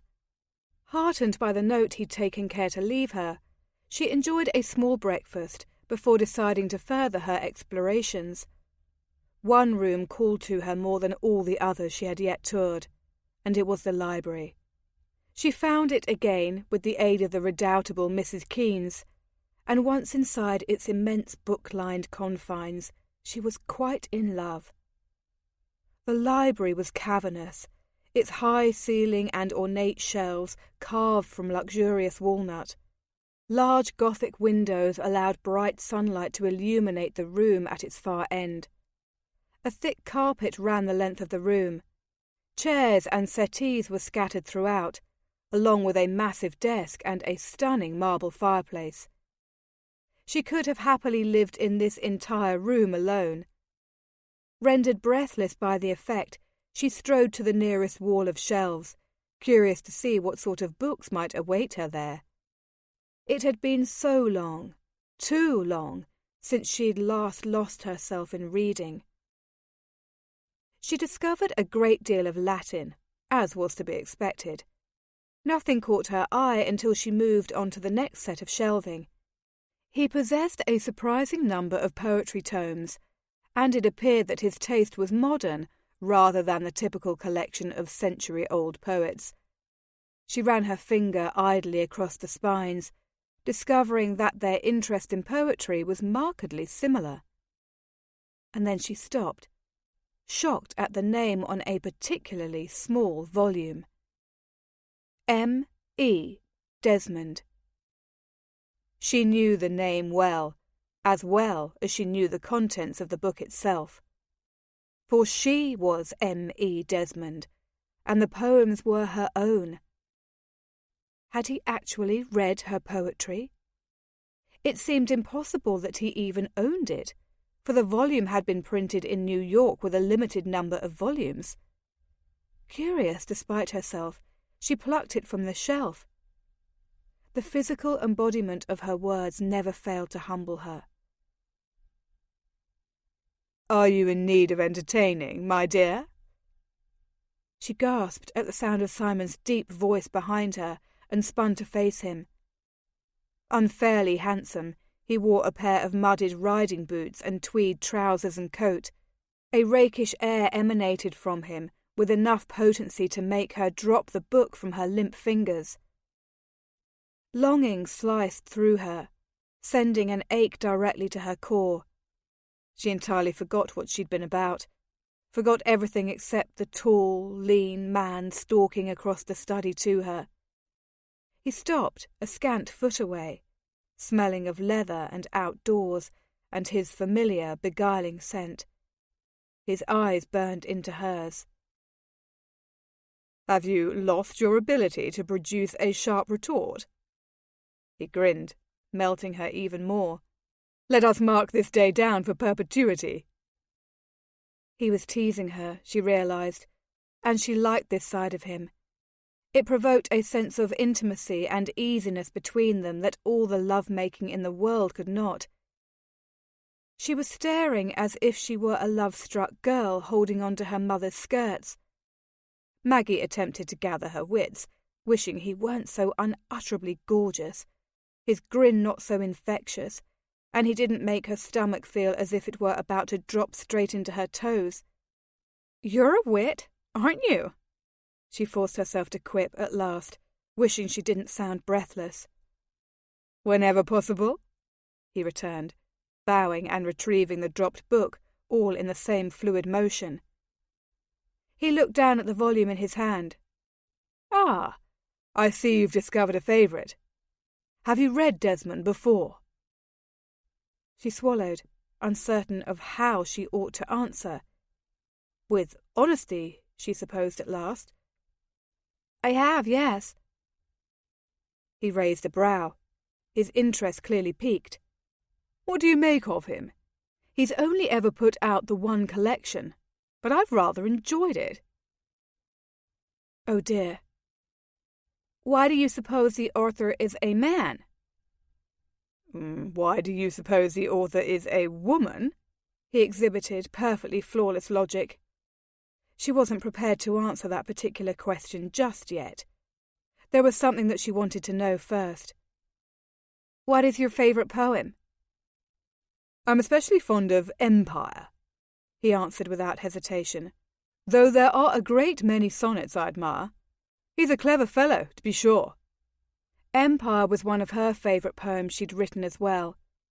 It was a confluence of the world she knew in New York and the early days of her childhood, the days when her father had been a man with the burning dream of building an empire instead of a man who owned one. As a young woman, she had many times wished to return to her life of simplicity, for the wealth her father had amassed with his hotels and stores had trapped her as surely as any gilded cage. With wealth had come responsibilities and, ultimately, a life far away from everything she'd ever known. She stared at Simon, wondering if she should tell him the truth, if he would even believe her. But she was proud of her work, and she wouldn't hide it. Not from him. "I've always been fond of that poem as well. I wrote it, after all." Confusion clouded his eyes. "I beg your pardon?" "I wrote the poem," she said in a quiet voice. "I'm M.E. Desmond. Or rather, I was, for I have not written a poem in some years now." "You cannot be." He searched her face, looking for an answer he apparently found. "My God! You're deadly serious, aren't you?" "Margaret Amelia Desmond." She held his gaze, unflinching. "Bloody hell!" Simon stared at her with an inscrutable expression. "When were you planning on telling me, Maggie?"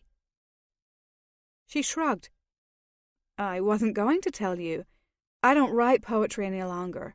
It hardly seemed important." "You don't write any longer? Why the hell not?" She hadn't anticipated that sort of response. Crossing her arms over her bodice in a defensive gesture, she met his gaze without flinching. "I'm no good at writing poems. It was a childish fancy, nothing more." "A childish fancy?"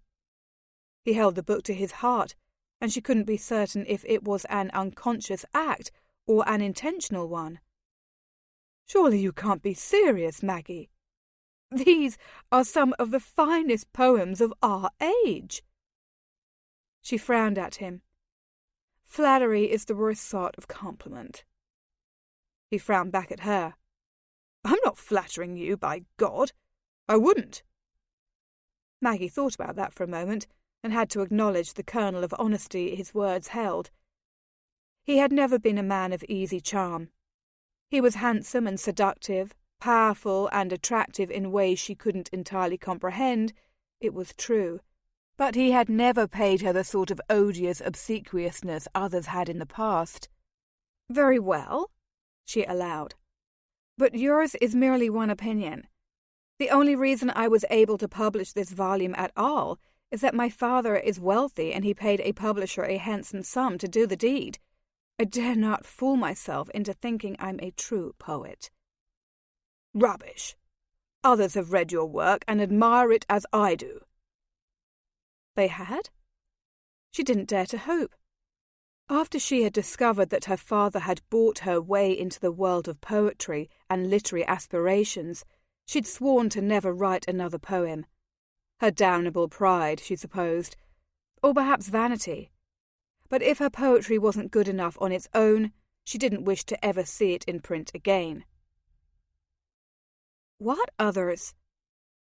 Of course she knew she ought not to entertain any such thoughts. From the time she'd first been enrolled in school, the one-room schoolhouse of her youth, rather than the private tutors and finishing school she'd later endured, she had wanted nothing more than to be a poet. But she had given up that dream, knowing it to be a fruitless one. "Lord Egglesfield, for one," he told her, his tone grave. "And Lord Ridley, Cavendish, and Tyndale as well. Mr. Tobin also." Dear heavens! While she hadn't heard of all the peers he mentioned, she had certainly heard of Mr. Jonathan Tobin, for he was an extraordinarily talented poet in his own right. It baffled her that such a distinguished group of men had deigned to read the scribbling of her youth, and admired it. She fanned her flushed cheeks with her hand. "Mr. Tobin? You know him?" He scowled. "Yes, and he's ugly as a bear's arse." Did she sense jealousy? A small smile flirted with her lips as she contemplated him. "Why have I never heard any such kind words regarding my poetry?" "No one knows who M.E. Desmond is," he pointed out, once again the soul of common sense. "Tobin is given to fat as well." "Of course. I hadn't thought of that."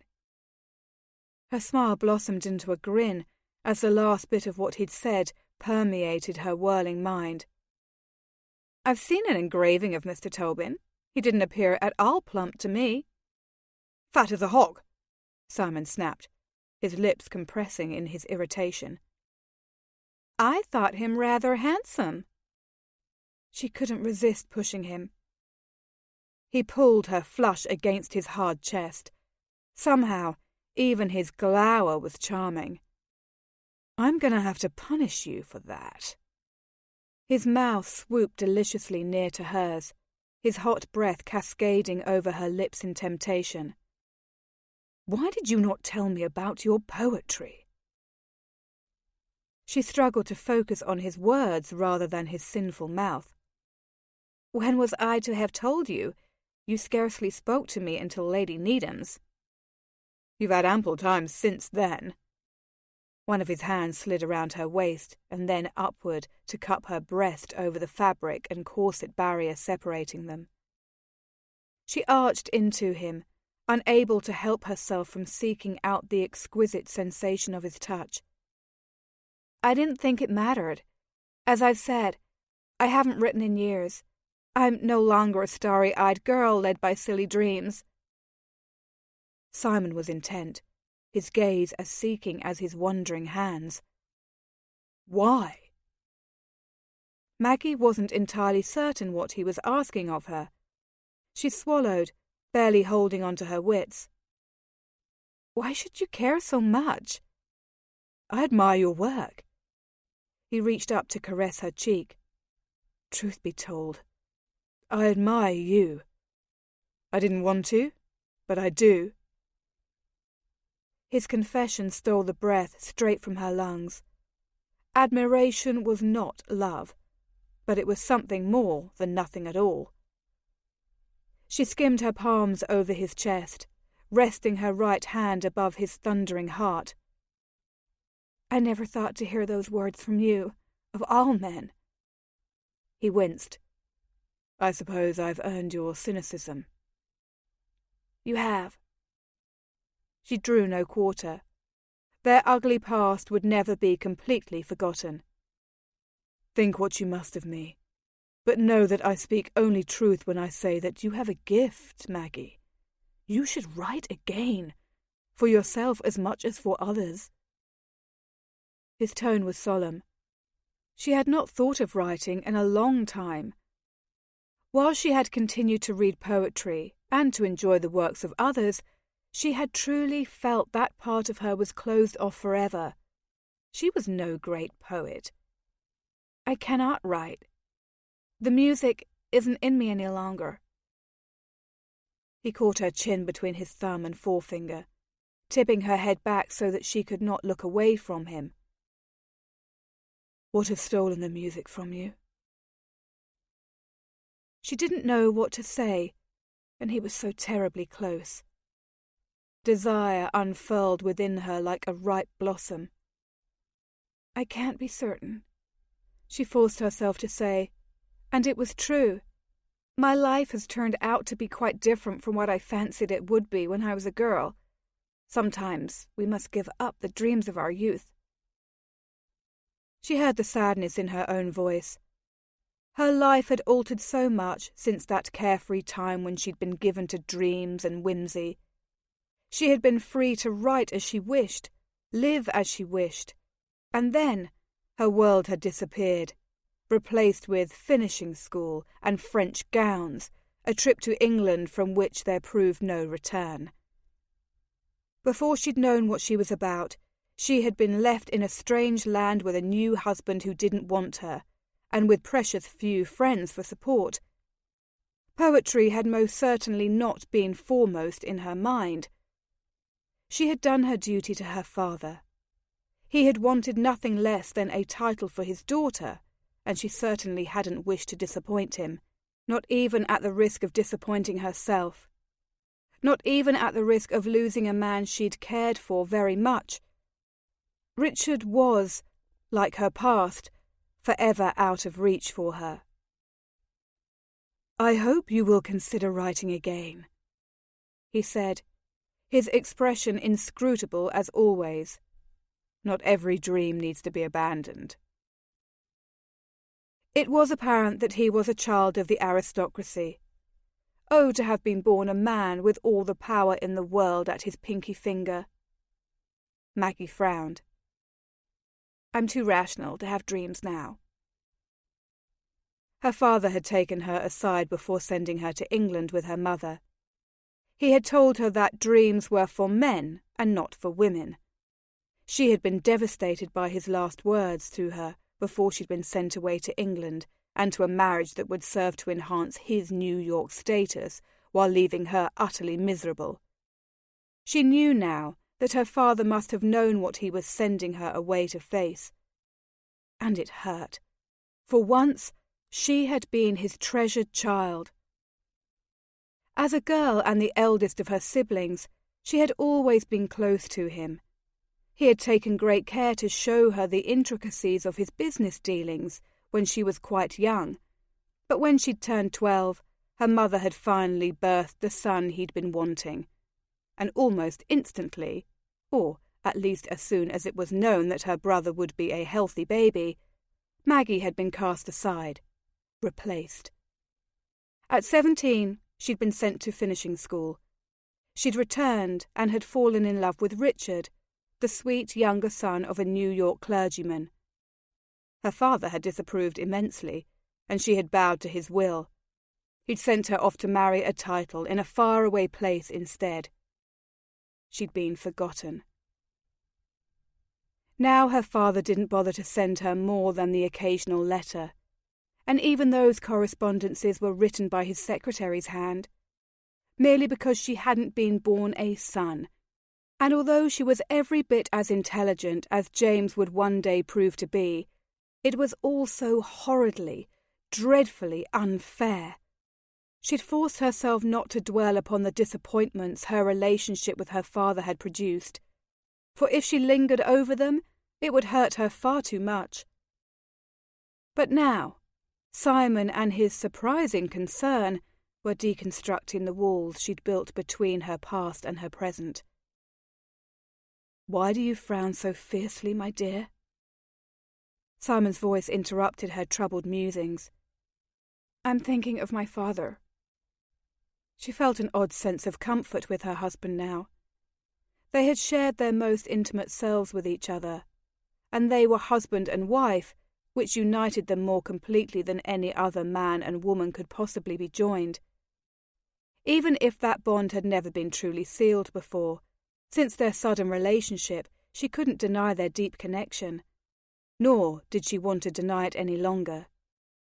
He was awakening her heart and her passion, and perhaps it was dangerous, but she didn't think she cared. "What of him?" Simon's tone was gentle. "I was thinking how my father raised me to have dreams, but only until it was clear that he would have a son. When my brother was born, my father promptly forgot I existed. No more sessions in his study, no more teaching me arithmetic and philosophy, no more encouraging me to read the great poets." "It would seem we share a commonality of sorts, then," Simon said, surprising her with his revelation in turn. "For my father never gave a damn that I existed." "I wonder if that would have been a better fate," she said, "than having been close to your father and then knowing that he treasured a sibling more than you, for no reason other than his sex. I couldn't help that I'd been born a woman. I am still every bit as worthy as James." "Of course you are, my dear." Simon gathered her to his chest then, embracing her in his strong arms and seemingly trying to erase the troubles in her heart. She leaned into him, soaking in his strength. How odd it was that he had the power to bring forth feelings in her that she hadn't known she'd been hiding. "A woman is every bit as worthy as a man. Why, after all, should her baby brother be touted the heir to her family simply by virtue of his sex? Females could be every bit as intelligent, if not more so than their male counterparts." "Don't cry, darling." He caught her tears on the pad of his finger. He was unbearably handsome looking down at her, the light of the far-off windows illuminating his aristocratic features. His eyes were what haunted her most, pinning her to the floor upon which she stood. "I'm not," she sniffed, trying to hide her embarrassment. How had they gone from speaking of her old poetry habit to this deep, emotional conversation? She didn't want to linger over wounds that didn't have a ready bandage. "My father was not particularly kind to me as I grew to be an adult, but it is hardly your affair. I'm sorry, my lord." She licked her lips, embarrassed that she had allowed herself to sink so low in the mire of her past. It was hardly his fault that her father had bartered her for his title. For the first time in her life, she recognized her father's machinations for what they were. She could be as angry at Simon as she chose, but the truth was that her father had orchestrated it all. He had sold her for a title, and once she was gone, he no longer had a need for her. All the happy childhood memories in the world could not supplant that bitter fact. Simon brushed a kiss over her forehead. "I'm sorry, my dear. My father was an utter bastard as well. All he left me was a mountain of debt and no true solution." No true solution. Maggie winced, for she knew she'd been the solution. Or rather, her father's willingness to provide him with a fat dowry had been. "I suppose we are both the victims of our circumstance." She'd never looked at the situation from such a perspective, but the more time they spent together, the more she'd come to see him differently. She felt a deep empathy towards Simon, who was a man who'd been set adrift on the ocean of life every bit as much as she. I suppose we are. His expression was as solemn as his gaze was searching. Perhaps we ought to begin again. Toss away the old hurts between us. What say you, my dear? If he'd surprised her before, he shocked her now with his unexpected query.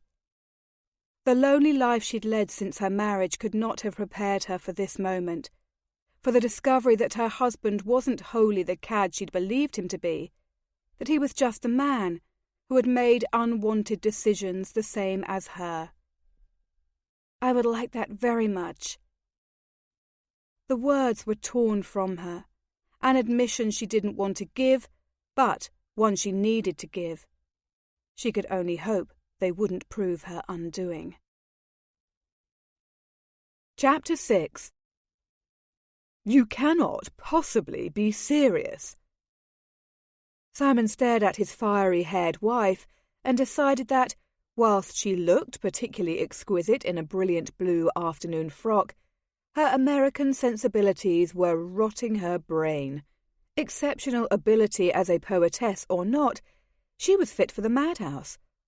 She appeared quite sincere, her violet eyes huge and bright, pinning him to the spot. From her elaborately styled curls to her silk shoes, she looked every inch the proper marchioness. He longed to muss her up, undo a few of her buttons, bend her over a settee and sink inside her hot, wet flesh. Devil take it. He shook the thought from his mind. He bloody well couldn't always be making love to her. Could he? Of course I'm serious, Sandhurst. She smiled, and he wanted her all the more. So are you. That's the problem. It's occurred to me that I've never even heard you laugh. Hadn't she? He pondered her statement for a moment, supposing that he didn't find much levity in the world. Laughter is for fools, he snapped, irritated. She had invaded his home, his thoughts, and, dear God, nearly his heart. Why did she have to be so damn lovely, so sweet and kind? It would have been better had she been a shrew. Maggie gave him a look that he fancied she saved for motherless kittens. Laughter is for people who are happy. What was he to say to that? He frowned at her, thinking he should have acted on his instinct and ravished her. What on earth has happiness to do with walking about in the rain? He demanded, returning to her ridiculous idea that they go for a walk in the rainstorm that currently soaked the countryside. I dare say drowning oneself in thunderclouds and mud puddles isn't going to incite either laughter or happiness. She had the cheek to whisk away his statement with a gesture of her small hand. Nonsense. It's not thundering, and you've never lived until you've danced in the rain. I suppose you've never contracted a lung disease either. Christ, he was actually beginning to be charmed by her madness. Somehow, she was at her most fetching when she was smiling and daring him to step beyond the boundaries beyond which he lived his entire life. Truly, Simon. She pursed her luscious lips together in that way she had that made him want to crush her in his arms and kiss her. What good is life without a spot of fun? He scowled, confounded by his intense reaction to her. It was mad, ludicrous. There was no reason he should want this woman he'd sworn never to bed, fewer reasons to be enthralled by her odd sense of adventure. She was everything he was not. Young, idealistic, filled with laughter and hope and innocence, ready to give in to her desires, to forget about the strictures of society that said a husband and a wife ought not to love each other. She cared for him, despite his abandonment of her, despite his admittedly cool nature. She was the fire to his ice, and, damn it, she was melting him. He had to take care, or he'd be burned. He forced his mind to focus. What had she said? Ah, yes, More mutton-headed prattling about fun, of all things. That sounds as if it's something Nell would say. Pink blossomed over her cheeks, telling him he'd trapped her in her own game. She did say it, but she was utterly right. "If you want fun," he rumbled, closing the distance between them and sliding his arms about her sweet wasp waist. "I've something in mind. It doesn't involve rain, but it does involve undoing all 700 of your buttons." Her eyes widened, darkening with the passion he'd come to recognize. She was not immune. He slid his palms over the silk of her back, moving up to her nape. Her hair was so damn soft and smelled of roses. His cock went painfully erect. To hell with the rain and dancing. He wanted her on the carpet of the library, beneath him, his cock slipping deep inside the slippery pink depths of her cunny. "I believe you're making a jest, my lord," Maggie said, sounding as breathless as he felt. "Your eyes are almost twinkling with merriment." Perhaps she made him maudling. Perhaps he was as touched as she was. Whatever the case, he rather found he didn't mind. Desire slid through his body, mingling with anticipation. He gently tipped her head back. "Nonsense. You know very well I don't jest, and if my eyes are shining, it's merely because I'm imagining you in the nude." Her pretty lips parted. "You won't have me in the nude until you've gone out in the rain with me." Again with the rain nonsense. Very well, she could have him standing in an icy rain for the rest of the afternoon, and he didn't think it would cool the fervour roiling through his blood. He wanted to have her, and if it meant doing as she asked, he gladly would. Anything to ease the persistent ache in his trousers. "You win, my dear. I'll venture into the weather with you." She clutched his arms in her excitement, apparently shocked that she'd managed his surrender. "You will?" "I will." He dropped a quick kiss on her mouth, unable to help himself. But with one kiss, he inevitably wanted more. "Only for a moment, you outlandish woman." He couldn't resist another kiss, this one lingering longer than the first. She opened to him, and his tongue swept inside, tasting her, claiming her. She was his, by God. His senses were filled with her, the sweet scent of her perfume, the softness of her lips, her breathy sigh filling his ears, the sensation of her hands finding their way to his chest. Dear God. Perhaps the rain would dampen his ardour. He certainly hoped so, for she was growing more necessary to him than air, and it scared him like the devil. With great reluctance he broke off their kiss, even if he suspected she would have allowed him to prolong the interlude. He looked down upon her, his odd little wife who had come to mean so much to him in such a short amount of time. The wife he hadn't bothered to see in over a year. It seemed impossible now as he gazed at her brazen beauty. She looked back at him, mutual passion reflected in her glazed eyes. She caught her full lower lip between her teeth, almost as if she was struggling to compose her thoughts. "Shall we?" he asked, wanting to get her peculiar request out of the way as soon as possible to make way for more pleasant pursuits. She blinked. "Truly?" Did she think him that much of an arse? He supposed he couldn't blame her. He had not been kind to her for most of their marriage. In truth, he wasn't sure he could be kind. Part of him couldn't believe he was deigning to indulge her silly fancies. He cleared his throat, his insides all bollocksed up. "Truly." "You won't be sorry," she promised, even though he was altogether certain he would. But somehow none of his reservations mattered. Let us be done with it," he said solemnly, not wanting to allow her to see just how deeply she affected him. She wriggled free of his grasp, much to his dismay, appearing suddenly like a fairy. Her entire face brightened, becoming even lovelier, if at all possible. She grabbed his hands, tugging him in her wake. "Come along!" She tossed over her shoulder as she headed for the double-glass doors at the end of the library that led into Denver House's extensive gardens. "If you tarry any longer, I fear the rain will stop." "That would be the greatest shame," he said dryly, allowing her to pull him as if she were a horse and he the carriage. He wasn't accustomed to following anyone, to bending to another's whims.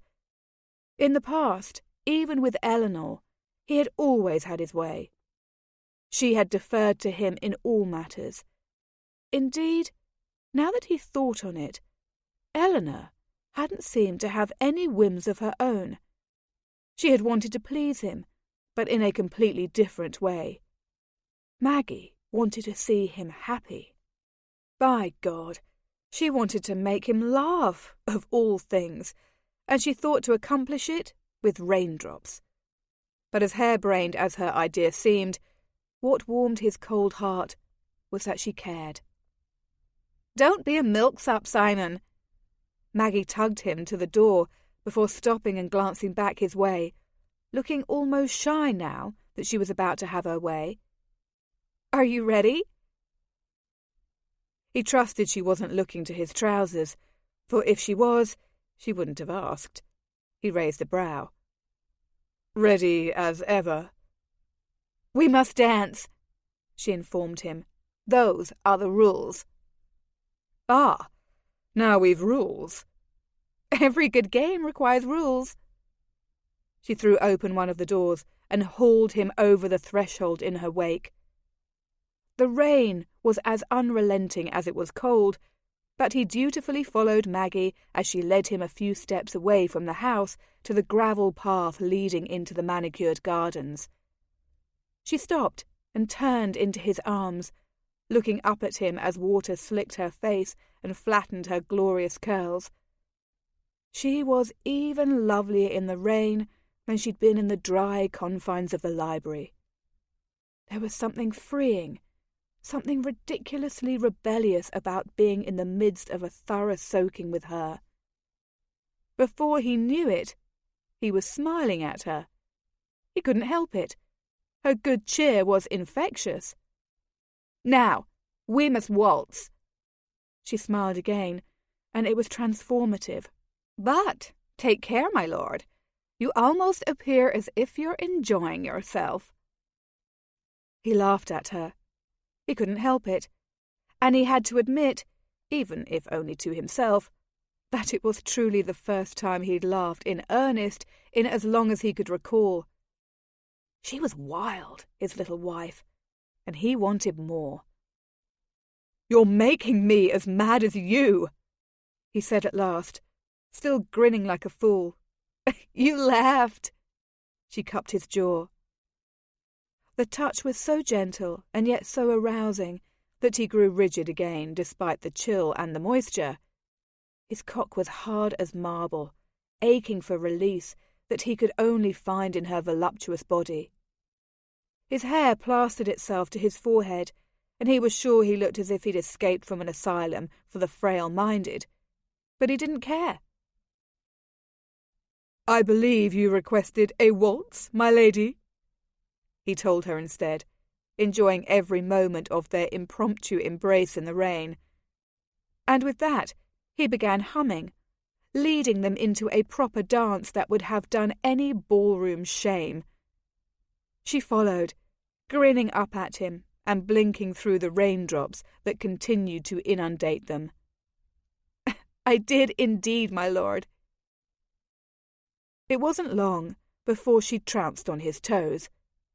She was an abysmal dancer, he discovered, almost gratified to find something at which she did not excel, for it surely seemed to him that in most ways his wife was perfection. She laughed up at him, the happiest he'd seen her, and it struck him that this was what she'd meant. Unabashed, raw happiness. Her cheeks were flushed, her coiffure hopelessly defeated, the silk of her blue gown perhaps ruined forever, and yet she was glowing, tilting her head back to laugh as if she didn't care who heard her. It was infectious, and soon he was laughing along with her as they twirled and she trod on his instep. "Devil take it!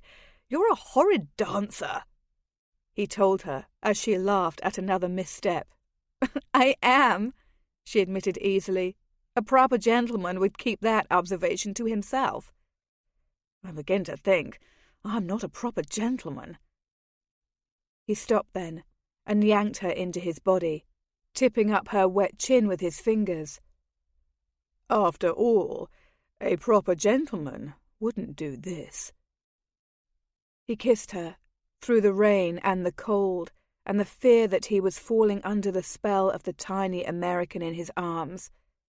Her hands flitted to his shoulders, her mouth opening to him, their tongues tangled. He relished the crush of her breasts against his chest, the heavy weight of her skirts against his painfully hard cock. She smelled of roses and autumn. He wasn't going to last much longer. He had to have her. He wanted to strip her wet silk from her, reveal pale curves, layer by mouth-watering layer, lay her on the library floor and press his rain-slicked body into hers.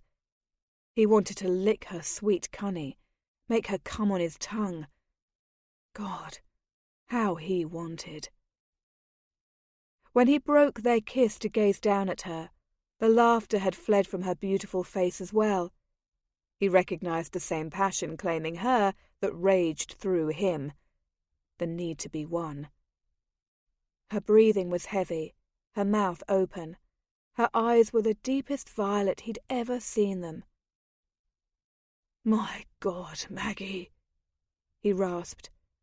"I need you desperately." "Yes," she said, gripping his hand once more. "Come." Once more, he allowed himself to be pulled back across the gravel path, through the torrent of rainfall to the library doors. He didn't know what had gotten into him. She'd done something to him, something irreversible, and it had nothing to do with dancing in the rain and everything to do with her. If he wasn't careful, he could love her. Dear God, he wouldn't allow that to happen. Couldn't allow that to happen. Besides, he didn't even know what love was any longer. Perhaps it was a fiction that didn't exist. As they reached the dry sanctuary of the library once more, he turned his mind to the task at hand, getting his wife naked. He kissed her again, then began working on her buttons. The limpness of the wet silk didn't wish to cooperate, and his progress was slow. Too slow. He'd ruined her train once, he'd reasoned. To hell with it. Grasping each side of her bodice in his hands, he tore with all his strength. Buttons fell to the carpet. "Simon!" she gasped, sounding shocked. "I'll buy you a new bloody dress." He yanked again until her bodice fell open to her waist. "One without any damn buttons." She smiled, sending a foreign emotion slicking through him, and helped him to remove her arms from her sleeves. "I should like to see such a dress." "Better still, I shall keep you nude for the rest of your days." He gave her a wicked smile of his own, liking his idea immensely. To hell with dresses. She shivered as she opened the hidden placket on her skirts, dropping them to the floor. She stood before him in her undergarments, her breasts a creamy swell of temptation.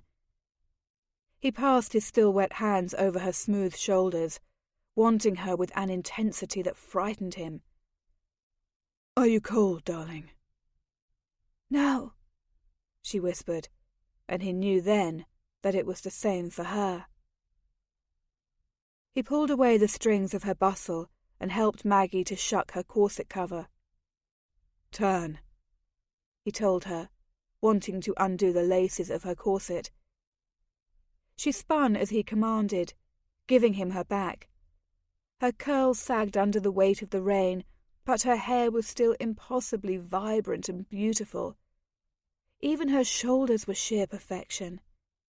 He pressed a kiss to her neck as he settled his hands on her nipped waist.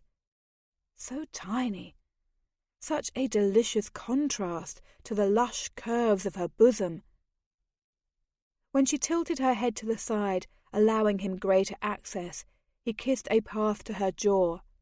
His fingers unerringly found the knot her indefatigable lady's maid had tied in her corset and began undoing it. With great care, willing himself to go slowly, he kissed the rim of her ear. When she shivered again, he took her earlobe between his teeth and gently tugged, earning a soft moan from her. Ah, hell!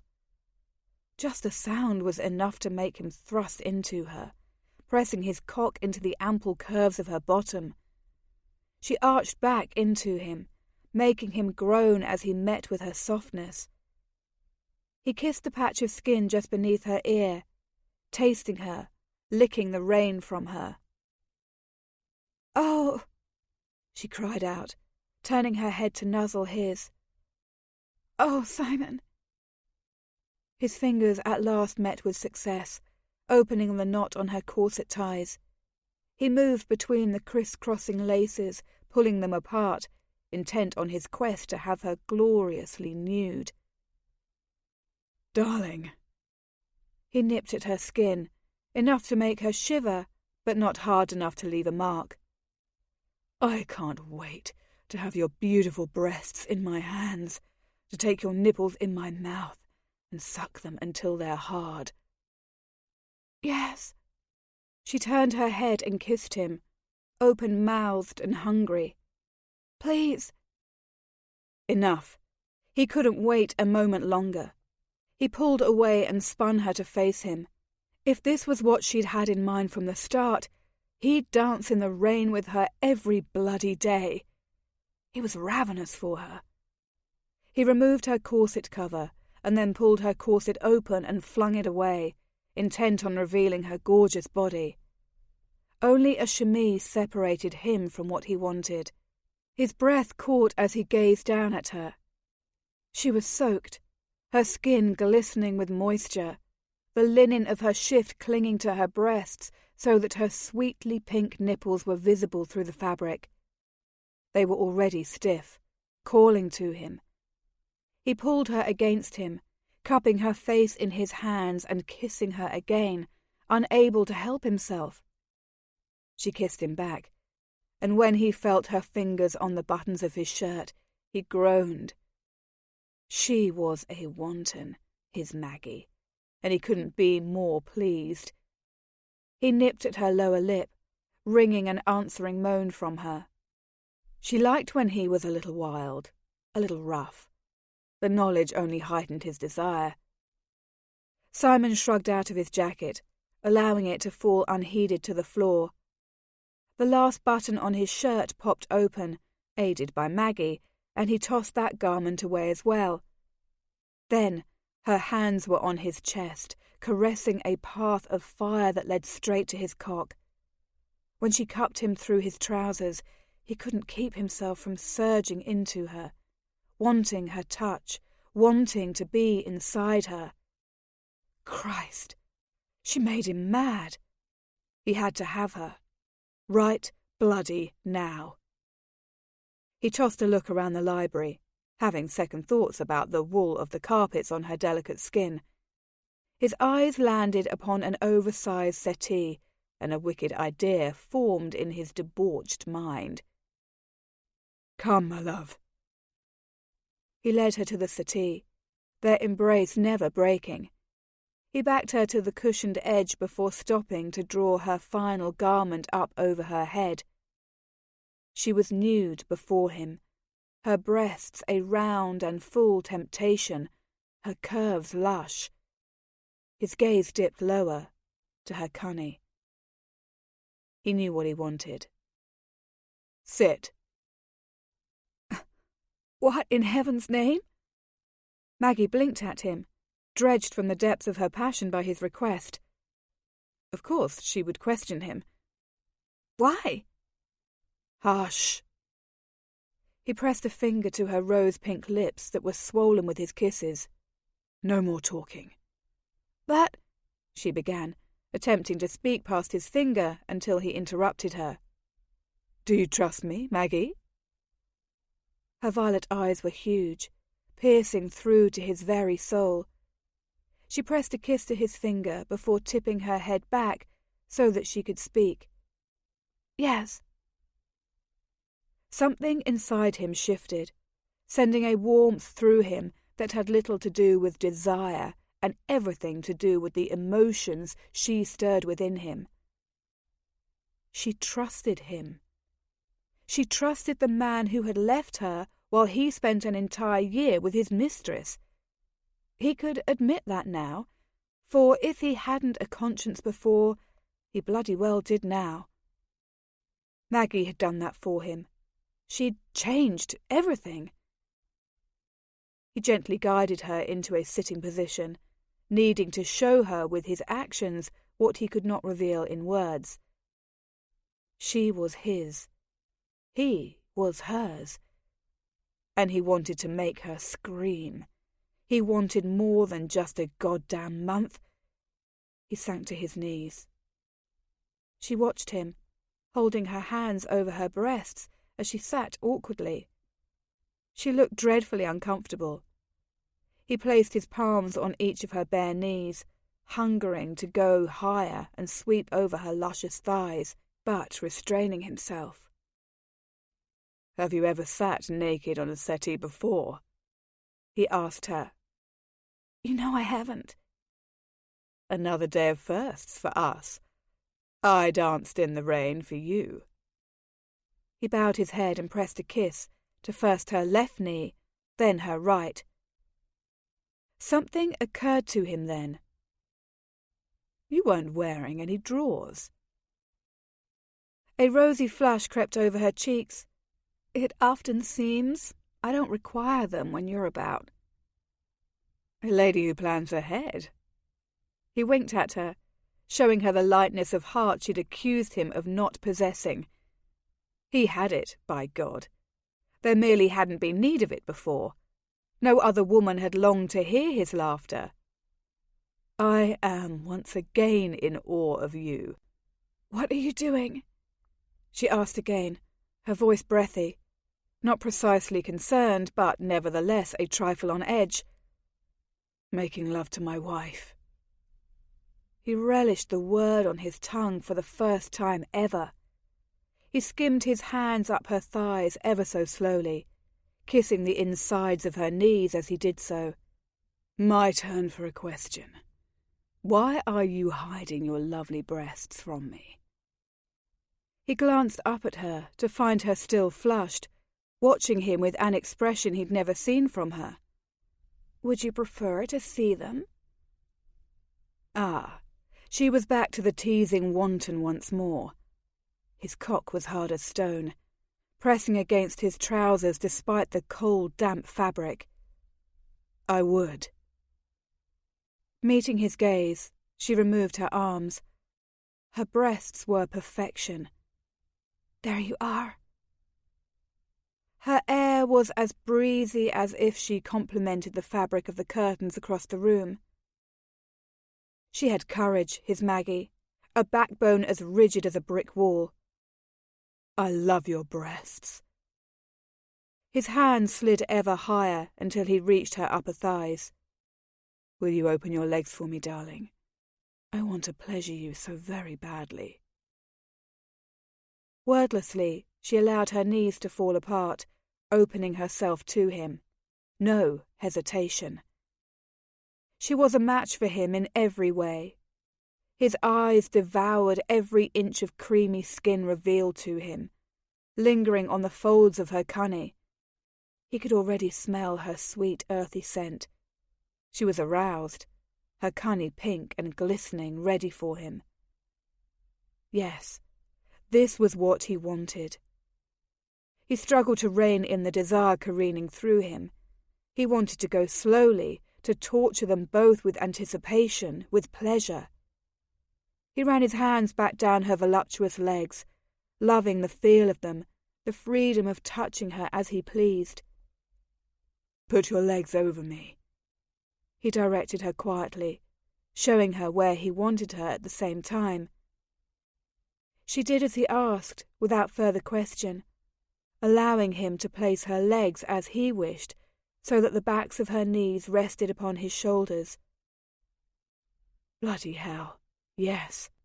He grabbed her rump next, scooting her to the edge of the settee, until her cunny nearly touched the bright gilding holding the upholstery in place.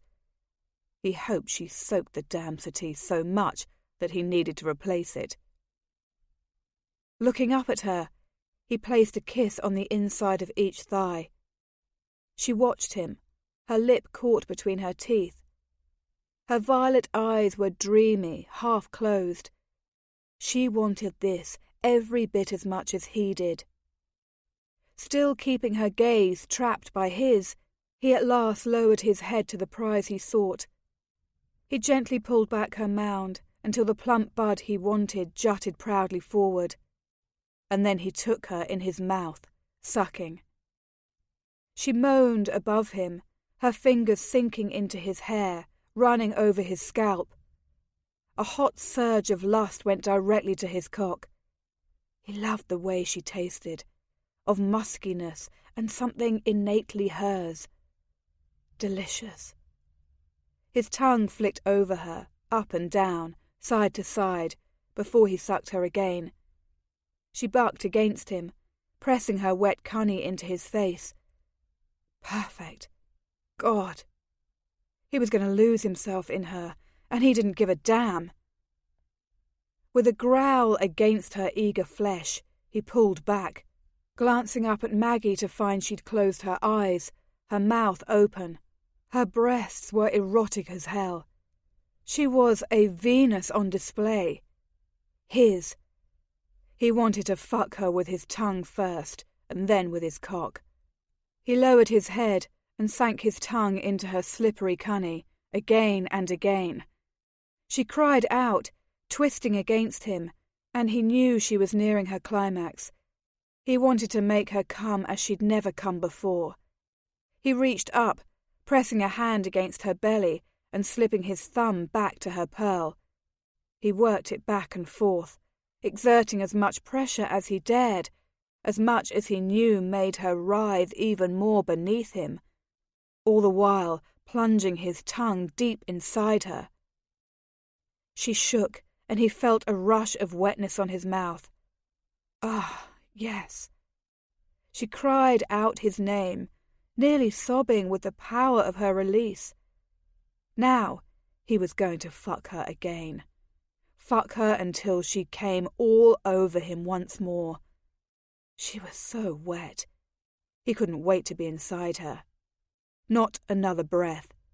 He fumbled for his shirt, opening it over the carpet. "Here, darling." Simon took her small hand in his. She was still dazed, the perfect picture of a wanton with her mussed hair, slack mouth, and shining eyes. He pulled her to her knees, helping her to rearrange herself on the softer fabric of his shirt. "I want you desperately."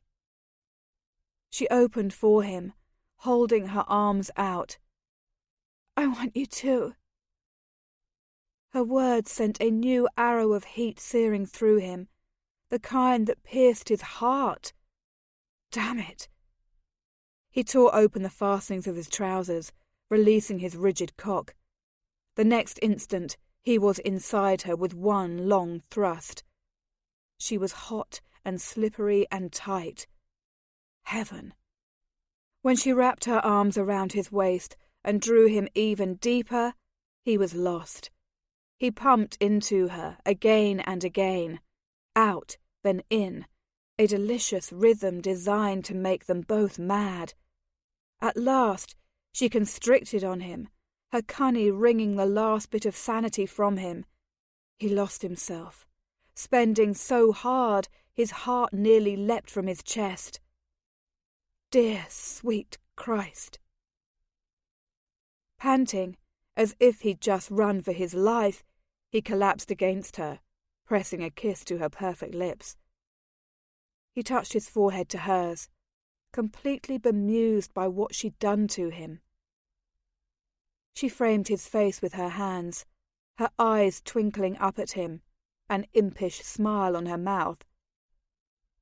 "Perhaps next time you won't be so disagreeable about taking a walk in the rain." He couldn't help himself. He threw back his head and laughed. Bloody hell! She was right. "Tell me, what is your favourite poem?" Maggie leaned back on the coverlet Simon had spread across the grass for their impromptu picnic and considered him. He watched her with an open expression as he nibbled on a sandwich prepared for them by his redoubtable cook, Mrs. Gaston. She still couldn't believe she'd managed to convince him to join her for a picnic luncheon so easily. She knew it was often de rigueur at country house parties, but Simon always seemed so staid, so fussy, and incapable of levity. He had changed. He'd opened himself to her. "You're staring at me," he observed, frowning. "Have I asked such an odd question?" Oh dear, she was mooning over him, and she'd quite forgotten what he'd asked. She thought for a moment, trying her best not to look like a silly miss. Ah, yes, poetry. She found their common interest heartening. It was one more thing that drew them together, whereas before, one rather large and unfortunate thing had drawn them apart. "How can I choose just one?" she asked him.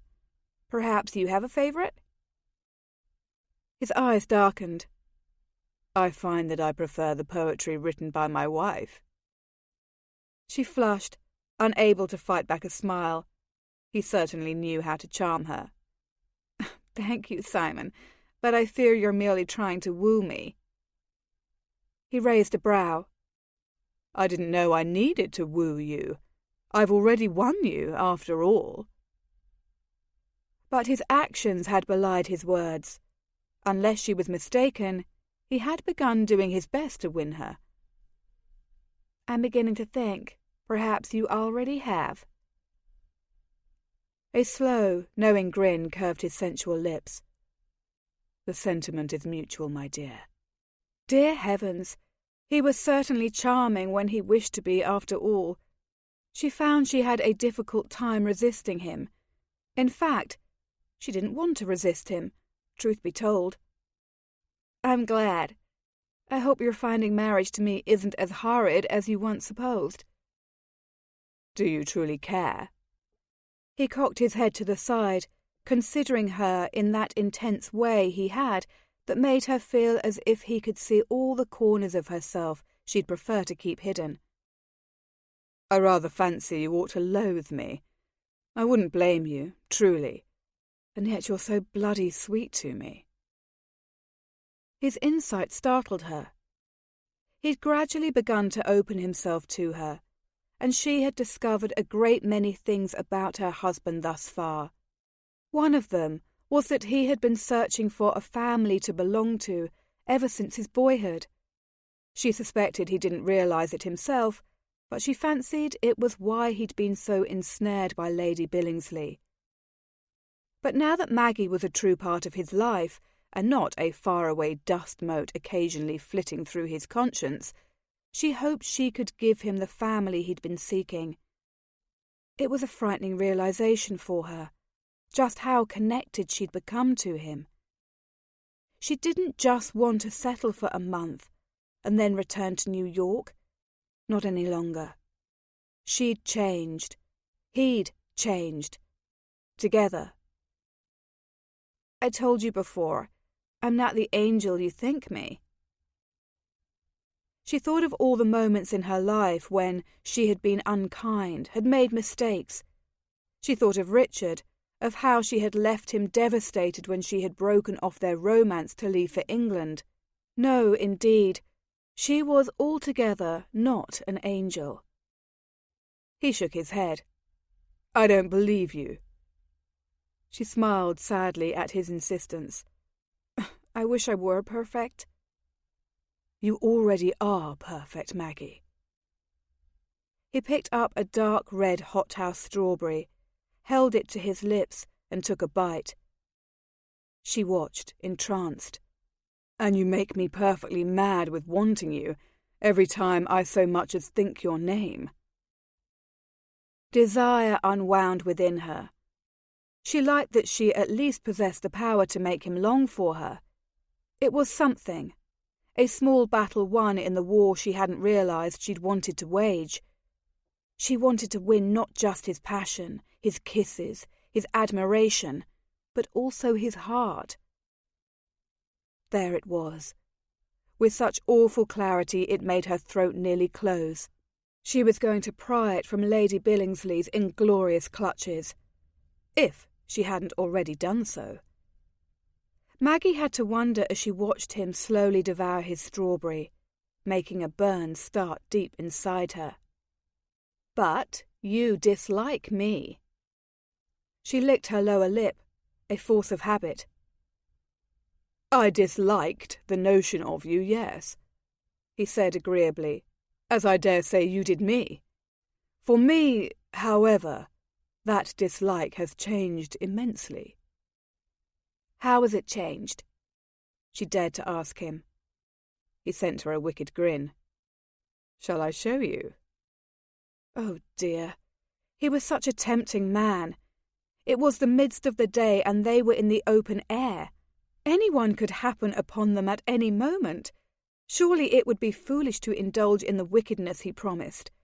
She ought to tell him no. She caught herself grinning back at him. Yes. He was on her in an instant, pressing her all the way to the coverlet with his muscled body. He kissed her as if he'd been starving for it, long and passion-fueled. Her hands went into his hair, knocking his hat from his head. Her jaunty headpiece, too, fell to the wayside, half crushed beneath her back. She didn't care. The day was alive with sunshine, singing birds, and endless possibility. It was a feeling she could get lost in forever. A feeling she never wanted to end. Chapter 7. Simon strode into the main hall of Denver House after an invigorating ride, a grin on his face. He didn't know why the devil he was grinning, but damn it, he was. An entire fortnight had passed since he'd brought Maggie to his country holding, a place where he once thought he'd never feel at home again. Something had changed, shifted inside him. The ghosts had been banished. Maggie had done that for him. Yes, perhaps the reason he was grinning like a bloody fool was blatantly apparent. His wife. Somehow the woman he'd once resented had become the woman he desperately wanted. Even now, thinking of her made him hard. Christ. It was the midst of the morning, and he was covered in muck. He'd just had her mere hours before, but the prospect of locating her and dragging her off for an impromptu bout of love-making was too potent a lure. My lord! The somewhat aggrieved voice of his butler disturbed his pleasant musings. He slowed his steps, realizing he'd failed to notice the staid Milton standing senetal. Good morning, Milton. Whatever's the matter? You look as if someone's eaten your lunch. Milton blinked at him, perhaps startled by his unusually good cheer. After all, the Marquis of Sandhurst didn't joke. At least, not the old Marquis of Sandhurst. You've a guest, sir. Bloody hell. He didn't like the way his butler spat out the word as if it tasted poorly. This surely didn't bode well. Who can it be, and where have you put him? I have placed her in the drawing room, my lord. Her? His guest was a woman? A leaden weight descended in his stomach, effectively crushing his former high spirits. There was only one woman who would seek him out. He had no relationship with his mother's sister, the Countess of Northrop, and his father had been the sole living child in his family. Lady Northrop made no secret of her disdain for him. No, indeed, it would not be she who had called upon Denver House. He swallowed, his throat gone dry. "Thank you, Milton. I shall see to her," he managed to say before stalking straight for the room in question. It couldn't be her, he thought, his mind swirling with the possibilities and ramifications. What if it was? Good sweet God. Feeling as if he were trapped in a bizarre dream, he crossed the threshold to the drawing room, his heart about to gallop from his chest. A woman stood with her back to him, her blonde curls artfully piled beneath a dashing hat so typical of someone he knew all too well. He took in her tiny, cinched waist and the frothy pink afternoon gown draped with lace. Recognition travelled through him with the force of a heavy stone being rolled downhill. The lady adored pastels and hats twice the size of her head. He knew she smelled of lavender and sneezed at the slightest hint of rosewater. He knew she adored poetry, hated prose, and wrote lurid letters that once had made him mad with wanting. Ah, yes, there was no mistaking her. Eleanor. He knew her silhouette as he knew his reflection in the mirror. After all, she was the woman he'd spent a few years of his life loving. Or at least, he'd thought he'd loved her. Now he wasn't sure. She turned when she heard his footsteps approaching, a welcoming smile on her Cupid's bow lips. The time they'd been apart fell away for a moment. He almost crossed the room and took her into his arms, as he'd done so many times before. But he did not. Time and undone secrets had come between them. He had not forgotten Nell's revelation and what it meant for him, for the woman he'd once professed to love. He had not forgotten Maggie, his wife. He stopped, body rigid with tension, and fixed her with a cutting stare. She flinched, her smile fading. She had been expecting a far different welcome then. What the hell was she doing here? He hadn't been prepared for this, for her. "Why have you come, Lady Billingsley?" He was careful to keep all traces of emotion from his voice. In truth, he didn't know what he felt at seeing her again. Betrayal? Excitement? Hurt? It was likely a combination of all three, but he would not show her a hint of weakness. "I've left Billingsley." A few months before, the words would have been enough. Now they left him feeling oddly emotionless. "You've left him?" His mind fumbled to comprehend the meaning of her revelation for him. Much had changed. He thought of Maggie. What did he feel for her? Not love, certainly, but something. Thoughts of what Eleanor had done swirled through his mind, questions he needed to ask her, but he wasn't certain if her betrayal with Lord Needham mattered any longer, or if she mattered any longer. She crossed the polished floor, her heels clicking, until she reached him. An expectant expression transformed her undeniably beautiful face. "I cannot live without you, Simon. I tried to do my duty by his lordship." Thoughts of her husband, the bulbous-nosed Billingsley, sweating and straining over her to produce an heir, made him ill. She'd made her choice, duty over love. All too often in their world, duty trumped all else. Somehow, he'd expected a different outcome with Eleanor. She had proved him wrong. "I wish to God you had never tried at all," he told her honestly before he could stop himself. But she had, and her sudden appearance in his drawing-room could not alter that fact. "I'm sorry."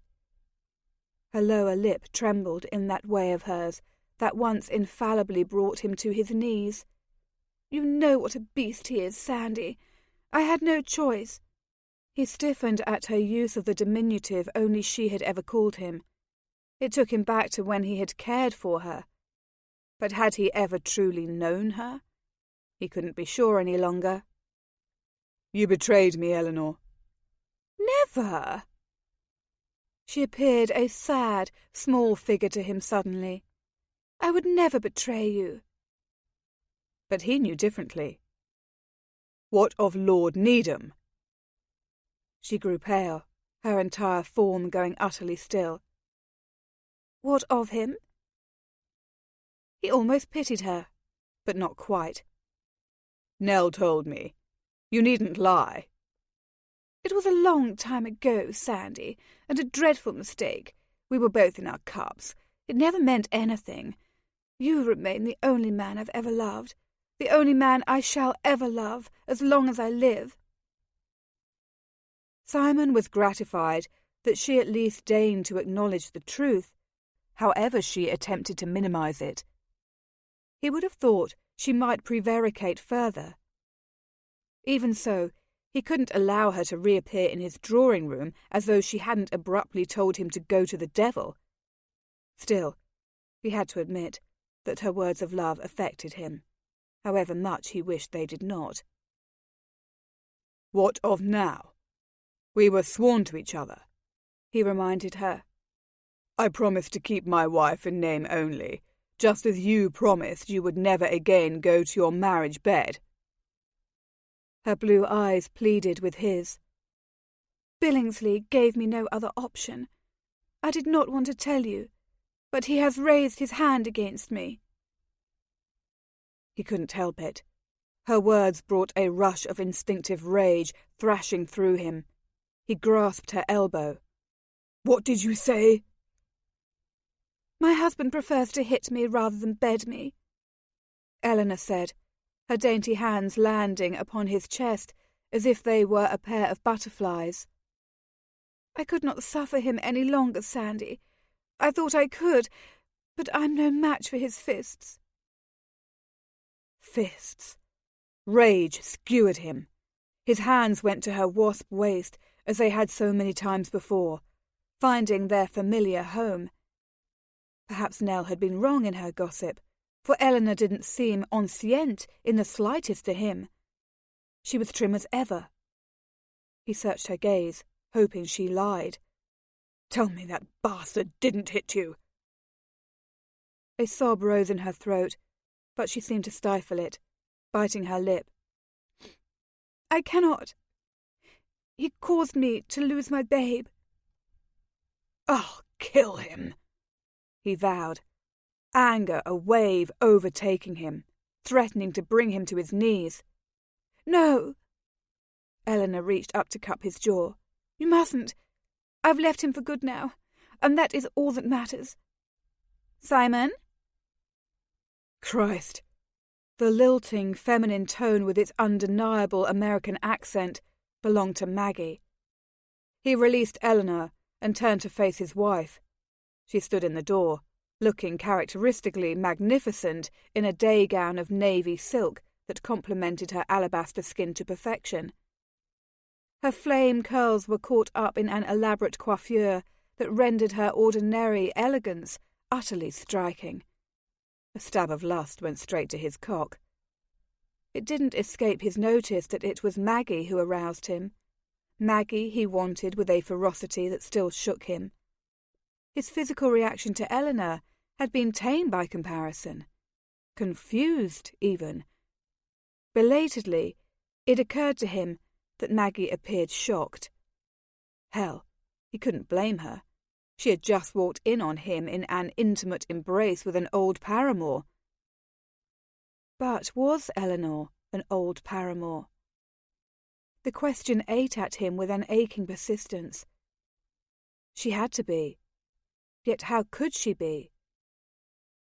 Comfort lived in familiarity, even if that familiarity was wrong. What could vanquish the years he'd misspent in her arms?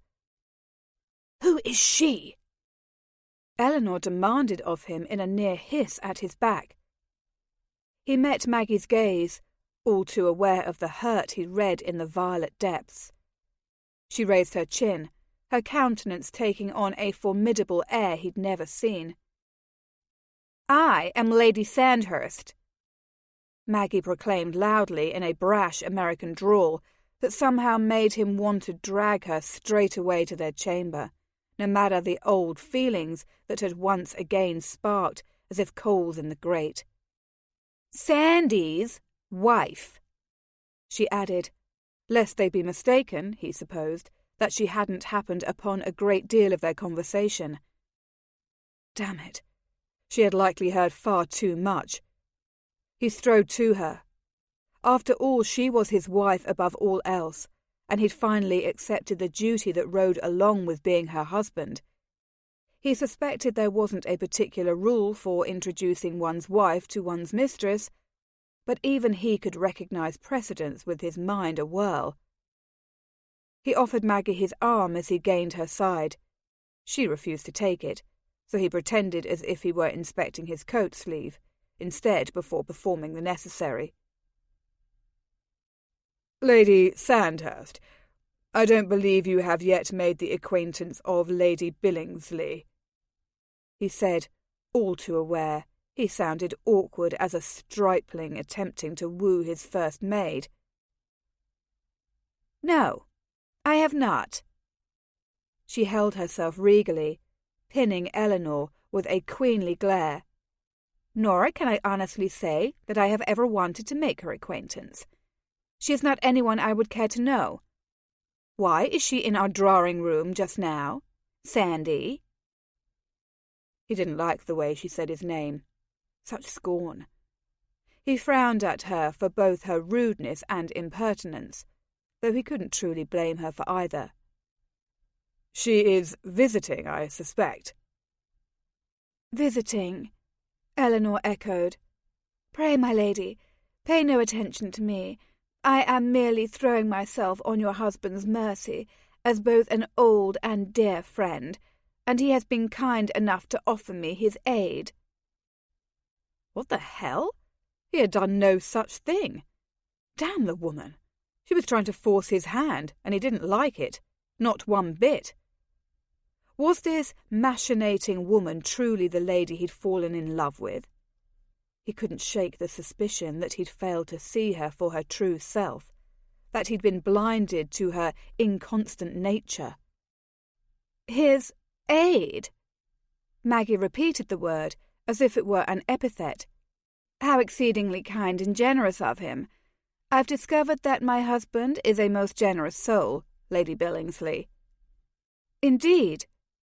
Eleanor frowned, clearly not following Maggie's line of thought. Simon was afraid he was following it all the way to its inevitable end. He had to admire her spunk. He wouldn't wish to be on the receiving end of her displeasure just now. "Quite generous." Maggie tilted her head, gracing Eleanor with a lovely smile that hid quite a bit of bite behind it. "You are more than welcome to stay here at Denver House, my lady. But rest assured that his generosity will not be extending toward yourself during your tenure here." He nearly choked as his fears came to fruition. "Maggie," he cautioned, knowing by now that his wife possessed a backbone that was as unpredictable as it was formidable. Still, he hadn't expected such a frank dressing down from her. It was simply not done. She didn't spare him a glance, intent as she was on her quarry. "I gather you understand my meaning, Lady Billingsley." Eleanor cleared her throat, looking quite like a bird choking upon a worm. I must say that I do not, my lady." "Well, then let us be clear." Maggie stalked across the room and stopped before Eleanor, fierce as a wild cat. "If you choose to remain here as a guest, I cannot stop you, but I will not tolerate adultery in my home." Adultery? Eleanor spluttered. He suspected no one had ever before spoken to her with such lack of artifice. You will not be warming my husband's bed. Maggie paused before whispering something unintelligible into Eleanor's ear. Simon wished he could have heard it, but he remained where he was, watching the tableau before him unfold as if he were an invalid, or a complete duffer, and perhaps that's what he was. Eleanor blanched, her eyes flying to his. Christ, what had Maggie threatened? A beheading? Then he read the hurt in her expression, and he knew. His wife had revealed the extent of their relationship. His former mistress didn't care for the disclosure. He couldn't say he blamed her. He knew what it felt like to think of her making love with her husband. It had been akin to a knife being plunged directly into his gut. Time and space had lessened the pain, but if he were completely honest with himself, he had to admit that Maggie had as well. The pain had gone. He'd moved on. Just then, his wife gave him a seething look that didn't bode well for him later. He winced. I trust you will see that our staff gets your guests settled? She asked. I find I'm rather too weary to take on the task. He bowed, feeling like a complete ass beneath her withering glare. She couldn't be expected to make preparations for the comfort of her rival. He would never ask it of her. Of course, my dear. She disappeared in a swirl of silk and riotous curls. He turned to Eleanor, wondering what in the hell he was going to do now. He supposed he'd have to allow her to stay on, at least for a few days. After all, she'd just told him that Billingsley had been mistreating her. He could not, in good conscience, turn her away. But neither was he certain that he wanted her here. His mind was reeling, hopelessly confused by Eleanor. What he'd learned about her, the feelings he'd begun to develop for Maggie. By God! He'd just been about the business of restoring the order of his life, and now the one woman who could threaten to ruin it had appeared in his drawing-room as if she hadn't been gone. I'm sorry, Sandy, Eleanor said quietly, interrupting his troubled thoughts. I would have written you, but there wasn't time. I couldn't have known you'd have her in residence here. Bloody hell! He clenched and then released his fists, as if he fought to keep control over himself. Why is she here? Her gaze probed his. It was a question to which there was no ready answer. He paused, wondering how much he ought to reveal to her. We are spending a month together as husband and wife, he said at last. You wish for an heir, then? Simon didn't like the way she pressed him, as though he owed her the information she sought. In truth, he owed her nothing, not even a roof over her head to escape her husband's beating. Speaking of Maggie with her felt wrong. It's none of your concern, Lady Billingsley. She placed a tentative hand on his arm. Is this your way of enacting revenge upon me? He raised a brow. You flatter yourself, darling. I haven't thought of you in months. She flinched, and he knew an instant of gratification, however small it was of him. I know I hurt you, and I'm sorry for it. In time you shall see that I had no recourse. I did what I had to, and at the first possible moment I came back to you. Much has changed. She was no longer his mistress, nor would she ever be again. Seeing her filled him with the blessing of finality. Their time together was at an end. You may stay here for a few days whilst you find another refuge from Billingsley. But that must be all, Eleanor. She gasped. You cannot turn me out? I'm not turning you out, he countered. I am merely warning you. Your stay will be temporary. You do not belong here." Her grip on him tightened, her expression melting into desperation. "I belong with you." "No." He shook off her hand, hardening his heart to her. "You don't. And you never have." "You will change your mind?" Her voice trembled. "I love you. Please don't act with haste." "I'll give you a few days." He turned on his heel. "That is all." For it had to be.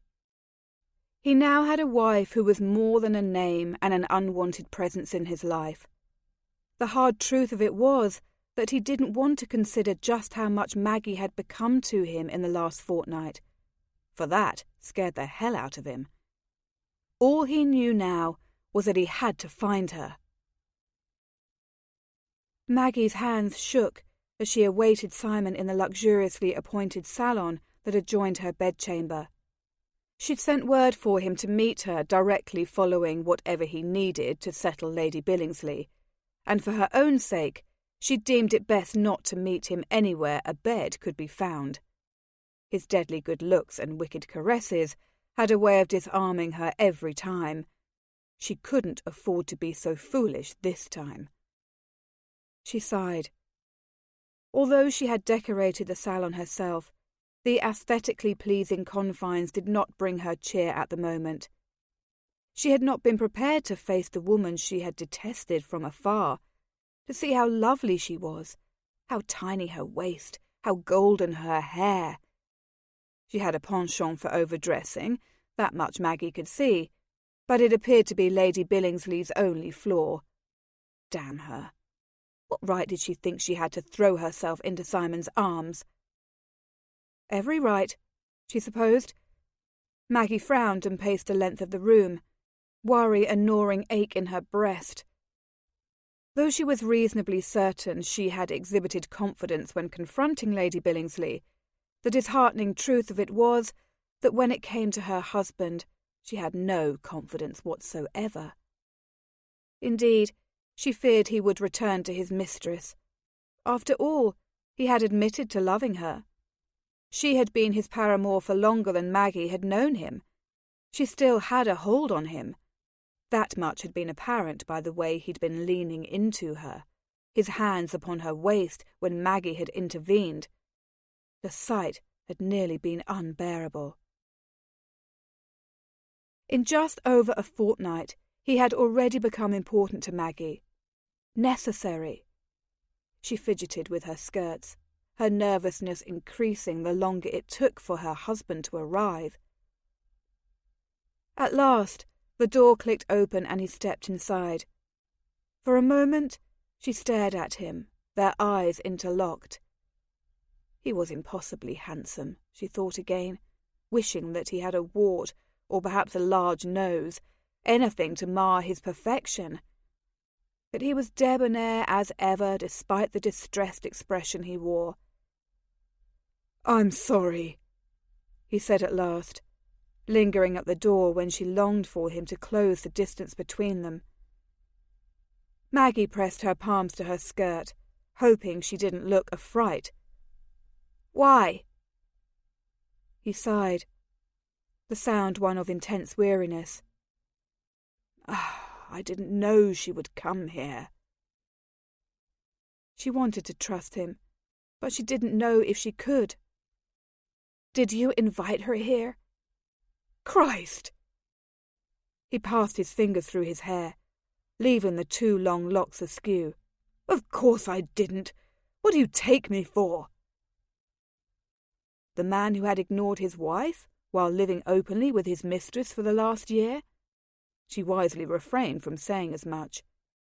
"I needed to ask. I can't think of why she would appear here unless you had asked her to come." "She left her husband and claims she has nowhere else to go," he said tightly. "And he believed her?" Maggie frowned. "Has she no friends or family?" "I believe she does." She wanted to shake him by his lapels. His sudden distance frustrated her. She cannot go to them instead? I expect she can, but I've told her she may remain here for a few days while she gathers herself. A few days? Her dismay could not be hidden. He raised a haughty brow, looking every bit the arrogant nobleman she'd married. Would you have me toss her out on her ear?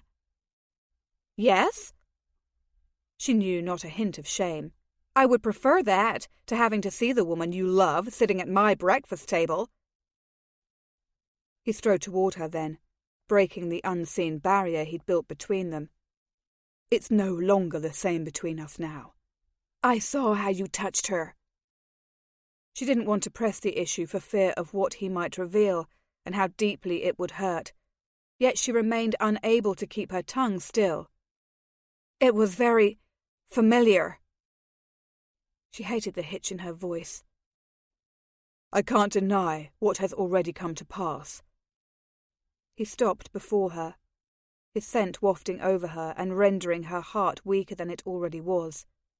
You know she and I were once close. A very old and dear friend. She repeated his words from Lady Needham's ball, unable to keep the bitterness from her tone. She broke your heart. It was her choice to end things, not yours. And now she's back, as if she was never gone at all. He searched her eyes. All that you've said is true. A sharp pang of pain sliced through her heart. She spun on her heel, unable to face him for a moment longer. Did he not understand how much this killed her inside? She felt as if she were a delicate flower that had just been crushed beneath an unforgiving boot. Please be kind enough to carry on your affair elsewhere. I cannot live beneath the same roof knowing you're making love to her. She pressed a hand to her lips as she stopped before the window, staring without seeing into the gardens below. Humiliating tears pricked her eyes, and she furiously blinked, refusing to allow them to fall. Simon had followed her. He settled a hand upon her waist, branding her through the layers of her linen and silk. Look at me. No. She worried she would embarrass herself further. It was bad enough that he didn't care for her, but she feared she'd begun to feel something for him. Her heart couldn't withstand much more hurt. Maggie, please. He gripped her with both hands then, forcibly turning her. Look at me. She bit her lip and stared at the floor. Get out of this chamber. I'm begging you. Leave me with what little pride I have. He tipped up her chin so that she had no choice but to meet his gaze. I promised you a month, and I intend to keep my promise. If he sought to reassure her, he was failing miserably. He confused her. He touched her as if he cared, and yet he touched Lady Billingsley in the same manner. What did he want? She couldn't tell. Perhaps it would be best to give him his freedom. After all, when had promises ever truly mattered between the two of them? She could go on with her life, return to New York, forget him. He would never have touched her if he'd known who she was that evening at Lady Needham's. He'd never intended to make her his wife. After all, he had always loved another. Maggie was numb. I release you. You only have a fortnight remaining. I won't hold you to it. His thumb remained on her chin, a hot brand. Damn you! I don't want to be released. Why are you pushing me away? She stared, resentment and jealousy bubbling up within her. I can't watch you with her. It hurts too much. I don't want her, he said, cupping her face in his palm. I want you. She was too afraid to believe him. For how long? The next few days? The next few hours? Wanting is not enough any longer. I don't know. He sounded as frustrated and lost as she felt. I never desired a wife, damn you. His words stung. "Then you should never have married me." "That's not what I meant to say." He paused, running a hand through his hair yet again. "I had to marry you to save the estates from ruin. My father left me with quite a burden of debt when he died, and I was finally forced to act. I married you because I had no other choice. You had the largest dowry I could find, and your father was hungry for an English lord's title." This was not news to her. She crossed her arms in a defensive posture. He'd married her for her father's money, and she'd married him for his title at her father's behest. "I knew that, Simon. I'm no fool. I may have initially thought differently, but it became apparent. People do talk, after all. I understand that you hated me because of that. But what I don't understand is why I must be punished for something over which I had no control." "I'm not punishing you. I'm trying to explain that I'm giving you as bloody much of myself as I can." He dragged her against his hard chest. "A mere month ago, you never entered my thoughts, and now you're all I can damn well think about." His admission moved her despite herself. She could clearly see that he wrestled with his attraction to her. Likely, had they never crossed paths behind the safety of anonymity at Lady Needham's, she never would have broken down the wall he kept around himself. But they had, and she liked to think that the passion they'd shared since that fateful night meant as much to him as it did to her. "I can't stay away from you." His gaze lowered to her lips. "Then don't." If only their lives were that unencumbered. But they were helplessly mired in a world more interested in money than love. A world more interested in the cut of a coat than the contents of a heart. But Simon didn't seem about to allow her to wallow in her heavy thoughts. He looked at her as if he wanted to consume her. Thoughts of their unwanted visitor flitted from her mind, paling in comparison to the raw hunger she saw reflected on his face. The desire between them was real and true. A swift stab of heat coursed through her. There was only one thing she could do. She stood on her tiptoes and pressed a kiss to his sculpted mouth. He angled his lips over hers, deepening the kiss with his tongue. His hands went to her bodice, tearing open the tiny line of fabric-covered buttons down the front. She didn't care if they tore the entire dress into shreds. She was as desperate as he, every bit as ravenous for him. She fumbled to help him pull it open to her corset cover. She wanted to claim him. Her territory. Hers. He broke the kiss. "Damn it! You've got to stop wearing so many bloody undergarments. Getting you naked shouldn't take longer than completing an 8-course meal." She grinned at him, swatting his hands away to undo the fastenings on her corset cover as well. She managed to undo the first few hooks and eyes before he lost patience once more, pulling it apart to reveal her chemise. He pulled that thin scrap of linen down and bowed his head to suck a nipple into his hot, wet mouth. Her fingers sank into his hair as she arched into him. Oh, dear sweet heavens!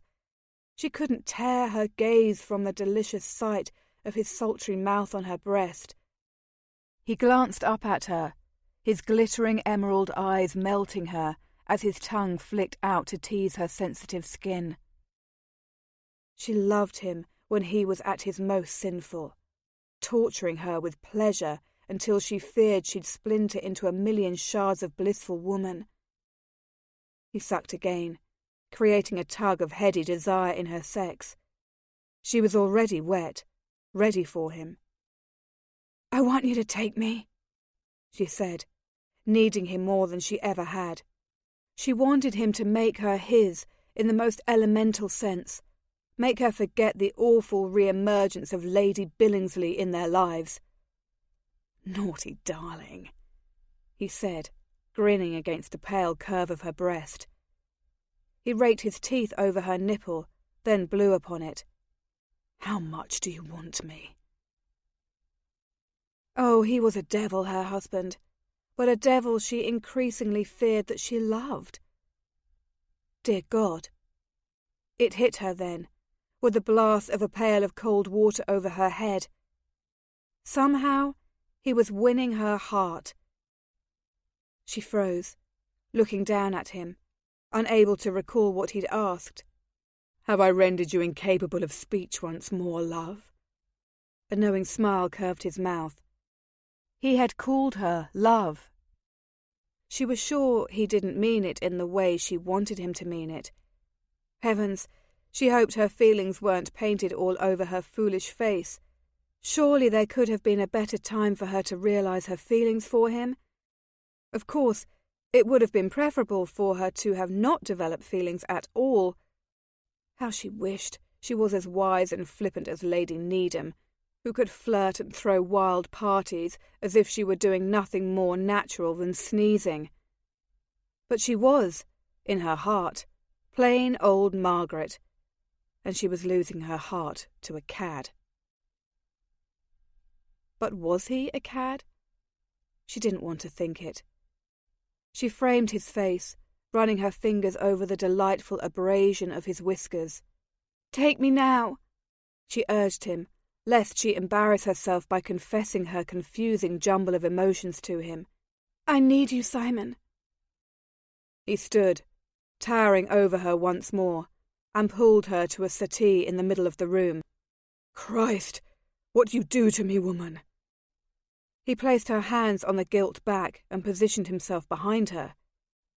"I have to be inside you." "Yes." She needed him to make love to her so badly that she didn't bother to wonder how they would accomplish the coupling while standing. It didn't matter. He pressed an open-mouthed kiss to the side of her neck and raised the back of her skirts, draping them over her arm. His nimble fingers untied her bustle pad and unhooked her drawers.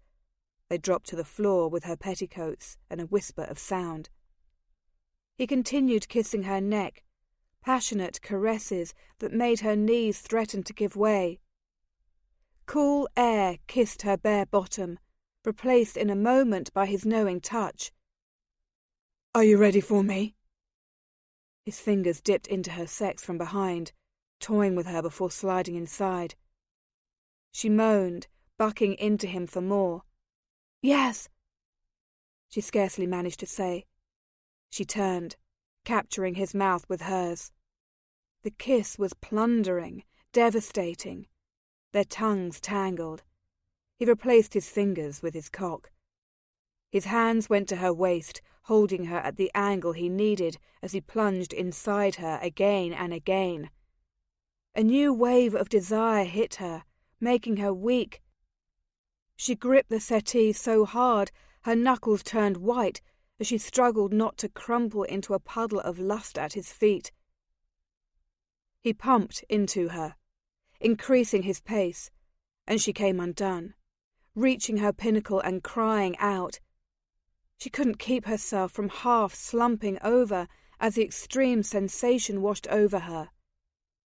He held her still, just where he wanted her, thrusting with a frantic need that soon had him filling her with his seed. She came again as he found his release, revelling in the completion of their joining, the incredible feeling of him losing himself in her. He collapsed against her, his breathing ragged, their bodies still joined.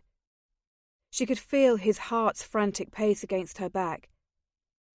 In the silence of their passion's aftermath, she silently prayed that she'd been wrong, that wanting would be enough to keep him by her side. She couldn't bear to lose him. New York was not where she belonged. He woke from his dreams that night to a hand running down his chest, straight to his cock. Fingers curled expertly around his shaft, working him up and down. He moaned and arched into the capable touch, thinking that Maggie had tiptoed into his chamber through the darkness. He was hard and ready. "Maggie," he muttered. You want me again, do you? His hands went into her hair, but the texture was different, all smooth silk rather than soft curls. And then there was the scent. Lavender. The breasts pressed against his chest were all wrong. Too small. Her hips were narrow as well, her mouth on his neck all too familiar, yet still somehow foreign. Eleanor! The realization startled him. He pushed lightly at her shoulders as wakefulness returned to him. What the hell are you doing in my chamber? I've missed you, Sandy. She writhed against him. Once, the mere press of her naked body against his would have incited him to madness. But now there was something that kept him from rolling her to her back and fucking her as he had so many times before. He knew, after all, that she would be wet and willing as ever. They had been a perfect fit, the two of them. Love-making had been easy, passionate, effortless. He thought again of Maggie and removed Eleanor's teasing hand from his cock. We cannot. Maggie is in the chamber next door. I shall be very quiet, Eleanor promised, her lips near to his. No, he could not. He flipped her to her back and rolled away from her, pulling the bedclothes around himself as a shield. You must return to your bed at once. I will not disrespect Maggie, nor will I insult her by the servants being made aware of your presence here. He was confounded, as much by her presence in his chamber as by her presence in his household. He owed Maggie his respect, his fidelity, everything he'd refused to give her for the entirety of their union. They had forged a bond in the last month. It was different than what he'd shared with Eleanor. He had come to respect his wife. Yes, Maggie was an incomparable. From her poetry to her flaming curls to her willingness to open herself to him, she was special. Disrespect her? Incredulity laced Eleanor's words. What of me? Who is she to you, other than the funds you so desperately needed? He felt a great wash of shame then, and it made his cock wither more absurdly than a pail of cold water. She was only repeating words he had oft said to her. He recalled them now, a shower of shame pouring over his head. The woman I've wed means nothing to me. She was a necessary sin. Disgust slammed into him. He stood from the bed, stalking through the darkness in search of his dressing gown. I made a promise to her that I would be true to her for an entire month, and, at the least, I intend to keep that promise. You must go, Eleanor. I demand it. Very well. Her voice was drawn with hurt. I shall go. But you will beg for me to be in your bed again, Sandy. This much I know. You're wrong, he said, his voice hoarse. Christ, he didn't know what to believe any longer. Part of him still longed for the Eleanor he'd thought he'd known, but a part of him wanted Maggie and the life he'd experienced with her, filled with poetry and laughter and sensuality, filled with freedom. You're wrong, Eleanor, he repeated, as much for her benefit as for his, and, throwing the sash about his waist, he strode from the room. Maggie couldn't sleep.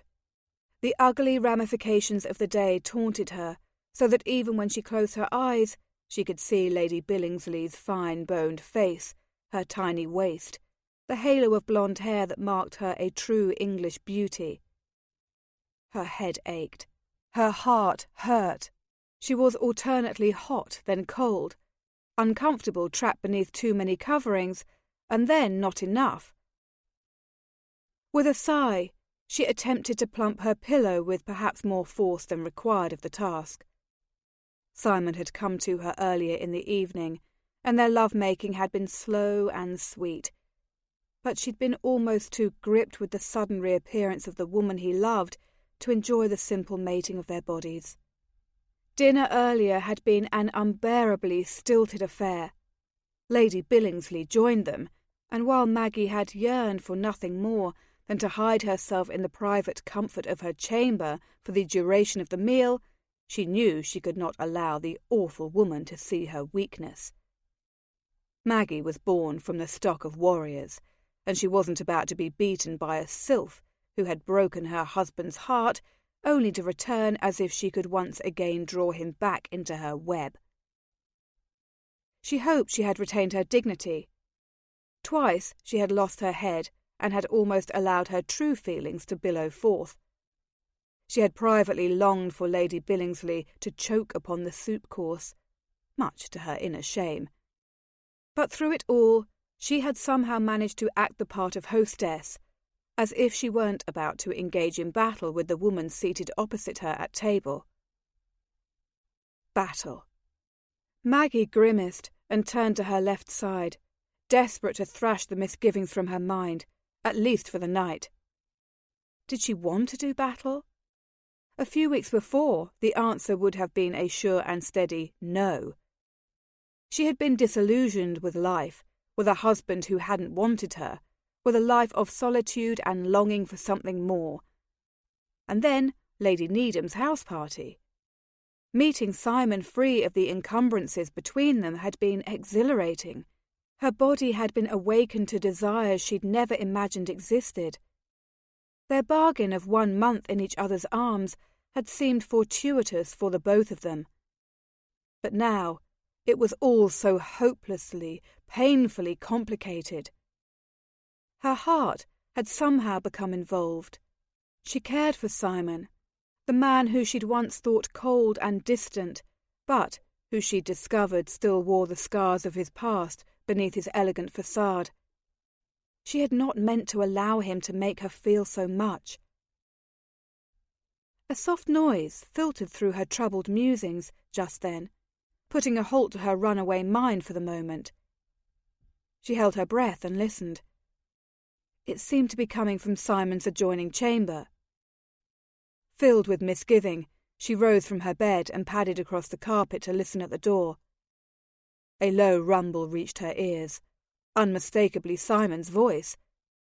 Then there was the softer voice of a woman. Maggie pressed her ear to the door, not caring that it was an act better suited to a schoolroom girl than a woman of her years. She was desperate to know what was being said, yet terrified to know at the same time. Unfortunately, she couldn't decipher their words, no matter how hard she tried. But perhaps it was because of the blood rushing to her head. Anger took over first. How dare that woman be so bold as to go to Simon's chamber?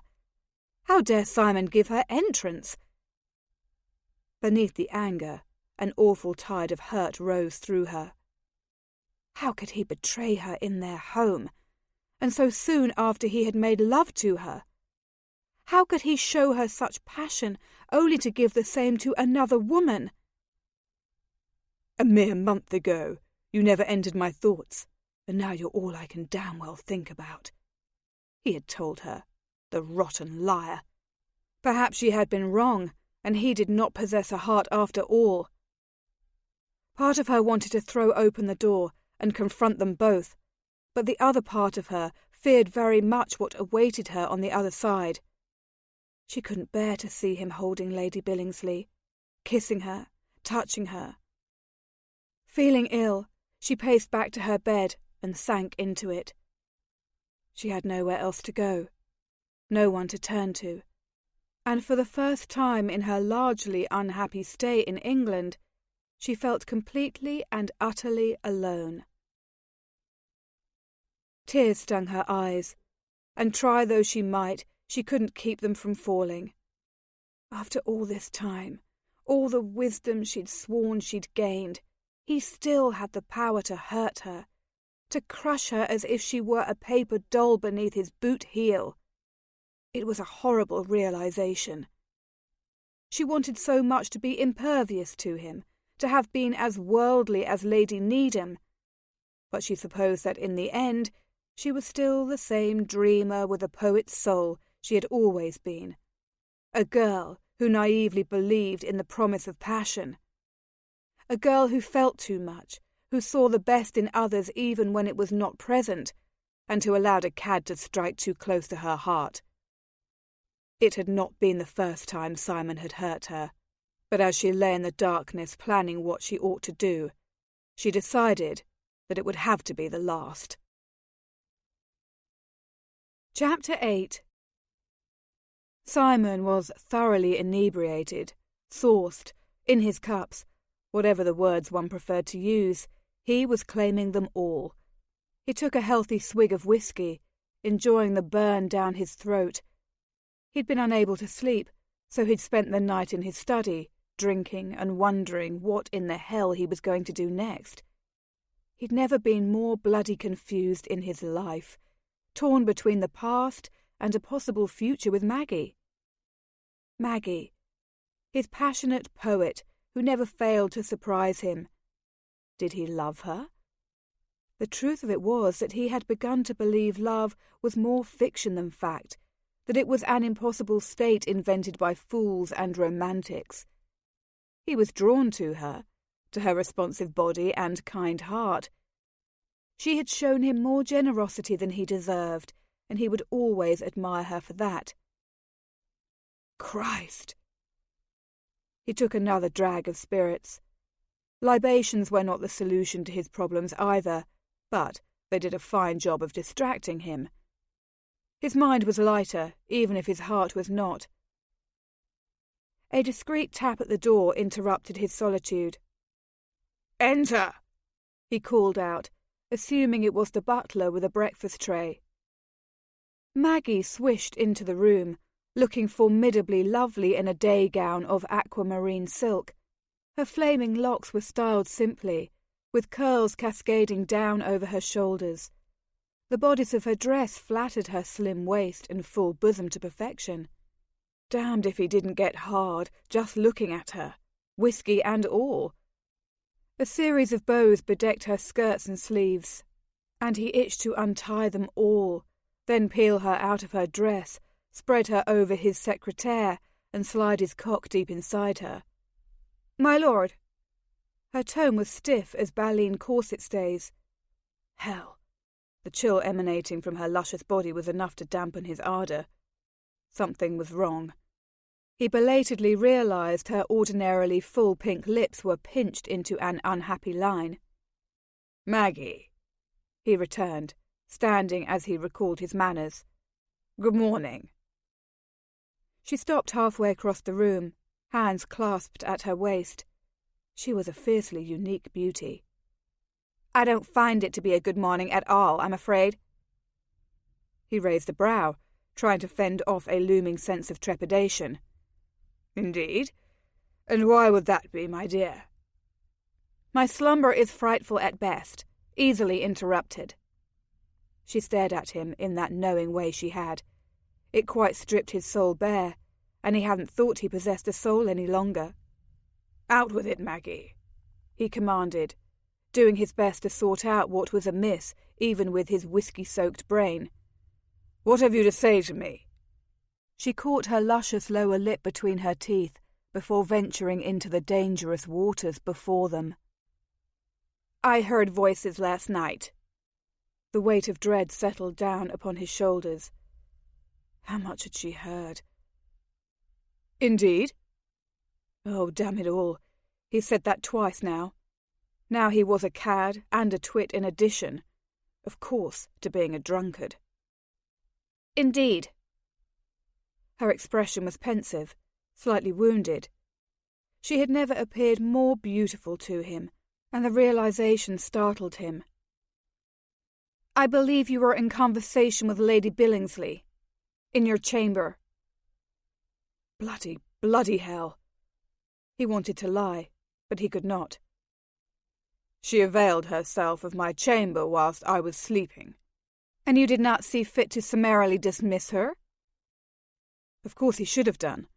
Not as a husband, for God knew that husbands and wives alike strayed when and where they would, but as her lover, he'd sworn to be true to her for an entire month. Although he had not made love to Eleanor, he had certainly not been true to Maggie for most of their marriage. He knew this in his black heart. I did not. He knew as he said the words that they could cost him more than he was willing to pay. Everything he'd managed to find over the last fortnight, the tentative happiness he'd only begun to believe could be possible. I removed myself when she would not comply. Everything was too dear a price to pay, damn it. He wanted Maggie in his bed. The whiskey rattling about in his troubled mind wasn't giving him a bit of clarity. Did you bed her? Her voice broke. Christ, no, he assured her. He wouldn't now. Couldn't. The act had once seemed so natural, his mind conditioned by society to do as everyone else did.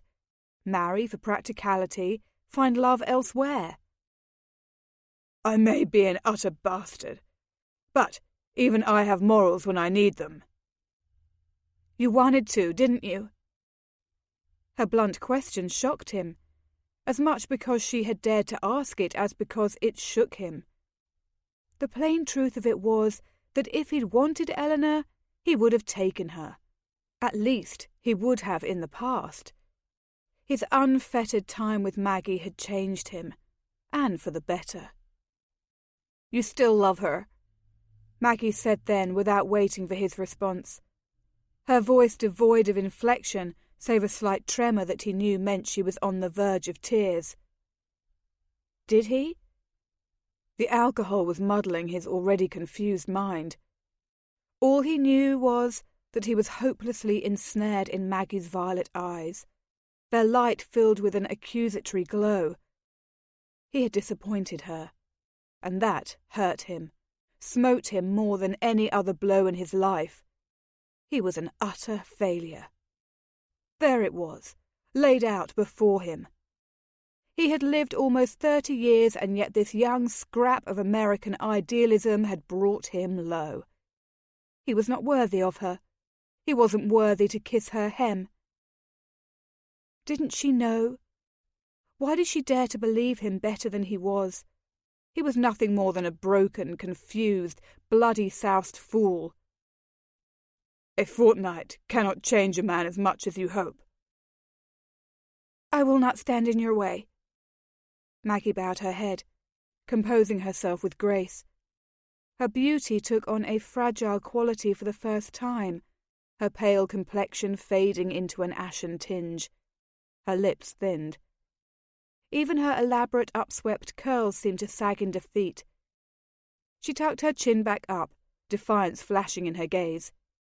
You must live your life as you see fit. She was giving him his freedom, he realized, the sort of freedom he'd once dreamt of owning.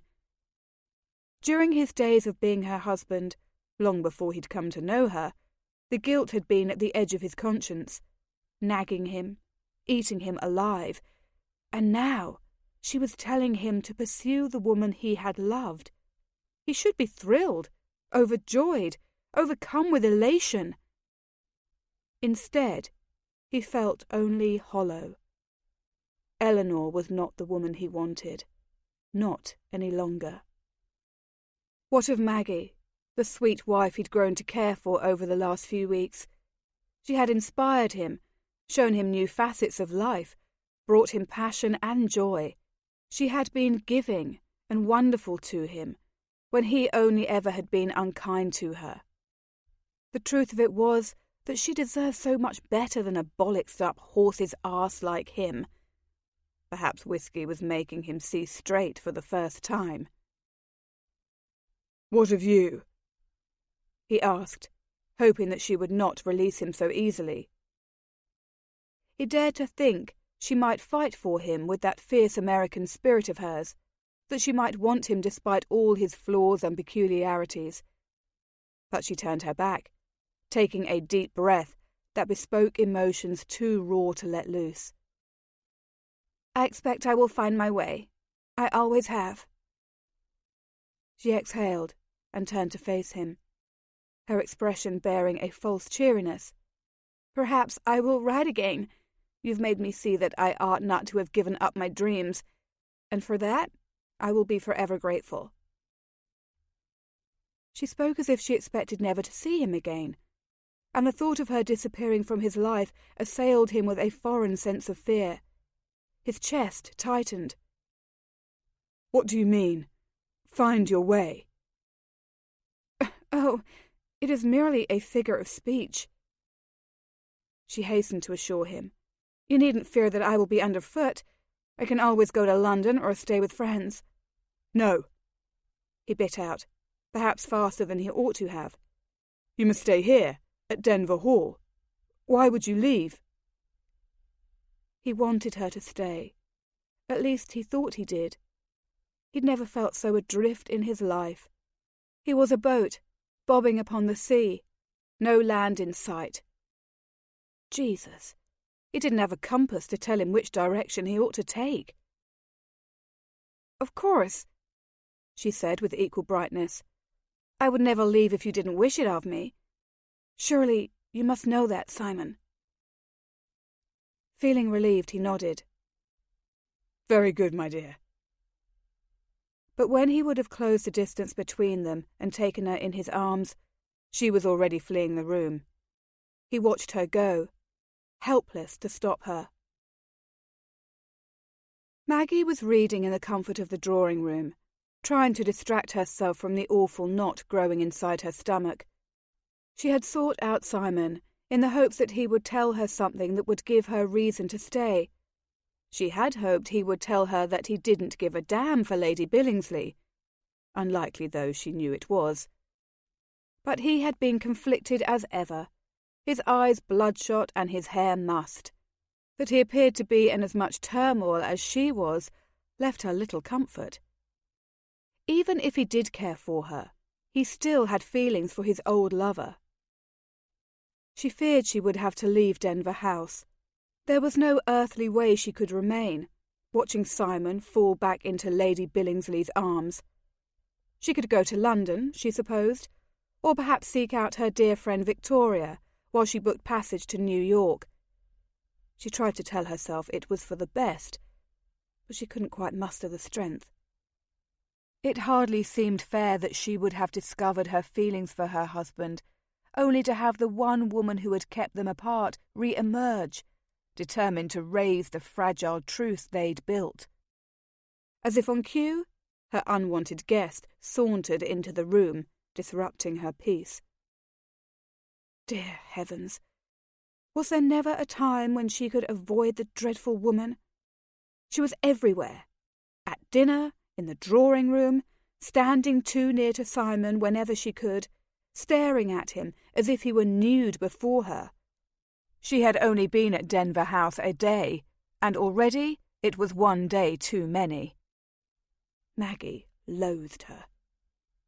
With great reluctance, she looked up from the pages of Anthony Trollope, into which she'd been attempting to escape.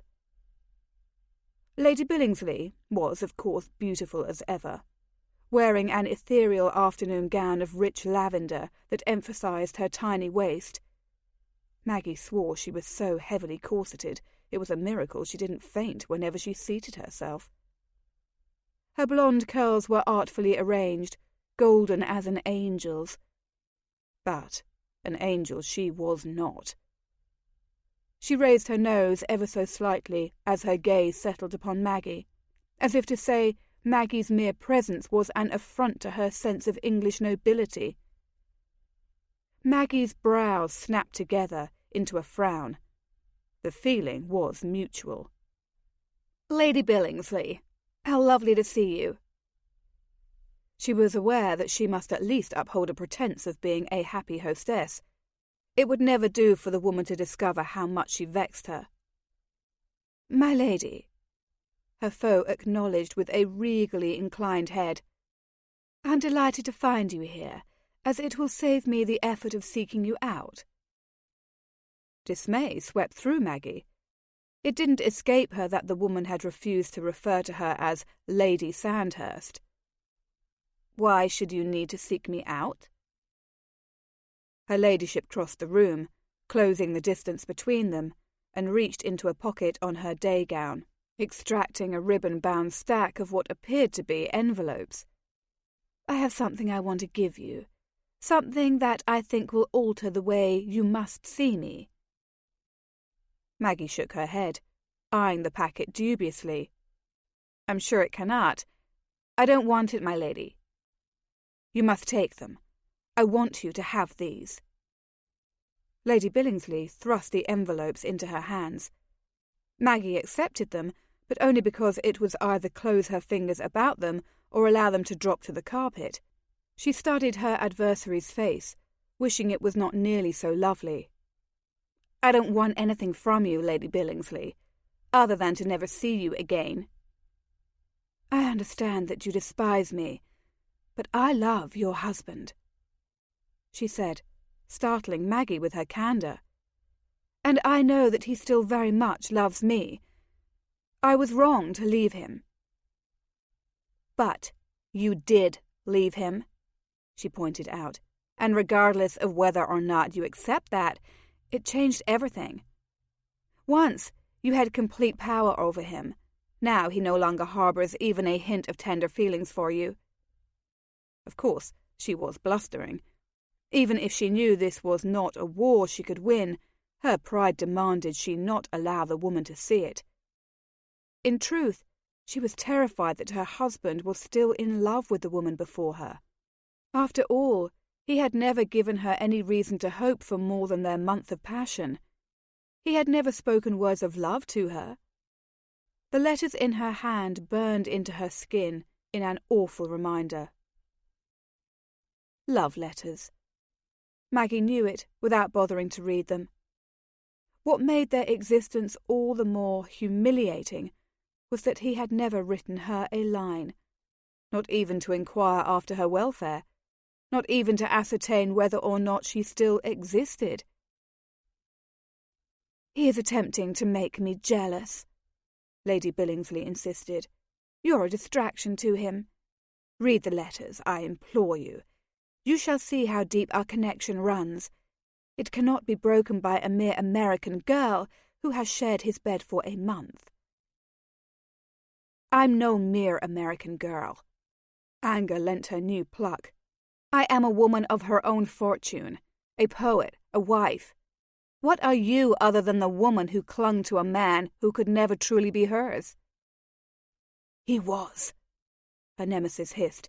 He has been mine, and so he shall be again. Let him free.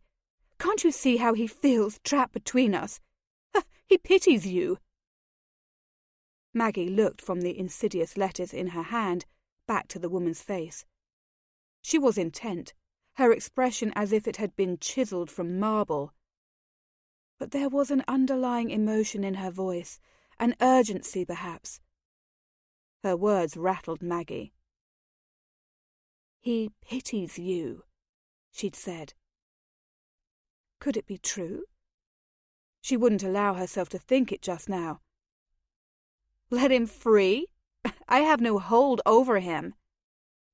This month you've made him promise to give you, she insisted. He's told me all about it, and his sense of honour won't allow him to extricate himself. It is solely in your hands. That is why I give you these letters. You can never mean to him what I have meant to him. We have loved each other for years. I have been his wife for a year. She knew her protestation was a hollow one. In name only. You have been in his bed for a paltry amount of time. It shocked Maggie that Simon had apparently shared the secrets of their relationship with this woman, the woman who had been a barrier between them from the moment she'd met him.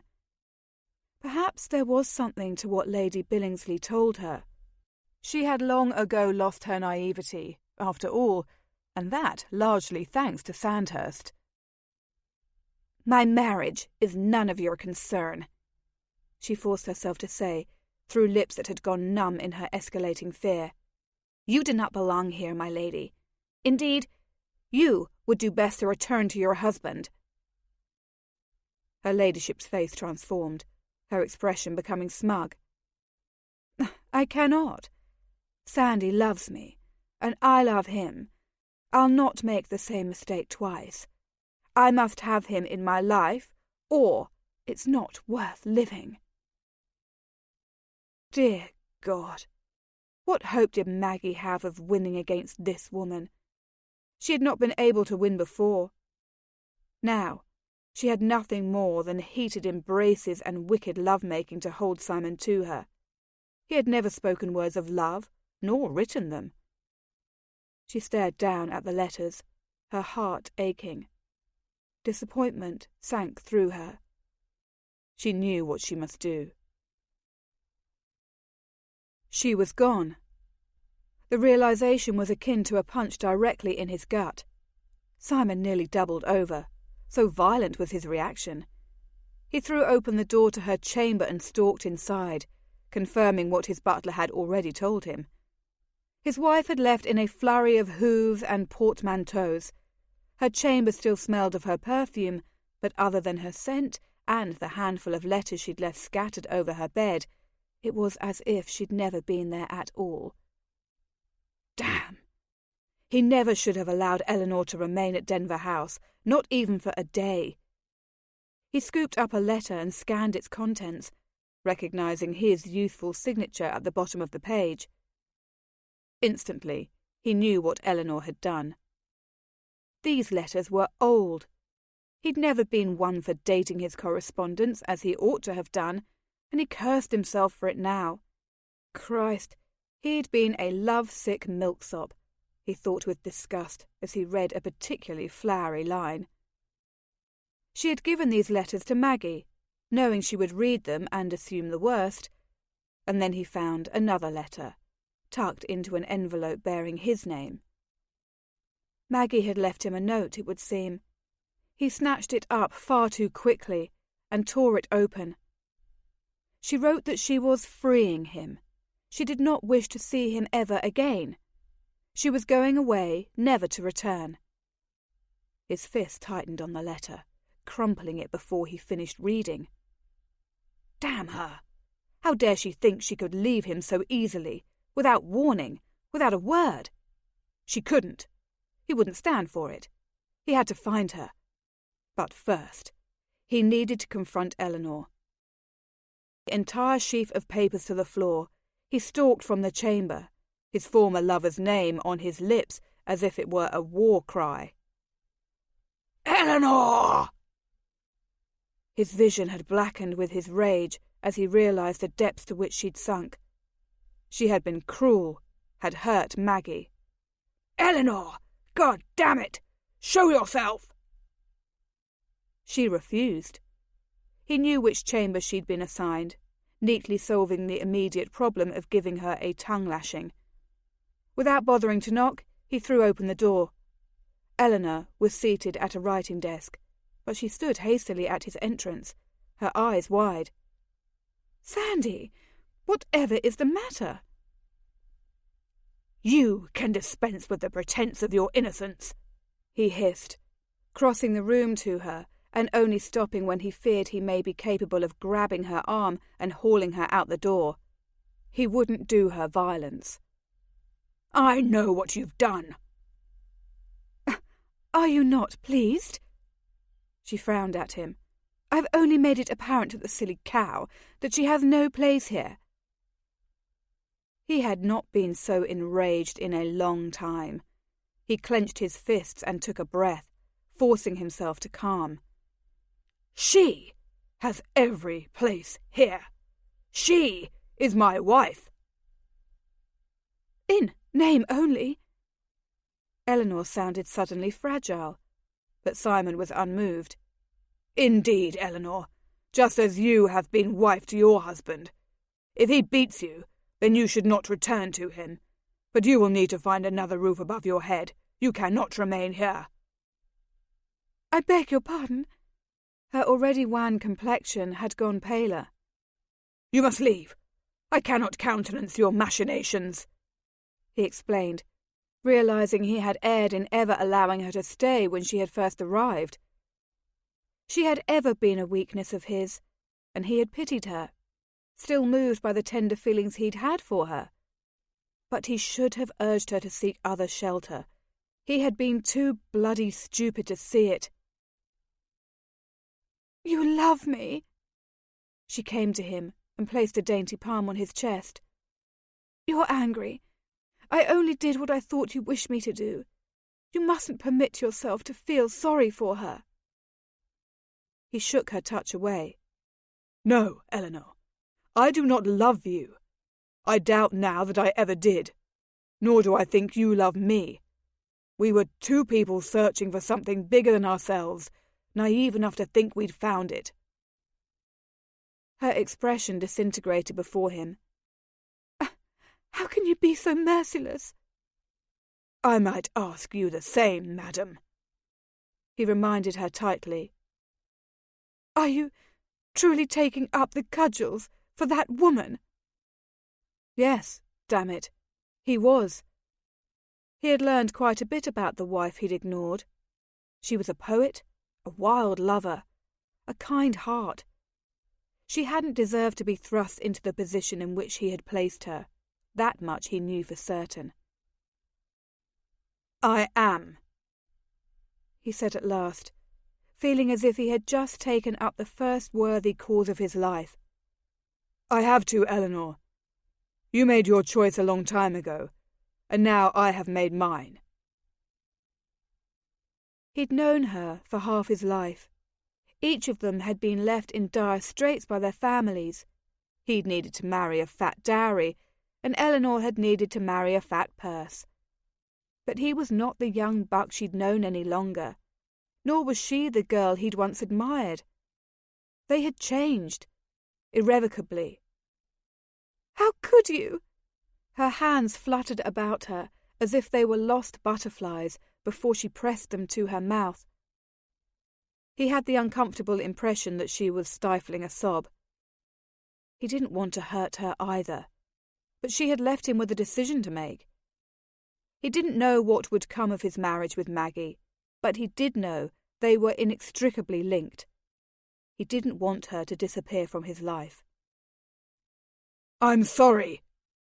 Rage seeped from him, as if he were a torn sail. "I'm going to find her, and when I return, I want you gone from here. You may take my carriage."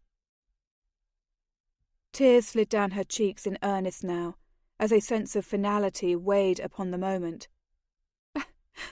"Where shall I go? Billingsley will not take me in now." "If Billingsley hurts you, don't return to him. You have many friends, Eleanor. Seek them out." He gentled his tone as she continued to weep. "You chose your fate." "He chose it for me," she argued. "No." For Simon knew differently. He would have done anything to keep her, run away with her to the continent if he'd had to do so. He had told her as much then. She had still walked away. She'd done him the greatest favour of his life. He'd merely been too stupid to know it. "You chose it. I begin to think you aren't at all the woman I believed you to be." "But I love you." "You also lie. Frequently, and without compunction." He forced himself to think of Lord Needham and her indiscretion with him. How many others had there been? Likely he would never know. "I'm sorry, Eleanor, but our time together must be at an end." "You're throwing me over?" Disbelief clouded her voice. "Truly? You would be so callous as to chase after her and toss me out as if I were no better than rubbish from the dustbin?" "Not rubbish," he corrected her. "Merely my past. I must go now.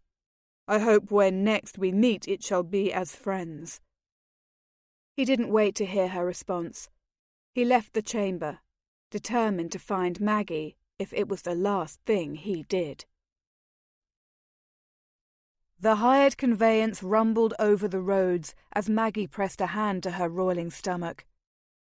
Perhaps her idea had not been a good one. she acknowledged now, for the carriage she'd been able to procure after sending Sandhurst back to Denver House was appallingly creaky and old.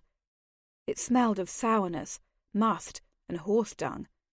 The combination of swaying, rumbling, and odours nauseated her.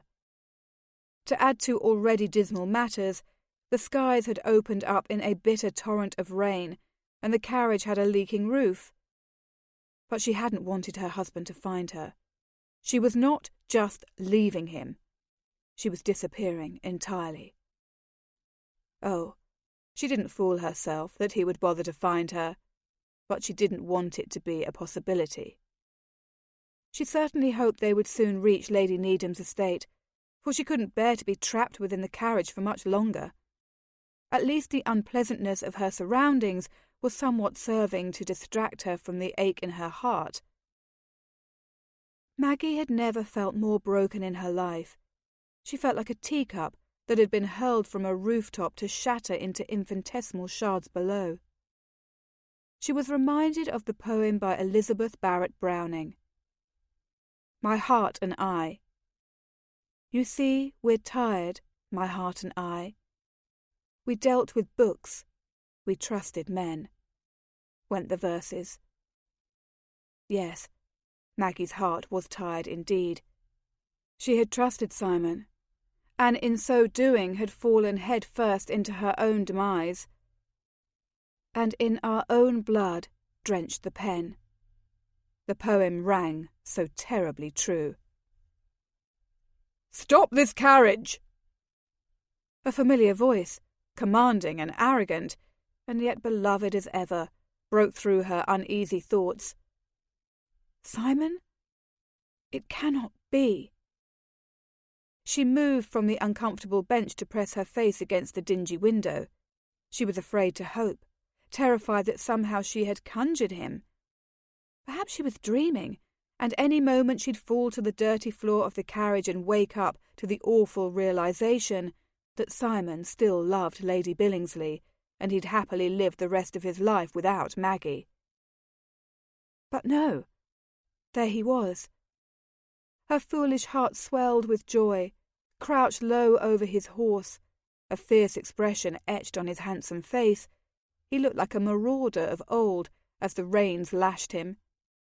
A hero torn from the pages of a book she once sighed over. He had followed her. Relief slipped over her. "Stop!" she called to the driver.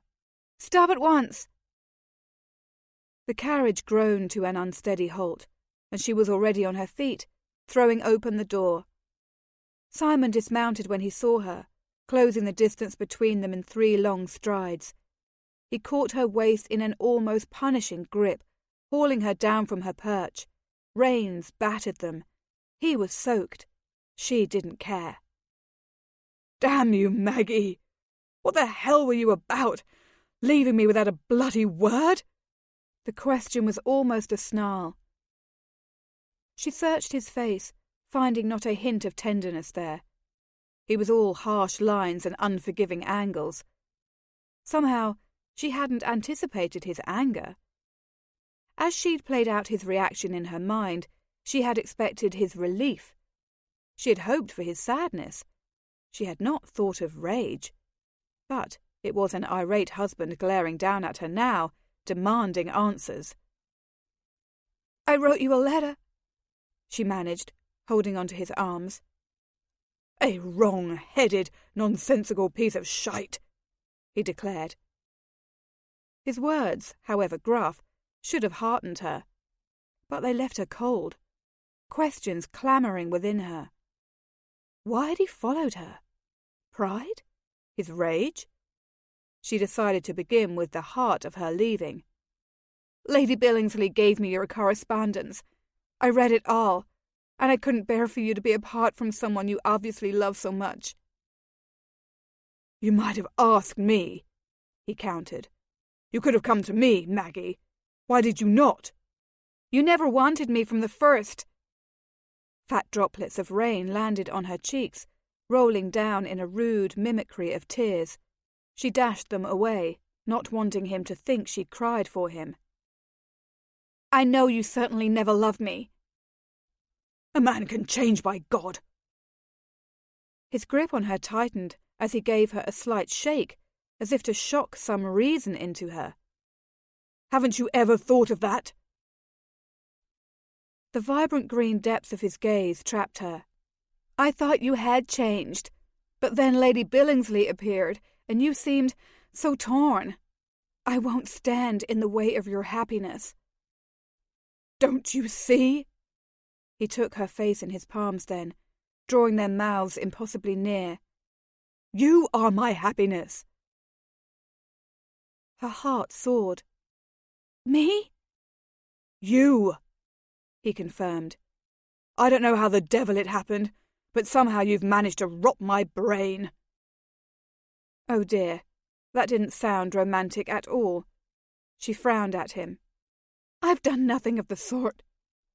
"The hell you haven't. Before I stepped on your train at Lady Needham's, I was perfectly sane. I didn't need laughter or dancing in the rain or a wife at my side. But then a beautiful poet with hair the colour of fire had me making love to her in the bloody library and on a hill in the middle of my estate and on the breakfast table and everywhere else I possibly could. And she made me realise I'm not the man I thought I was." She flushed at his mentioning of their lustful adventures. "You're not?" "No." He shook his head. "Because the man I thought I was could live without Margaret Amelia Desmond, a woman who is kind when she bloody well shouldn't be, who made me feel at home for the first time in years, a woman who broke her arm when she was a girl and never once cried." Tears pricked her eyes. He had remembered. He had remembered everything. And perhaps he had felt an answering love growing within him as well. It wasn't a declaration, but it would do. "I thought I could live without you," he said again, "but I cannot. Come home with me, Maggie." He wasn't asking, but she didn't care. That was Simon's way, all gruff blustering without a hint of persuasion. No, he had not told her he loved her, but he had followed her, and he wanted her back. It would definitely do, she decided again. "Yes," was all she said, and then she was in his arms, his mouth on hers. She was precisely where she wanted to be. Something was amiss. Maggie could detect as much the moment the hired carriage rolled to a stop before Denver House. The rains had at last ceased, and servants milled about outside in an uncharacteristic flurry. Before she could think, the door to the carriage flew open to reveal the shocked face of their butler, Milton. "My lord." His voice carried a distinct thread of worry. "I regret to say there has been an incident." "What the devil is it?" Simon demanded. "I'm afraid it's Lady Billingsley," Milton intoned. "She has fallen." "Christ," he bit out. "From what?" The ordinarily formidable butler swallowed. "From a window, it would appear, Lord Sandhurst." Shock speared her. Lady Billingsley had fallen from a window? Dear heaven! Judging from Milton's grim visage, she was either grievously injured or worse. And then something sinister occurred to her. Lady Billingsley would not have merely fallen from a window. It was architecturally impossible. No, indeed. She would have jumped on her own accord. "Is she—" Simon allowed his question to trail away, seemingly incapable of completing it. "I've sent for Dr. Williams, but I'm afraid his attendance will not be necessary, my lord." "Where the bloody hell is she?" Simon shot out of the carriage as if he were a cannonball, leaving Maggie to be handed down in his wake. "In the East Garden, my lord," Milton called after him, but Simon was already running. Her heart plummeted. Maggie gathered her skirts up in her fists and hurried after him as quickly as her mules would allow her feet to travel. She was terribly afraid of what she would find, but neither did she want him to face the awful scene on his own. She had to stop twice on account of pebbles working their way into her shoes. By the time she reached the edge of the immaculate East Garden, Simon had garnered quite a bit of a lead on her. Her corset bit her sides as she rushed to catch up with him, fear tangling with the growing knot of worry in her stomach. And then she saw it. A billow of pastel skirts marred by the undeniable stark red of blood. The dress itself appeared to be suspended in the air, draped over the intricate wrought iron fencing on the garden's perimeter. Maggie's frantic pace slowed as comprehension filtered through her jumbled mind. Heavens! She pressed a hand over her mouth to stifle the horrified scream rising in her throat. The entire picture came together as she spotted pale arms and a blonde head hanging listlessly downward. Dear God! Lady Billingsley had been impaled on the fence when she'd fallen from the window. Her form was utterly still. Milton's words returned to Maggie as she watched her husband rush to Lady Billingsley's side. "I've sent for Dr. Williams, but I'm afraid his attendance will not be necessary." Simon ran straight to her anyway, not faltering for a moment as he attempted to rescue her. Maggie supposed by lifting her limp body from the spiked fence. He struggled to free her, letting out an inhuman cry of grief. Maggie reached him as he at last pulled Lady Billingsley from her ignominious perch atop the fence. Blood seeped from her wounds anew. Her skin was the grey of a sky before a storm. Her eyes were open yet sightless. Red trickled from her mouth as Simon held her to him, sinking to his knees. All lingering questions were dashed. Lady Billingsley was indeed dead. "Eleanor!" he moaned. "Jesus! Eleanor! What have you done?" A violent surge of nausea hit Maggie, forcing her to turn away from the grisly scene. She had never seen death in a way that was less than peaceful. Lady Billingsley's departure from the earth had been anything but. She thought of how frightened the woman must have been, falling through the air to her demise. How horrific! "Simon," she forced herself to say, through lips that had gone dry with the terror of the moment. "She is gone." "No," he denied. "She's not. Damn it!" She looked back to see him cradling Lady Billingsley's lifeless body, as if she were his dearest possession on earth. It was clear to Maggie that his love for the other woman had never abated. He was devastated, his voice laden with wild grief. She felt like an interloper, watching without knowing what to do, how to help him. "Simon," she said again, placing a hand of comfort on his shoulder. "You mustn't torture yourself." "Where the devil is Milton? Get me Dr. Williams, damn you!" He rocked Lady Billingsley in his arms. He looked wild, as if he were in shock, and no doubt he was. They all were. "She needs assistance!" Maggie's heart broke for him. She searched her mind for words, but what could she say that would ease his suffering? He held a dead woman in his arms, the woman he had loved. It was as if the tentative bond they'd forged had fallen from a cliff, dashed on the rocks below. Maggie was once again an unwanted wife, who didn't belong before, and who certainly didn't now. But she hated to see him tear himself apart. "I'm so sorry, Simon." She took care to keep her voice low, comforting. It was quite a feat given the horrors before her. She never could have imagined returning to this. "Leave me, Maggie." His voice was ragged. "Please. I need to be alone." He could not have hurt her more had he slapped her fully across the face. She snatched her hand from him and spun away. The tears she'd been holding finally fell. Tears for Simon as much as for Lady Billingsley. And yes, as selfish and horrid as it was, tears for herself as well. She knew instinctively that there could never be a recovery from such a tragedy. Never. This horrible death would change everything. Milton stood behind her, his ordinary expressionless face filled with open sympathy. She knew he had heard Simon's dismissal of her. He cleared his throat. "Come along with me, my lady. You ought not to linger here. I shall see you into the care of the capable Mrs. Keynes." "Yes."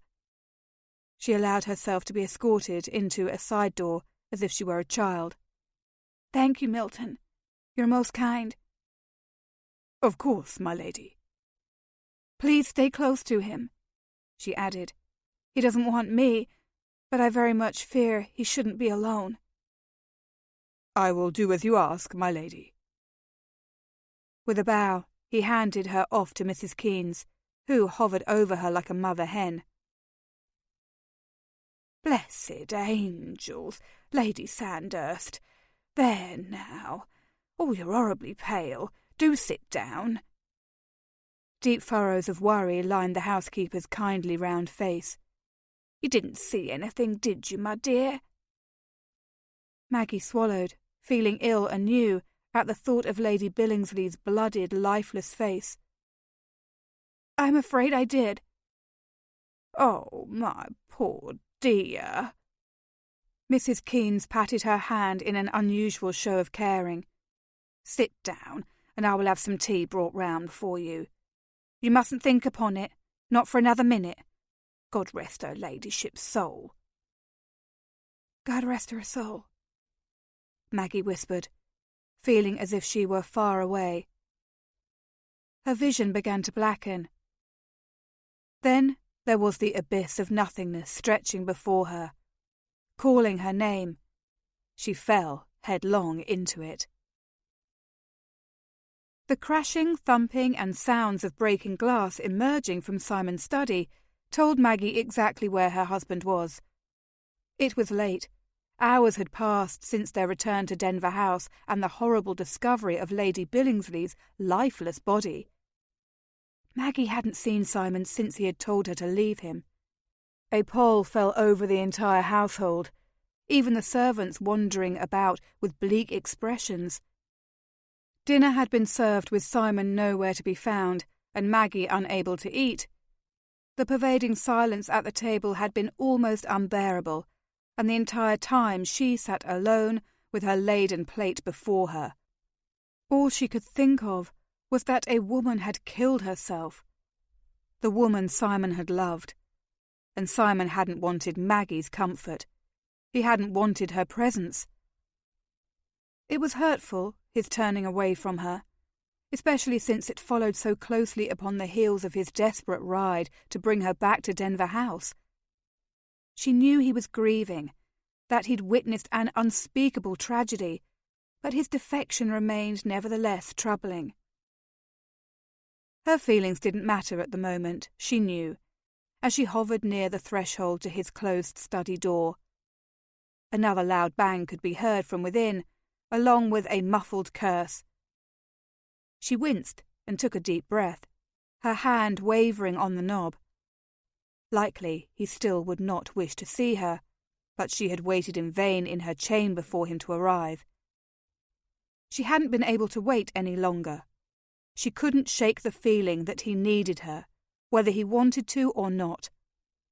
The door opened to reveal a dimly lit scene of inanimate object carnage that undoubtedly reflected the tumult of his soul.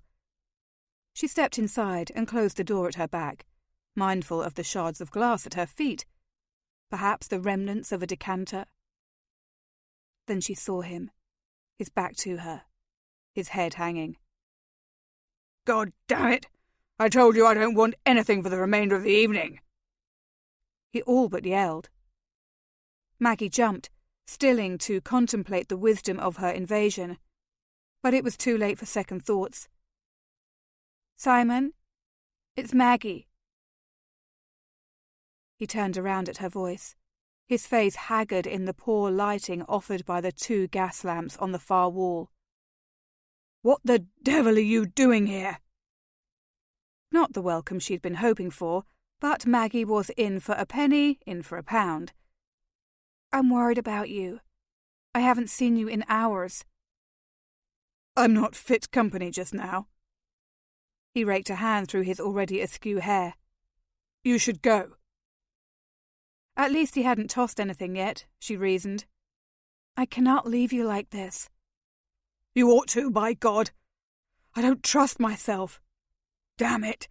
I'm responsible for her death, Maggie. I killed her." His voice broke on the last word, a rare show of real emotion from a man who was often cold unless he was in the bedchamber. Her heart broke for him just as surely as his voice had. She had no choice but to go to him, crossing the chamber to his side before she could think twice. She slipped her arms around him, and he surprised her by leaning into her, pressing his face to her neck. "You didn't kill her, Simon. You mustn't think such an awful thing." "I all but pushed her from the window with my own hands." His voice was tortured.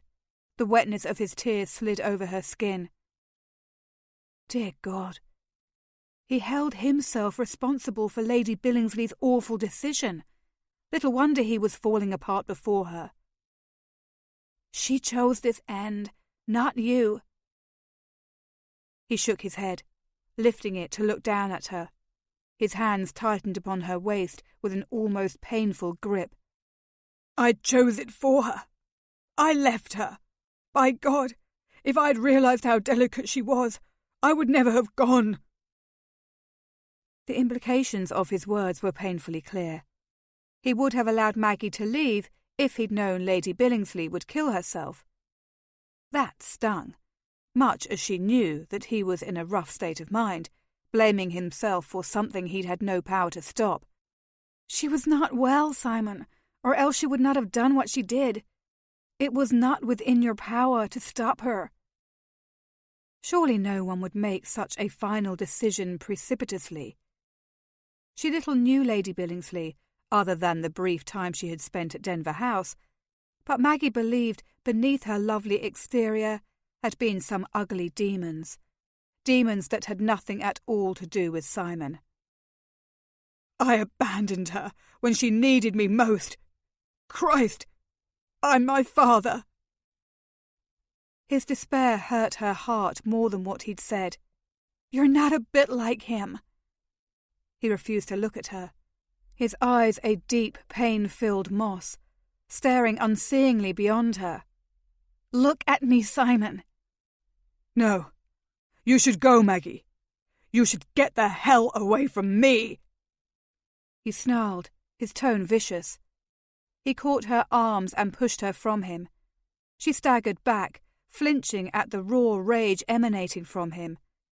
She'd seen him at his ugliest before, when he'd discovered he'd bedded his wife without realizing. But even then, he had not been as he was now. Mercurial, filled with fury and pain, ready to wound. "I cannot leave you when you're like this," she said at last, all but wringing her hands as she watched him give her his back and stalk away. She couldn't shake the feeling that he was further away from her now than he'd ever been, lost in the regrets and sorrows of his heart. He must have loved Lady Billingsley deeply, more deeply than she had supposed. Had it been nothing more than guilt that had prompted him to follow her and stop her from leaving him? She had to wonder now. Surely he must have felt something for her other than duty. He had said so, had all but confessed tender feelings for her mere hours before. That had to mean something yet. After all, he'd certainly never felt responsible for her a day in his life before now. She shrugged the troublesome thoughts from her mind and followed him across the study, uncertain of what she ought to do, yet unwilling to leave him alone. "You should leave me," he called over his shoulder, stopping in his angry strides only when he reached the panelled walls. "Good Christ, you ought to have left me a long time ago. I'm a bloody curse." He pounded his fists against the wall with so much force she feared he'd injure himself. Maggie rushed to his side, not stopping until she was near enough to entwine her arms about his lean waist. She embraced him as she had that long-ago day at Lady Needham's, before she'd known he was the husband who'd abandoned her. This time, it was because he was the man she'd grown to love, and he was in pain. Somehow, nothing mattered. Nothing could matter. More than that, Simon was hurting, lost and confused. He needed her. "You're not a curse," she told him firmly, past the knot in her throat. She hated that Lady Billingsley had chosen such an awful end, that she had been spiteful enough to pitch herself from a window, knowing Simon would find her. It had been a final act of exerting power over a man who had no longer wanted to be beneath her dainty thumb. And it had wounded Simon as mortally as any bullet could have. Surely Lady Billingsley would have recognised that. "Go, Maggie," he ordered her lowly, resting his head against the wall. His breathing was deep and hitched, his heart a rapid thrum beneath her ear. He slammed his fist again, startling her. "Go, now!" "No!" She held on to him when he would have shrugged her away. She was afraid to leave him, afraid of what he might do in his anguish. If he injured himself in some way, she'd never forgive herself. She couldn't bear that. No, she needed Simon in her life, as impossible as that seemed. "I'm not going anywhere." "Have you no notion the danger you're in?" His voice was deceptively quiet, laced with darkness. "I'm not myself. Jesus, I don't think I'll ever be myself again." But Maggie remained undeterred. "I'm not here to make drawing-room pleasantries with you. I'm here because you need me." There. She'd said it. He stiffened beneath her touch, and she feared she'd overstep the fragile boundaries he had once again erected between them. But then he startled her by spinning around to face her, his hands sinking to her waist.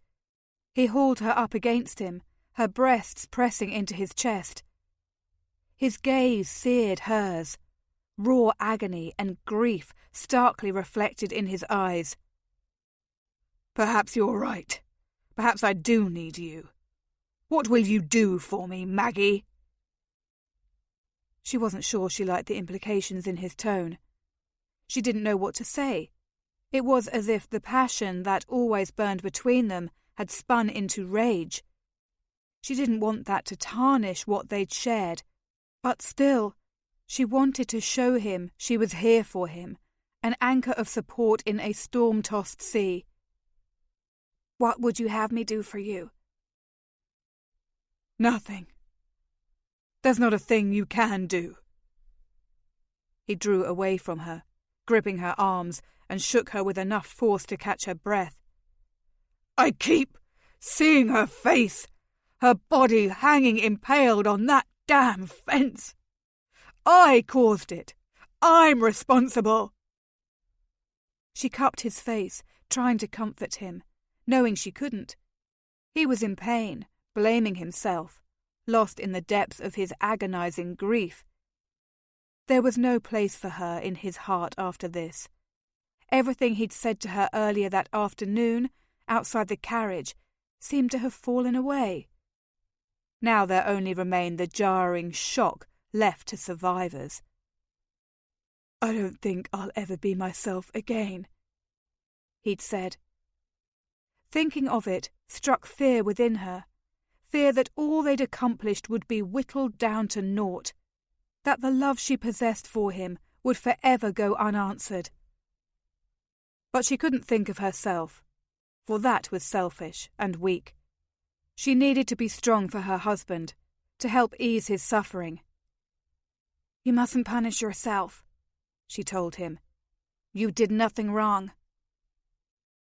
He closed his eyes for a moment. "I did everything wrong." She flinched, supposing he referred to the last fortnight they'd shared together. His words stung.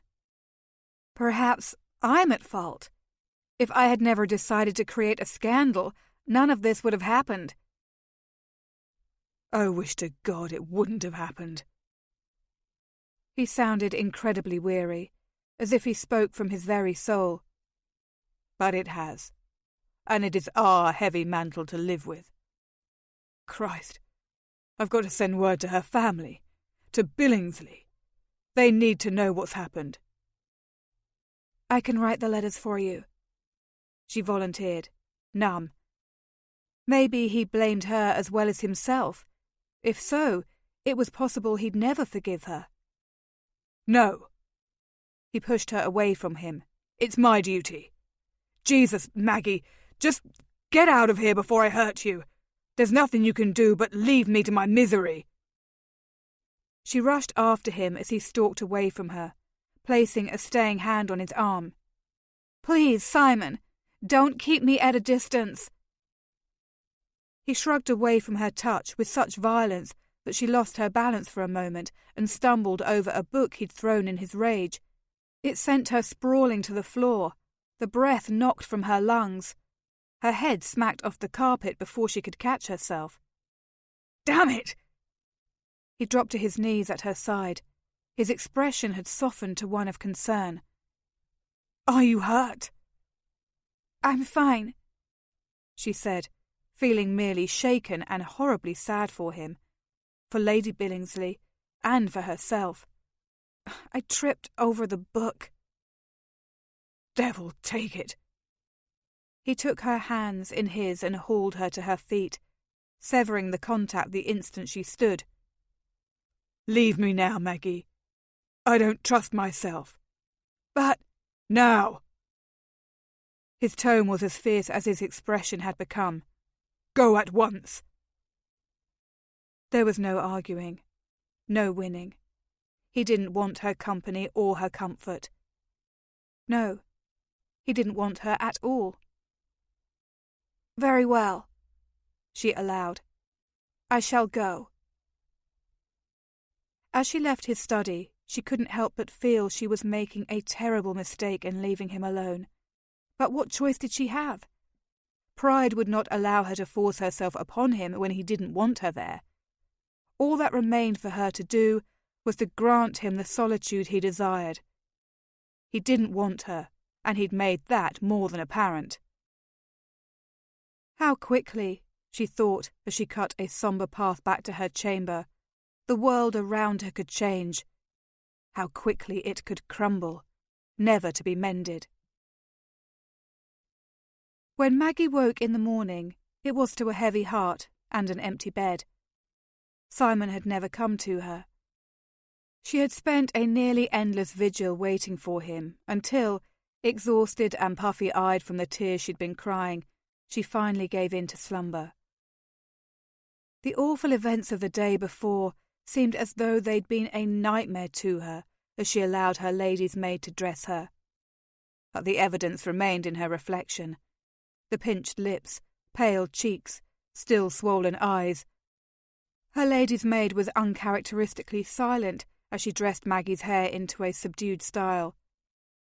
Her morning dress was a sombre black. Yes, there had been a horrible death. She'd woken in the night twice, swearing she'd heard screams. It was terrifying to think of what Lady Billingsley must have experienced in the final moments of her life. There would have been the stomach-churning fall, the impalement on the fence. Maggie prayed she had passed instantly, that she had not lingered in pain overly long, and she prayed too that Simon would somehow recover. After a final errant curl had been tucked into place, Maggie thanked her lady's maid and descended to the breakfast room. She wondered what it would be like to face Simon by the grim light of day. Had he slept? She doubted it. Likely the days to come would only prove more difficult.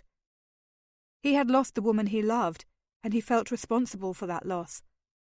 Maggie knew her own guilt for her part in the bitter affair. She never would have wished for Lady Billingsley to commit such an act, but she little knew now how she would react if she were to do it over again. Would she pursue Simon? Would she leave, knowing he would follow? It all made her head spin and her heart ache. As she rounded a bend in the lower hall, she nearly collided with Mrs. Keynes, who appeared unusually flustered. Her time-weathered cheeks flushed with the exertion of her frantic pace. Maggie stopped herself short of the petite woman, startled and a bit flummoxed herself. "Mrs. Keynes, good morning," she greeted, although she didn't feel a drop of cheer. "Oh, I'm afraid it's anything but my lady," Mrs. Keynes returned, sounding uncharacteristically worried.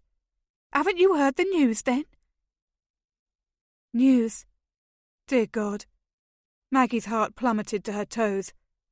She couldn't bear any more terrible news. "I have not," she said slowly, almost afraid to hear it. "What has happened?"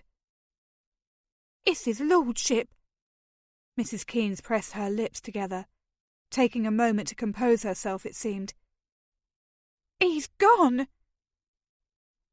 Ice crept into her heart. "What do you mean he's gone?" "I'm so sorry to tell you this, my lady, but he's disappeared. The head groom tells me he took a horse last night and never returned."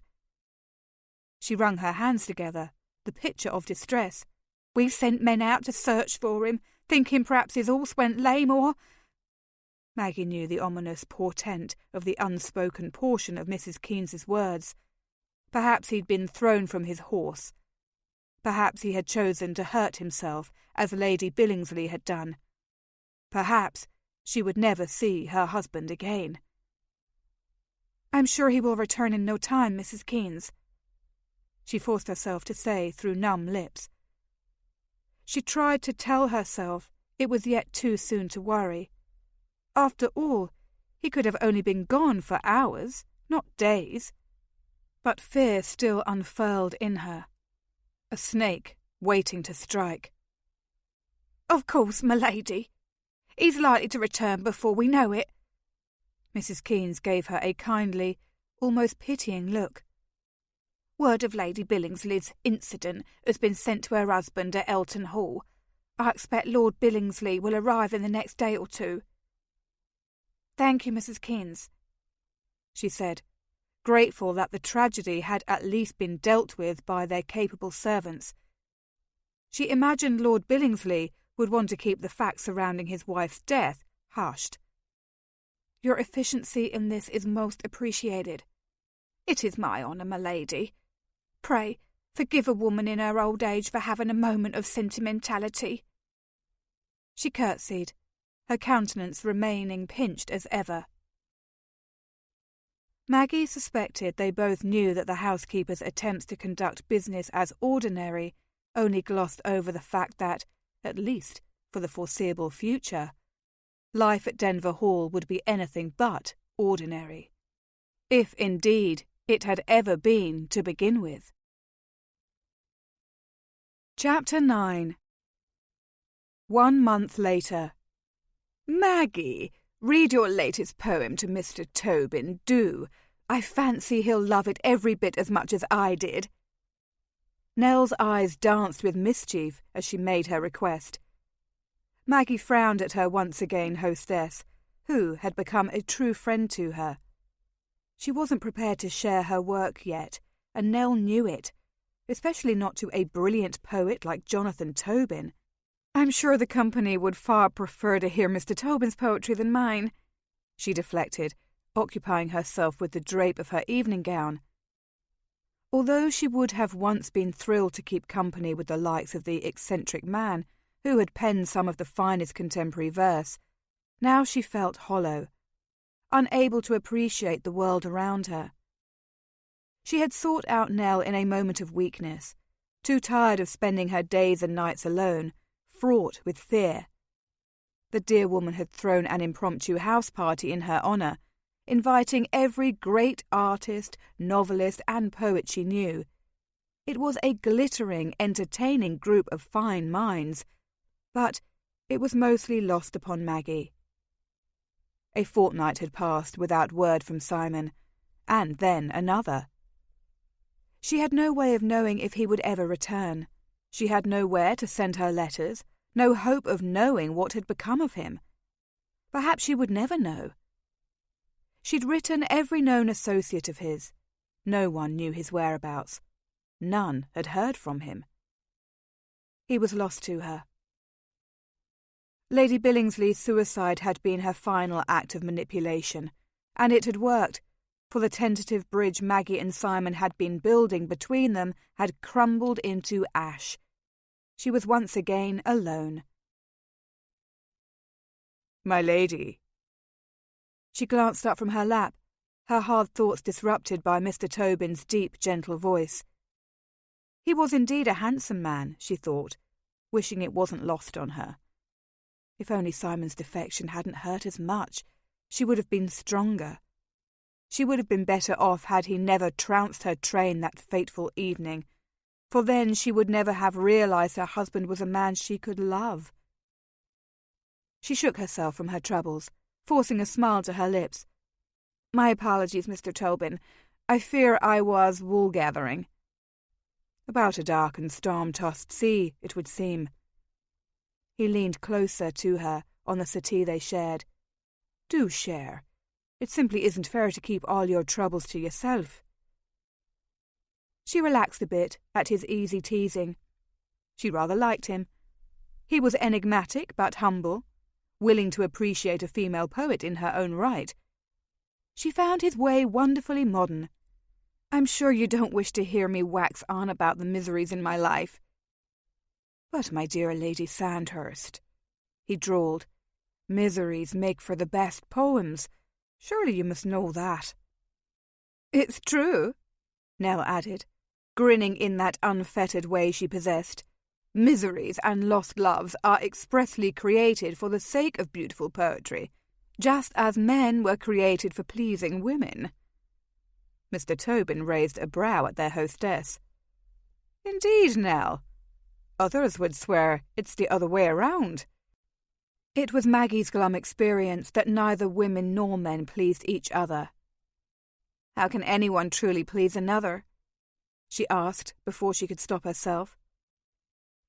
"They say pleasure can be taught," Mr. Tobin said, his eyes and tone suggesting an entirely naughty meaning hidden behind his polite words and gentlemanly exterior.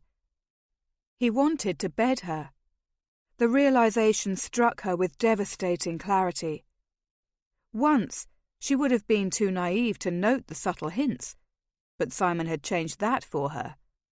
Now she knew the workings of men and women, but it all just left her feeling empty.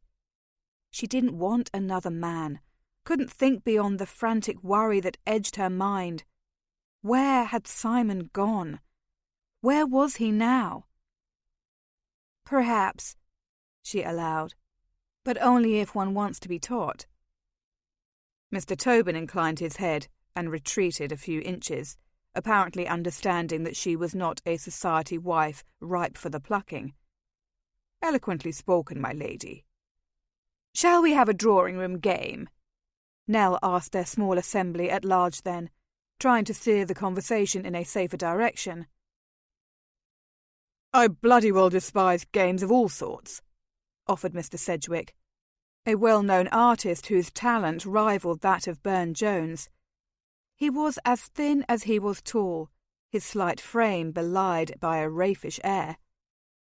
Maggie laughed at his response, grateful for the distraction of Nell's house party. At least here she could tamp down the fear, the ache in her heart for a time. Surrounding herself with people wasn't a panacea, but it was something. It was life rather than death. "I've heard you don't despise chamber games, Sedgwick," ribbed Lord Montford, whose most recent poetry volume had set tongues wagging and books flying from the shelves. The ladies tittered, and the men snickered.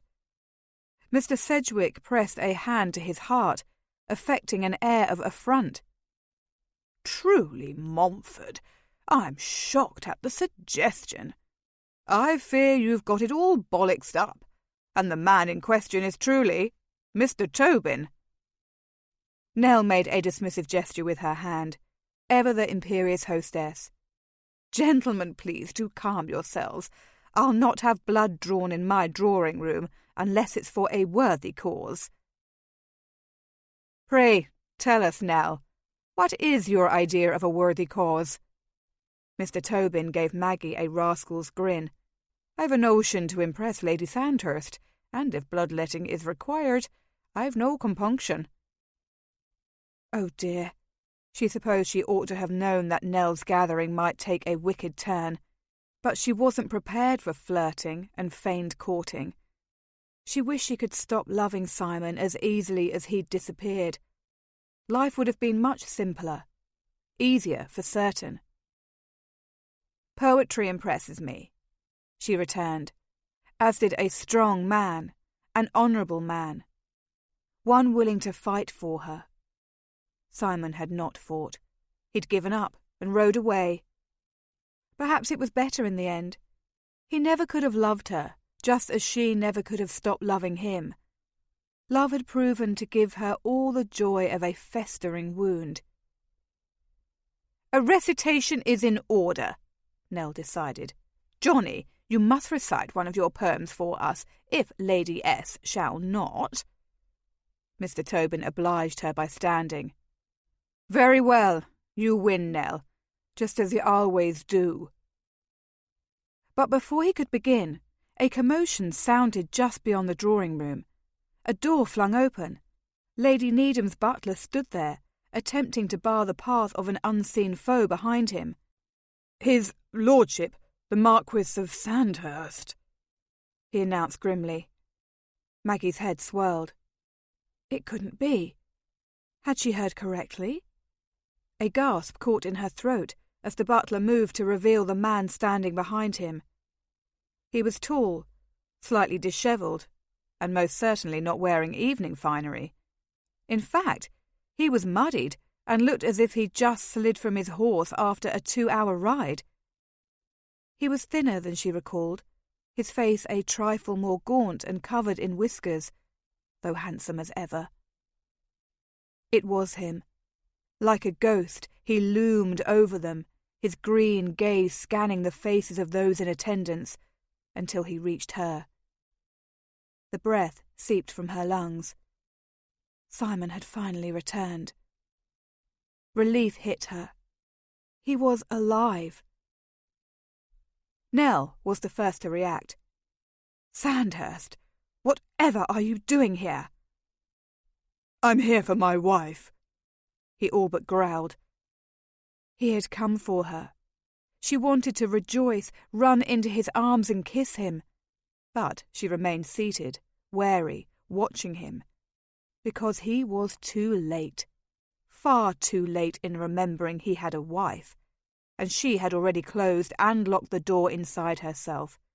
She wasn't about to give him the key. Simon was in a grim mood. He just had to ride across the countryside in the dark and muck to find Maggie. He was cold and miserable whilst there she sat, looking brilliantly beautiful in a black evening gown with diamonds in her red hair, and a man at her side. By God, he knew he'd been gone for a time, but did that give his wife the right to cavort with a gaggle of lecherous poets? Of course it didn't. He was going to rip off one of Tobin's arms and beat him with the bloody thing. Nell gaped at him, as if he'd grown a second head atop his shoulders. He wanted to shake the woman for her interference, the audacity she had to spirit his wife away. He had finally been able to return to Denver House. It had taken him some time, some railing and raging, and bottles of whiskey. But he had returned because he'd known Maggie waited there for him. He had needed her sweetness, her warm embrace, the comfort of her ready passion and easy caring. Yes, by the time he had fought off the demons chasing him down and the fog of whiskey had lifted from his addled mind, he'd known he'd made a terrible mistake in leaving her in the first place. He needed her more than he needed air to breathe. And then she had not been there. Coming home to Denver House with its ghosts had been hell enough. Without Maggie there to welcome him, he'd been lost. At least Mrs. Keynes had known her whereabouts, for he may have well and truly lost his bloody mind if he hadn't discovered where to find her. So here he was, cooling his heels while the company stared at him in dazed bemusement.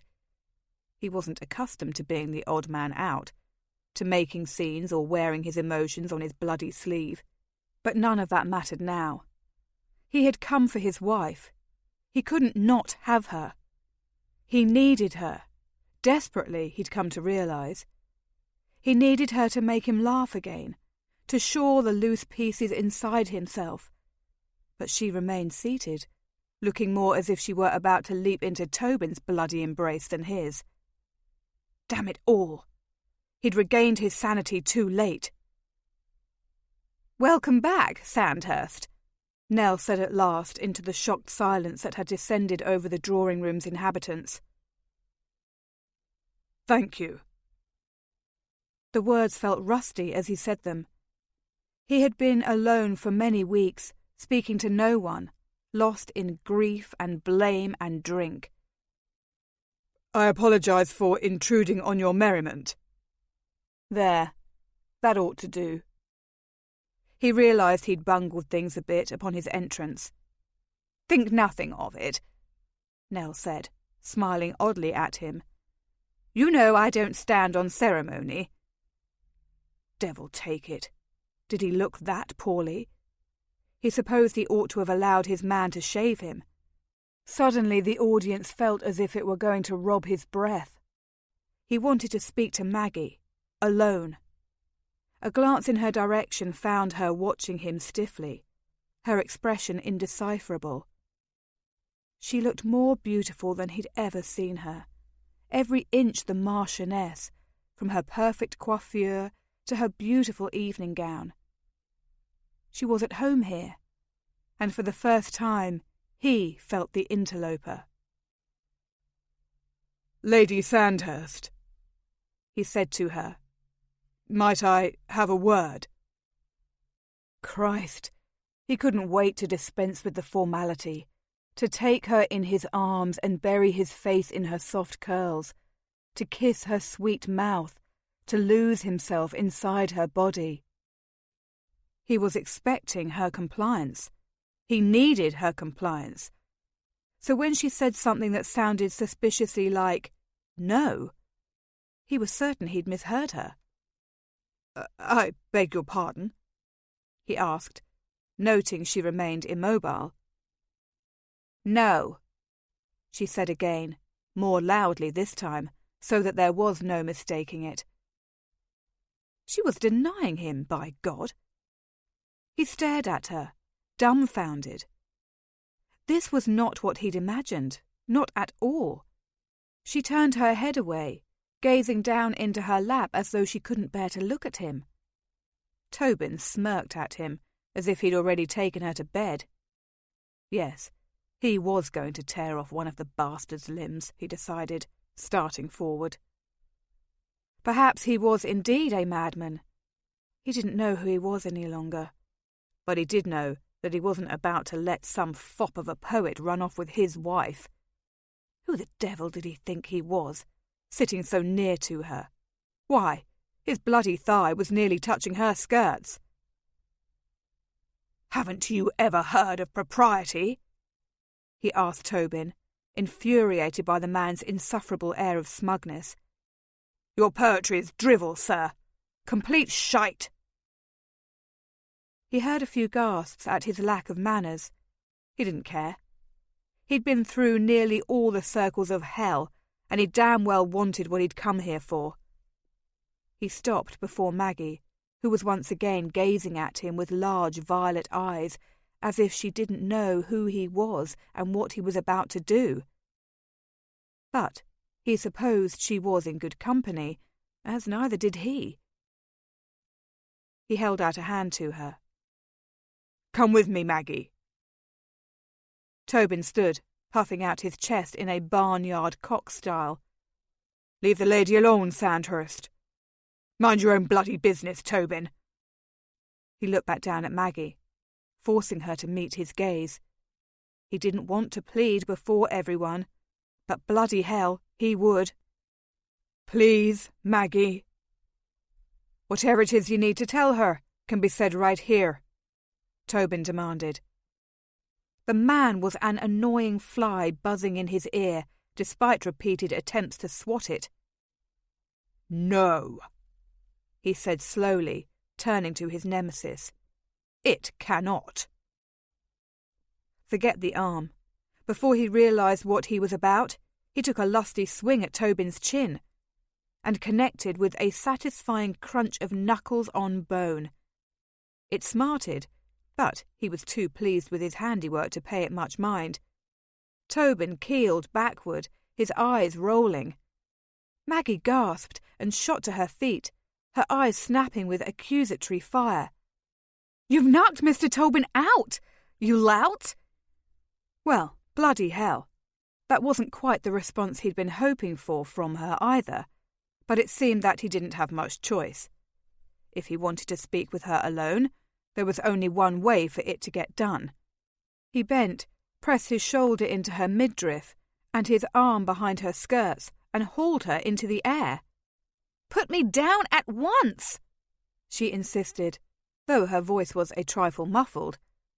She actually had the temerity to strike him on the arse with her fist. He ignored her. He also ignored the men and women rushing to their feet and trying to stay his progress from the room. He wouldn't allow it. Nothing was stopping him now. He may have completely ruined what little emotion Maggie had once felt for him, but he had come too far to offer an olive branch now. Nell threw herself in his path, twin patches of scarlet staining her cheeks. "Sandhurst, you cannot carry her off as if you're a Hun." "Of course I can." He gestured with his free hand to demonstrate the faulty quality of her logic. He already was carrying Maggie off after all. "Don't be an oaf!" She walked backward as she continued to try, unsuccessfully, to halt his movement. "You mustn't hurt her." "I promise not to hurt her." He frowned at Nell. "You must know I'd never do that." She studied his face, her expression pinched, before nodding. "Very well. Take her to the study if you must." Maggie began pummeling his arse anew. "I don't wish to speak with you," she called out. "You're not," he told her. "You're speaking with the floor." That earned him another swat. Good. Anger was an emotion he could appreciate. With a nod of thanks to Nell, he hauled his wife from the room. Her husband was a maddening, arrogant, rude, heartless, blustering fool. Maggie pummeled him with all her might as she hung upside down. He tossed her over his shoulder as if she were a bundle of rags and carted her about Nell's home as if he were a vagabond about to abscond with the family silver. He wasn't about to take her anywhere, not if she had a say in it. She gave him another sound swat as the blood rushed to her head and dizziness began to settle over her. Her ears thrummed. "Sandhurst, cease this nonsense. You're behaving like a barbarian," she shouted. Dear Lord, the servants were sure to be witnessing this inglorious display. Mortification heated her cheeks. This was not the homecoming she'd envisioned, the one she'd longed for. "Perhaps I am a barbarian." He stalked over a threshold and kicked a door closed at his back. Good heavens! They were alone. "You certainly are. Now, Cease carrying me about and put me down. As suddenly as he'd snatched her up, he crouched down. Her feet met with the carpeted floor of Nell's study. At last. Heaving a breath, she stood and attempted to shake her dress back into order. Her silk was hopelessly crumpled. Her hands trembled as she righted the fall of her skirts. She was afraid to look up at him, afraid that doing so would ruin her defences. She still loved him. That would not change, even if he would never love her in return. She still ached at the way he'd left her, with no word, no warning, not even a change of heart, not a single letter. There you are, on your feet again. An indefinable emotion rendered his voice harsh. Why the devil won't you look at me? She clenched her fingers. You're thundering at me. Bloody hell! He all but yelled, quite proving her point. I'm doing no such thing! Ever arrogant, ever Simon. Bracing herself, she gazed up at him at last. I won't be hollered at, Sandhurst. Cease calling me by my title, will you? He frowned down at her, ferocious in his pique. I won't have you acting as if we're strangers. But we are strangers. She allowed her gaze to run over his face, at once hauntingly familiar, and yet also different. He had not eaten well in his absence. His cheeks were nearly sunken, his powerful frame reduced to a wiriness he hadn't before possessed. His hair was longer than ever, his whiskers in desperate need of trimming. He looked, for himself, awful. But yet still so handsome, still so beloved. I am sure I never knew you at all, my lord. His eyes burned into hers, unrelenting. Have you forgotten just how well you know me? His question stirred a month-long buried ache within her. She didn't want to think about making love with him, for it would reduce her to a puddle of weakness. She couldn't be weak before him now. He had left her, hurt her. She would not forgive so hastily, if ever she could. She raised her chin, a small show of defiance. There are other ways of knowing a man. Those are the ways I speak of, and I certainly never knew you as I'd thought I did. I dare say the same could be said of you, madam, he returned, his tone as cold as Wenham Lake ice. I've scarcely been gone, and already you're cavorting with poets and rakes. She gasped at his effrontery. Cavorting? How dare you? What else would you call it, my dear? He gripped her elbow and dragged her against his body in a punishing grip. I need to know something. Is Tobin fucking you? His crudeness took her by surprise. She had dreamt of Simon returning to her, but she had not dreamt of this cruel stranger with the taunts and the dead eyes. He had come back to her as the same man he'd been in his study that awful night, someone almost frightening to her. Of course not, she denied. How dare you suggest such a horrid thing? I'm a man, darling. I know the ways of the world. Why would you come to Nell's if you weren't seeking a man for your bed once I'd gone? The darling he'd used for her sounded empty, a mere husk. If she had been hurt before, she was devastated now, crushed by his accusations and his desire to see the worst in her. I am not Lady Billingsley, she told him fiercely. Nell has told me everything you know. It had been a small comfort, learning that the paragon who had taken Simon away from her was, in fact, a mere mortal after all. A deceptive, manipulative mortal who had done her best to ruin that which was not hers. I would not betray our vows, not after what we shared. I'm more than aware that you're not like Eleanor." His stare remained hard upon her, his touch hot through the layers of her gown and undergarments. "You speak as if our marriage is at an end.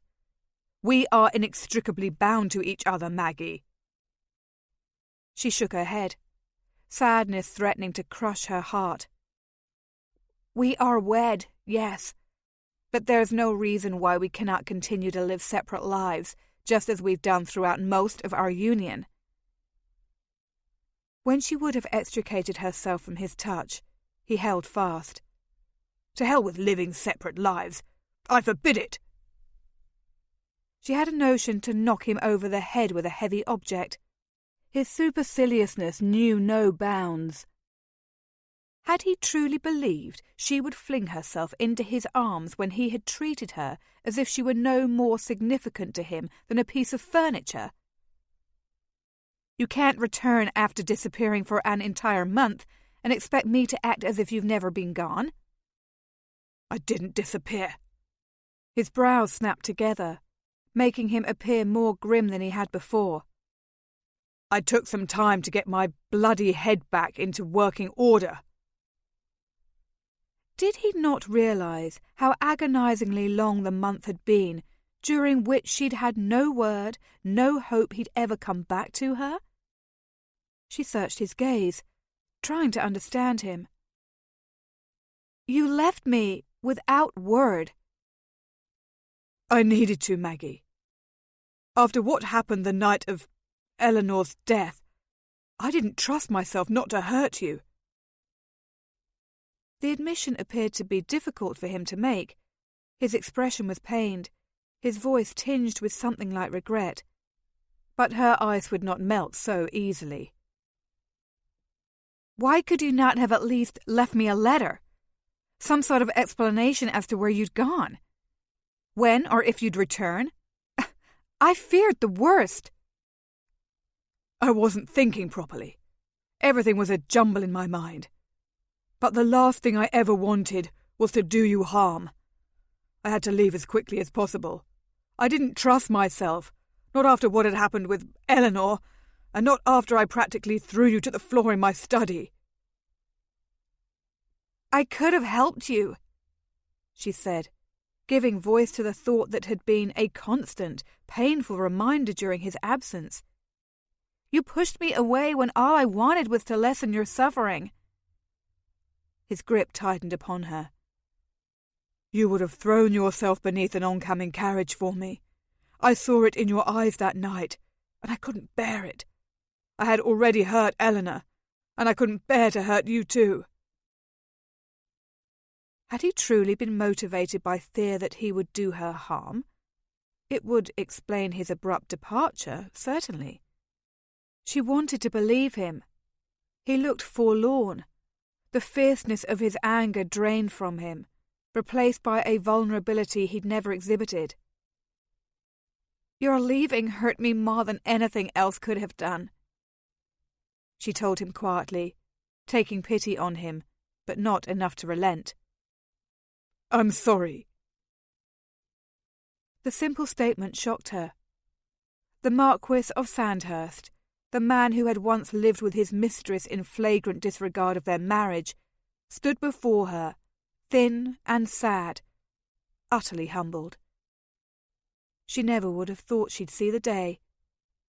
Oh, he had apologised to her before, but only for trifling matters, and it had never been so complete, so earnest. In a sense, she was vindicated. In another sense, it was still far too little from him, given far too late. When she didn't respond, he continued. "I'm sorry I began our marriage as I did. I'm sorry for every hurt I ever inflicted upon you. And I'm sorry as hell that I left you in the manner I did. I have nothing to say for myself, Maggie. I don't blame you if you can't find it in your heart to forgive me. I've done wrong by you. I know it." His admission startled her as much as his apology had. She longed to show him a sign of tenderness, to cup his bristled cheek, to draw his mouth down to hers. But she could not. Her heart wouldn't allow her to trust him. Another blow would be too much. I'm afraid your apology, while appreciated, is too tardy to be of consequence. She forced herself to say, feeling numb. God damn it, Maggie! What would you have me do? He reverted to the stern stranger who had strode through the doors of Nell's drawing room not long before. "Return to your life just as I shall return to mine," she said, though it was truly the last thing she wanted. It had become a matter of what she must do instead. The choice was a heavy one. No. His lips compressed into a firm line. I don't want my old life. I want a life with you. I want what we were beginning to have. Damn it. So had she. Once. Now she couldn't trust herself with him. She struggled to remove herself from his grip and succeeded this time. After taking a step in retreat, she hugged herself protectively. "If you require me to live with you, I will have no choice but to acquiesce. However, I'm afraid that our month as lovers is all we shall ever have." If I require you? He clenched his jaw. What the devil do you think I am? Some sort of tyrant? She stared at him, wishing it were easier, that they could go back and avoid all the misery between them, wishing she did not have to remain so steadfast in her determination not to allow him back into her life in any way that truly mattered. "I suppose I should be glad you didn't answer," he said grimly. "Christ, I won't force you into anything you don't wish. You ought to know that much."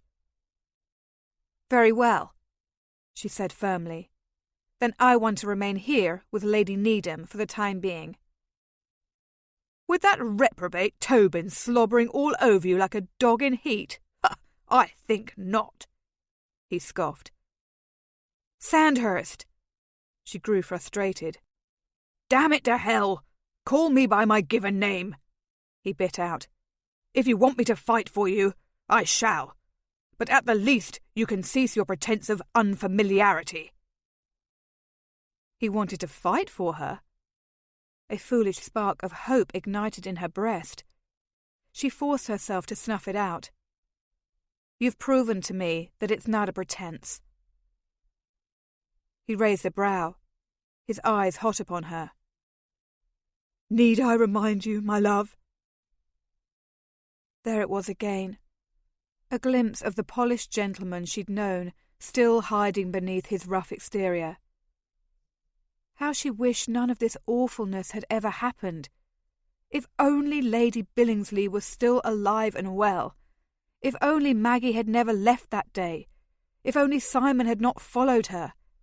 If only they had found love immediately, instead of a year too late.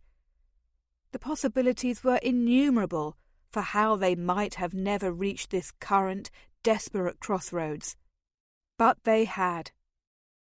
"I don't require reminding," she told him stoically. "I think perhaps you do," he returned, closing the distance between them in 2 strides. He reached for her, his hands clamping on her waist this time, drawing her body flush against his. She couldn't fight her response. She had missed him, his touch, his kiss, his glittering green eyes, everything about him, even his arrogance and his bluster. Despite her misgivings, she slid her arms around his lean waist, splaying her palms on his back. He felt different now than he had before. Harder, stronger. Her gaze never left his. With a surprising show of gentleness, he caressed her cheek. She could almost believe that he cared for her. Emotion flickered dark and demanding in his eyes. Perhaps he had missed her, as she had missed him. Perhaps he too had suffered in his self-imposed exile. "My God, Maggie," he groaned. Before she could manage further thought, He lowered his lips to hers. She kissed him back because she had to, couldn't not. And as much as she knew she shouldn't allow him to breach her defences, she revelled in the feeling of his mouth on hers. She hugged him to her, her breasts smashed against his chest, wishing she could wrap herself around him, cling to him always, wishing there wasn't so much melancholy hiding beneath the simmering desire between them.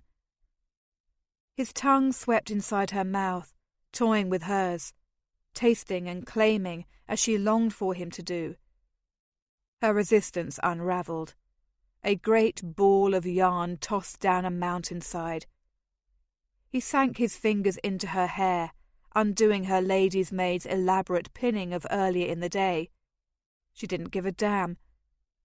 They kissed again and again, neither one of them particularly caring for taking a breath. She remembered.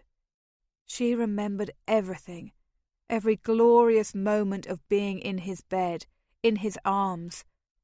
Her breasts tightened, her aching sex going wet. She wanted him still, wanted him more than she wanted to write another poem or take another dance in the rain, wanted him more than anything, even after all that had transpired between them. Dear heavens, she had to stop the madness before she lost her head and her heart both. She turned her face away, breaking the seemingly endless kiss. When she would have disentangled herself from his embrace, he held her fast with the hand that still clung to her waist. He pressed his cheek to hers, his whiskers a not entirely unwanted abrasion on her skin. His nose sank into her hair, just behind her ear, as he inhaled deeply of her scent. She tried not to notice that he held her as if she were precious to him, as if she were necessary. I need you. He said this into her ear, his breath hot, his lips grazing the delicate shell. You haven't any idea just how much. Maggie squeezed her eyes shut against the tears that threatened to fall. So many emotions coursed through her that she couldn't make sense of what she felt, what she ought to be feeling. Her heart was decidedly at war with her mind. I cannot do this, she managed to say. You can. The hand that had undone the coiffure slid to the nape of her neck, gently caressing. I won't lose you. Not now. You already have. She hated herself for saying the words, wished she could recall them the moment they'd been spoken. But it was compulsory, wasn't it? She had to force him away, keep him at a safe distance while she rediscovered her defences. He drew his head back and looked down at her, pinning her with his gaze.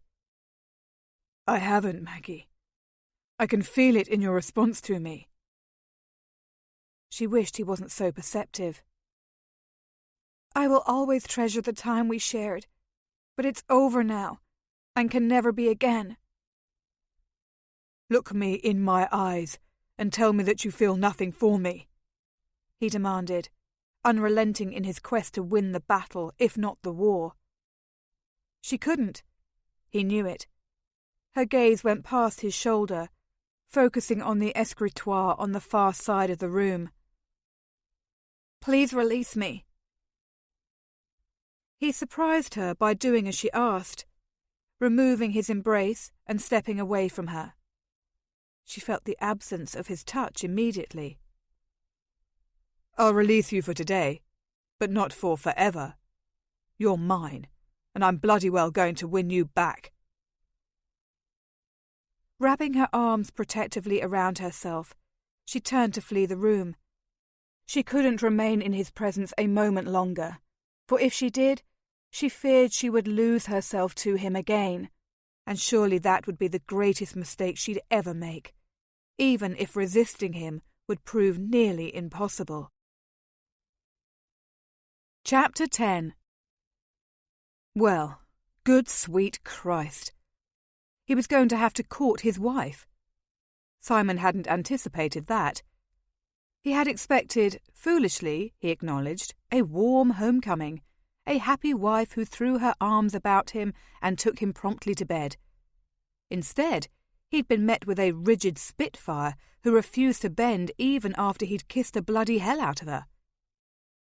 She hadn't been unmoved, of course. He'd felt it in her response to him, the way her body had melted ever so slightly into his. He had seen her determination wavering in her eyes, but she had remained firm in her resolve to keep him at a distance. In the end, she'd walked out of Nell's study, slamming the door at her back and leaving him in her dust with nothing more than a hard cock and a battered heart. But he certainly wasn't defeated. His gracious hostess had given him a chamber, and he'd had a bath and change of clothes. Admittedly, he should have seen to the two latter items before striding into Nell's drawing-room in a frenzy of fury. But he had been desperate, his mind whirling with the implications of Maggie leaving Denver House for Nell's den of iniquity. And he hadn't stopped to think about the vagaries of polite society. It had been foolishness fueled by a lack of sleep, he realised. He'd been stupid and cruel to her, ass that he was. Now it was a new day, and he was prepared to undo his first disastrous attempt at winning back his wife. He stopped before her chamber door and delivered a series of loud knocks. He'd learned from Nell that Maggie had been hiding herself away from the company since his arrival the previous day. She hadn't been to breakfast. It was time for her to emerge from her cocoon. The door opened to reveal her lady's maid's plain, frowning visage. "My lord?" "Is Lady Sandhurst within?" he asked, trying not to allow his irritation to show. He felt as if the woman were acting the part of a guard at the castle doors. The maid blinked. "I'm afraid Lady Sandhurst isn't receiving visitors." Giving her a frown of his own, he caught the door in his hand, lest she attempt to close it on him. "I'm afraid that I'm not a visitor. I'm her husband, and I require an audience with her at once." "I'm sorry, my lord." The woman's expression went from displeased to anxious. "She's given me express instructions not to allow anyone to enter." Well, where the devil is she?" Christ, this was bordering on ridiculous. He didn't appreciate being treated like a vagabond at his wife's bloody chamber door. "She's at her bath," the maid responded. The simple sentence brought a host of sensual images to mind. Maggie, sleek and glistening, her breasts bare, her glorious red hair down about her creamy shoulders. He imagined her soaping herself with a cloth, his hand replacing hers, imagined rubbing her stiff nipples. Oh, bloody hell. He was getting hard already. He forced his mind back to the moment. "Excellent," he snapped, putting his shoulder to the door and creating enough leverage to push the unwanted female aside. He stepped over the threshold and into Maggie's chamber. "But, my lord—" "Your services are no longer needed," he interrupted her smoothly. "Her ladyship shall ring if you're required." He could tell the instant she knew she'd been thoroughly routed, for her eyes lowered to the floor and her face went ashen. She had been torn between loyalty to her mistress and the knowledge that he was her employer, he knew. He had won. She dipped into a curtsy. "Yes, my lord." Simon waited for her to hastily exit the chamber before turning to the closed door that undoubtedly led to a bathing chamber. And his naked wife. His cock twitched. He forced himself to rein in his desire for her. She needed time, wooing. He had hurt her again, and he understood that. He damn well couldn't rush into the room, pull her warm, slippery body from the tub, bend her over and sink deep inside her sweet cunny, no matter how much he wanted to. No. Winning Maggie back would require far more tact and control than that, if he even could win her back. The unwanted thought struck him like a lead ball to the gut. He'd meant what he said. He couldn't lose her. He hadn't managed to make sense of much in the time he'd been gone, other than to realise that he couldn't be without her. He needed her smile, her silliness, her passion, her poetry, and every other dizzying American bit of her. He crossed the chamber and opened the door, keeping him from her, taking care to be as quiet as possible. The tub was large and deep, dominating the small tiled room. Her back was to him, her hair not unbound as he had imagined, but piled high atop her head. He took in the graceful sweep of her neck and shoulders, her bare arms stretched over the lip of the tub on either side of her. In the silence, he recognized the hushed sound of her breathing. She was asleep. Simon crossed the threshold, thinking perhaps it was a boon. After all, if he took her by surprise, she couldn't have the chance to throw her soap at his head. When he reached the tub, he sank to his knees behind her. The delicious, floral scent of her bathwater reached him. Roses. He pressed his face into her hair, inhaling. He'd never get tired of her sweet scent. Unable to stop himself, he ran his palms over her bare shoulders, down her arms, stopping when he reached her hands. He tangled his fingers in hers as he kissed her ear. No one had ever made him feel as passionately as Maggie did. No one would. She shifted suddenly, jolted awake by the contact, and turned to face him. Water sloshed over the side of the tub, some of it landing on his boots, but he didn't care. The expression on her face flitted from frightened to taken aback. "Simon?" She sounded breathless as she eyed him with undisguised trepidation. "Where is Osborne? What are you doing in here?" He almost smiled at her quick round of questions. The lady was not immune, that much was apparent. Good. His gaze travelled hungrily over her face, appreciating the undeniable beauty she possessed. She was rare, his Maggie, like a wild flower bright and defiant amongst the weeds. "That's rather a lot of questions," he remarked slowly, wanting to touch her again, but not wishing to make her retreat any further than she'd already gone, to the opposite end of the tub. "It's only 2, she said, licking her luscious lips in her obvious nervousness. 3. He ignored his knees as they began to ache from remaining so long upon the hard floor. Her brows snapped together. "Did you come here to quibble over arithmetic?" Ever stubborn, his Maggie? Of course not. "Then perhaps you'd care to answer one of my 3 questions?" she rejoined. And ever the quick wit, even nude and gorgeous, attempting to shield her breasts from his gaze. Too late. He'd already caught a mouth-watering glimpse of her pretty nipples. "I came here to ask you if you'd like to accompany me on a ride," he said honestly. "But when I arrived, you were at your bath." "I haven't any idea why Osborne would allow you in here." Her vibrant eyes narrowed in suspicion. "What have you done with her?" He would have smiled were the tension between them not so deep. "I've dismissed her." "You had no right to do so. I still have need of her assistance." Twin patches of red marred her cheeks as her ire grew. "I'll assist you," he said helpfully. "I shall do a most thorough job of applying soap to your breasts." She stared. "Are you making a jest?" Well, Christ, he supposed he was. Fancy that. Being back in her presence did things to him, warmed his cold heart, made him feel as if he weren't so unbearably alone in this life of his.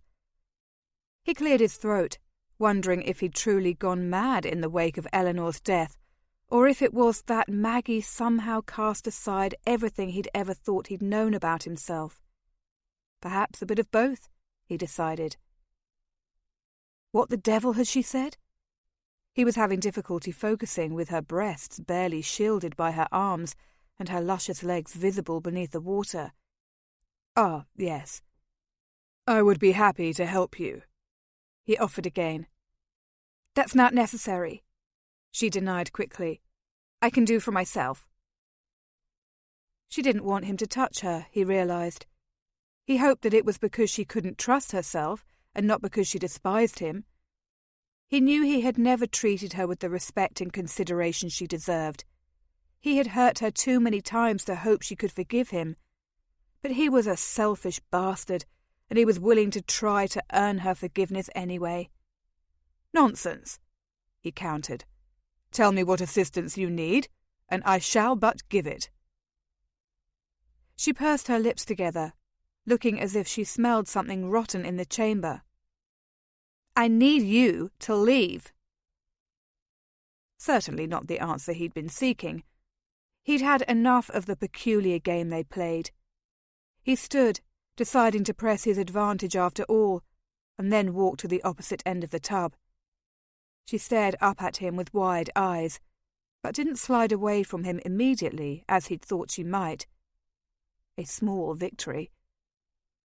He sank to his knees so that they were once more gaze to gaze. She was near to him, close enough to kiss.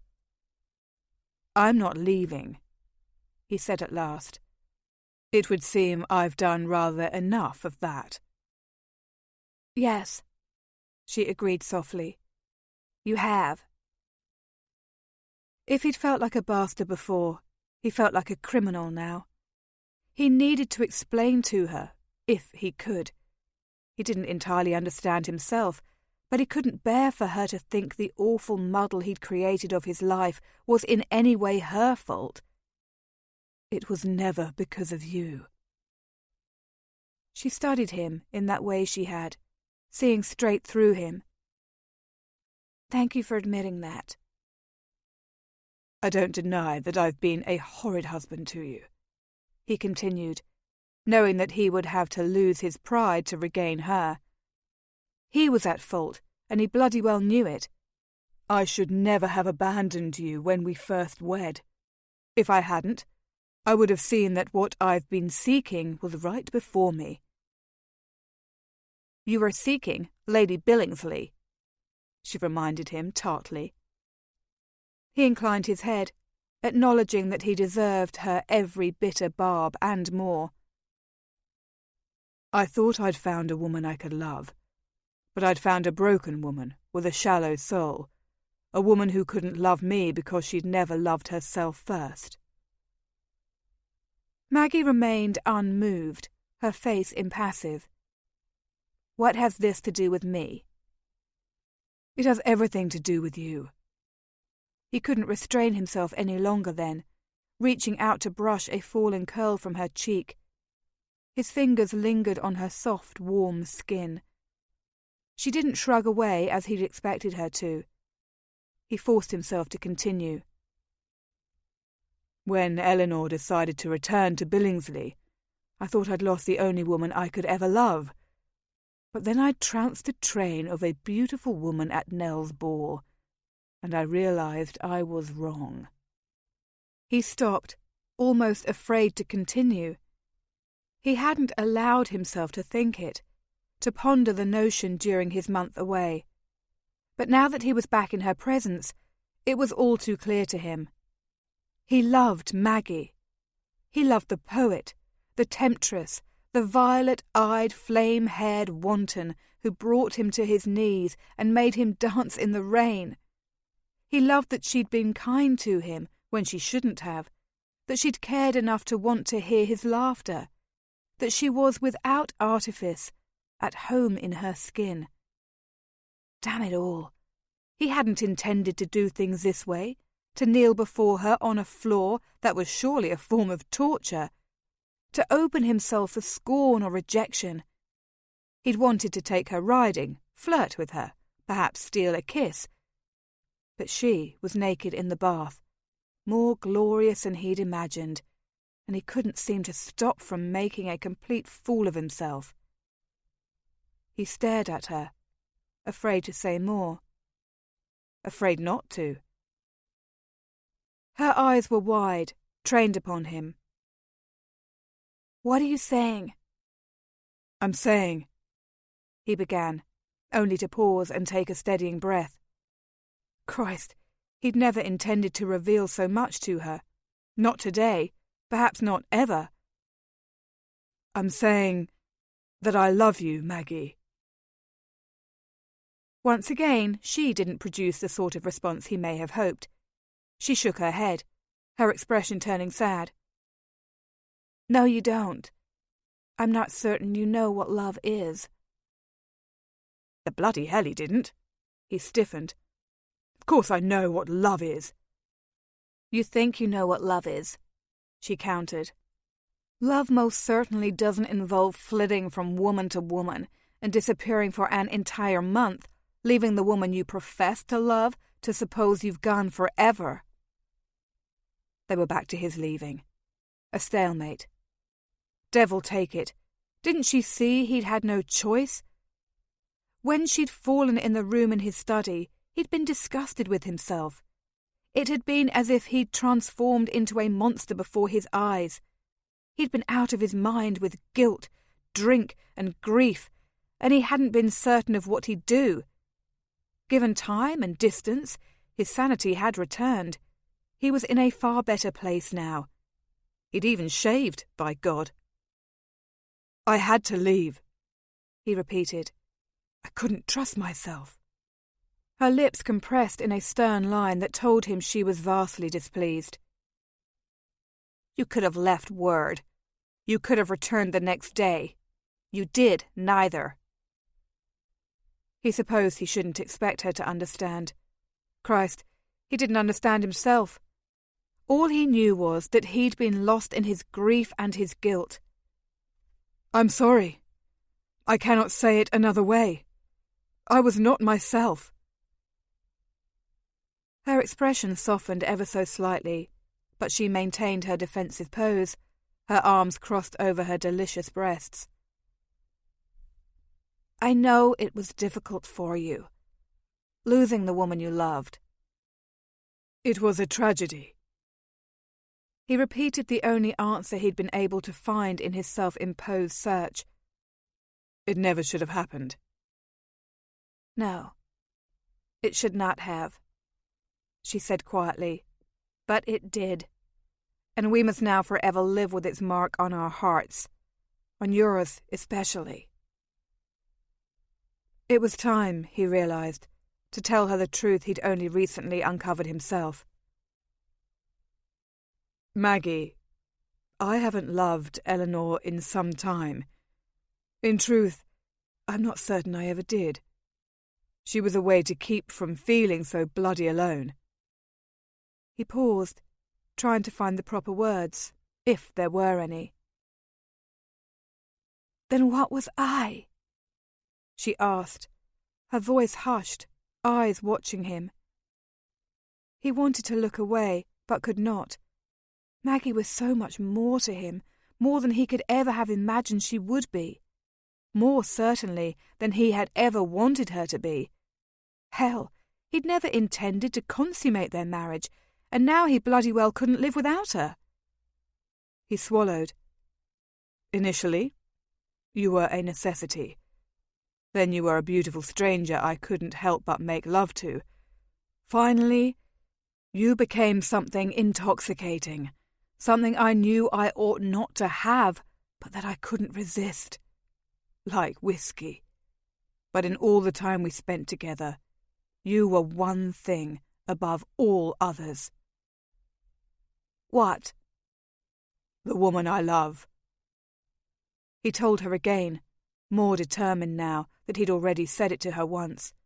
And he meant the words, damn it. Meant them as he'd never meant them in his life. My wife. A woman who made me dance in the rain, who made me laugh, who taught me that life need not be so very serious after all, or so very lonely. He reached out to her again, cupping her cheek. He was heartened when she didn't shrug away. The scented water of her bath clung to the air between them, teasing his senses. Tell me you feel nothing at all for me, Maggie. I asked you yesterday, and now I ask you again."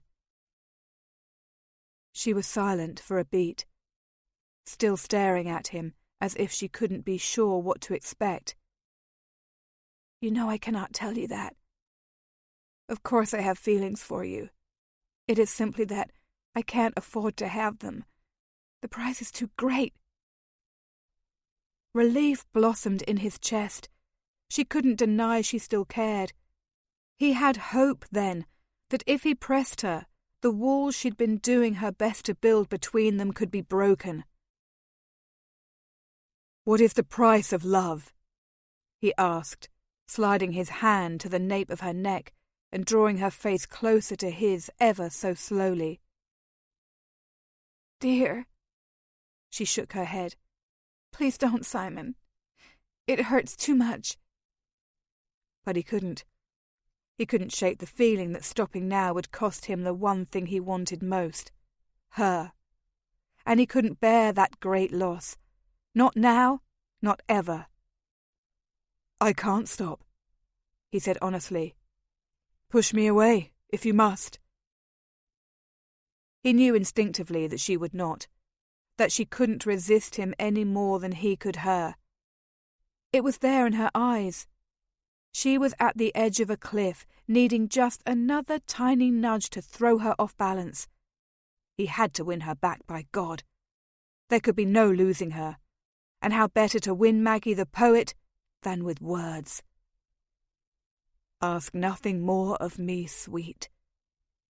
He recited the lines of a poem that had been plaguing him for days. "All I can give you I give.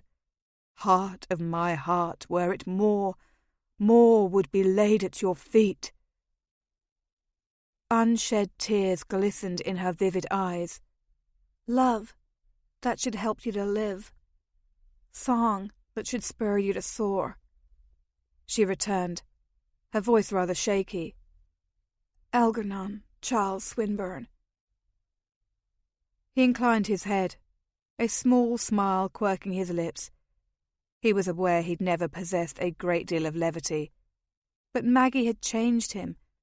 She made him smile, made him laugh, brightened his dreary life with her fiery hair and stubborn nature, her beautiful body and equally beautiful soul.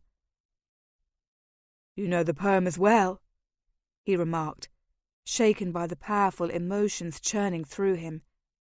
He had never expected to feel so much, to be moved by the simple act of a poem's recitation. A small answering smile blossomed on her luscious mouth. "I do." "I'm giving you all I can," he told her. "I'm not an angel by any man's standards, but I do love you. I want to make amends for everything." He didn't know what else to do, save drag her from the bath and take her to bed. That particular idea held increasing appeal. He shifted as the thought of a naked, wet Maggie beneath him sent a wave of hunger to his rigid cock. No, this time was different.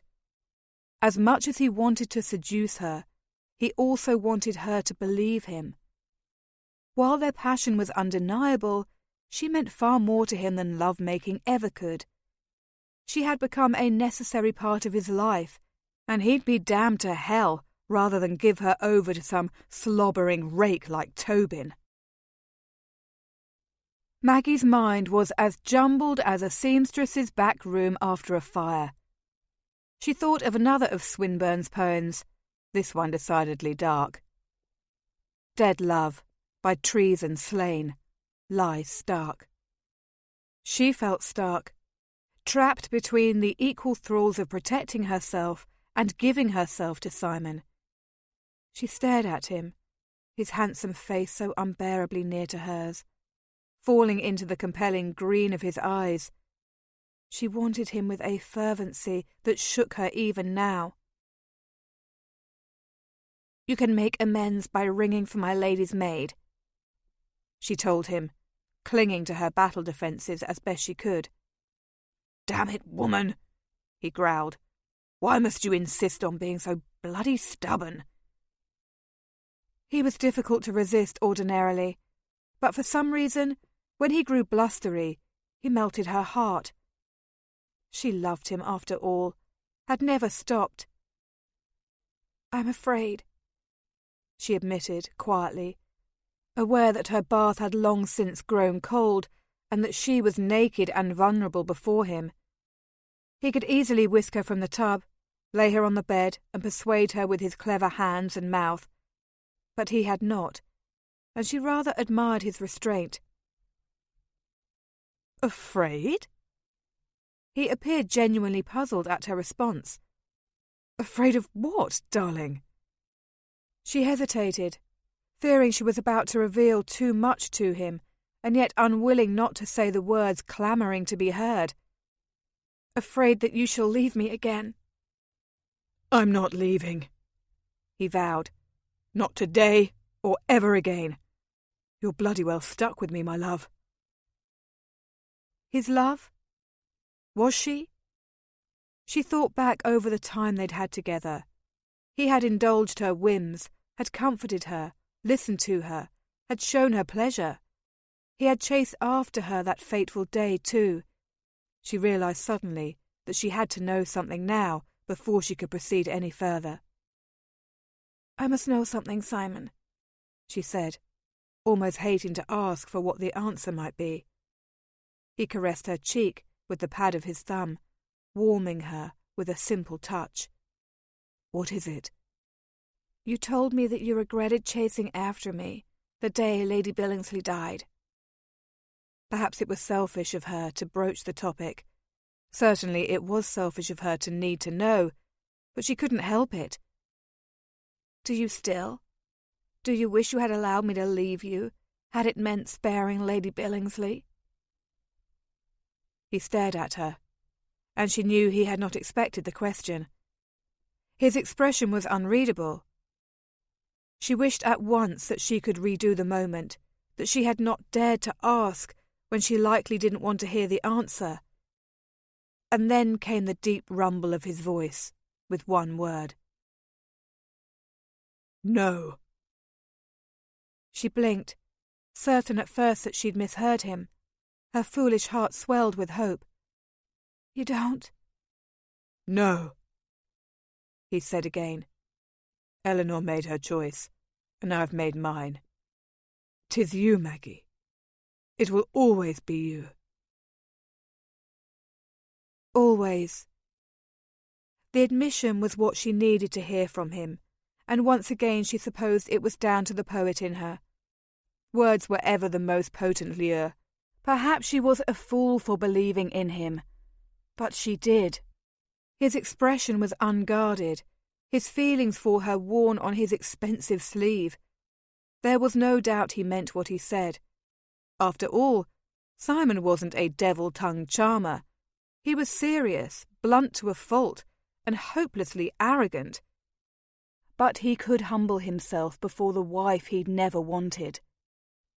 He had loved her enough to return to her, even after the horrors of Lady Billingsley's death. He had followed her, again and again, and she loved him all the more for it. Before she could contemplate the wisdom of her actions, she threw her arms around his neck and pulled him to her for a kiss. Water sloshed all over his riding clothes, splashing on his boots and the floor about him. She didn't care. His mouth on hers was heaven. It had been far too long, and this unfettered embrace was like coming home after a difficult journey. She melted into him with a sigh, opening to his claiming tongue. He broke their kiss to scoop her from the tub with an unabashed whoop. She was nude and dripping, completely soaking his riding clothes. He didn't seem to mind, as he stalked back into her chamber to lower her gently to the bed. She waited for him, watching as he hastily discarded his wet garments. How she loved him, she thought, as her gaze travelled over his dark hair, to his beautifully masculine face, to his broad chest.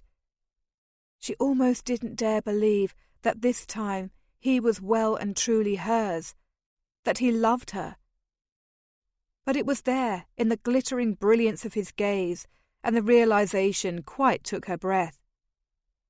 As impossible as it seemed, the Marquis of Sandhurst, the man whose heart had infamously belonged to another, was love-struck. By her. This time, his love was for his unwanted American bride, plain old Margaret Amelia Desmond. Maggie smiled, opening her arms to him as he joined her on the bed. His body was hard and delicious, pressing into her soft curves precisely where she wanted him. His large, knowing hand swept over her waist, stopping at her hip. With his other arm, he propped himself up, looking down upon her. "Do you forgive me, Maggie?" His wicked fingers dipped into her slick folds then, momentarily robbing her of breath as a spike of desire shot through her. She arched into him, wanting more. "Of course I do." How could she not, when he had so plainly bared the darkest part of himself for her to see? She thought again of the glimpse she'd seen of the lonely boy he'd been, and her heart ached. She wanted to make him whole, to erase that part of his past, to fill his life with so much love and laughter that he no longer felt alone.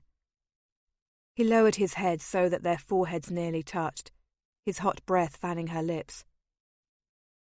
"Bloody hell, woman. You'll be the undoing of me."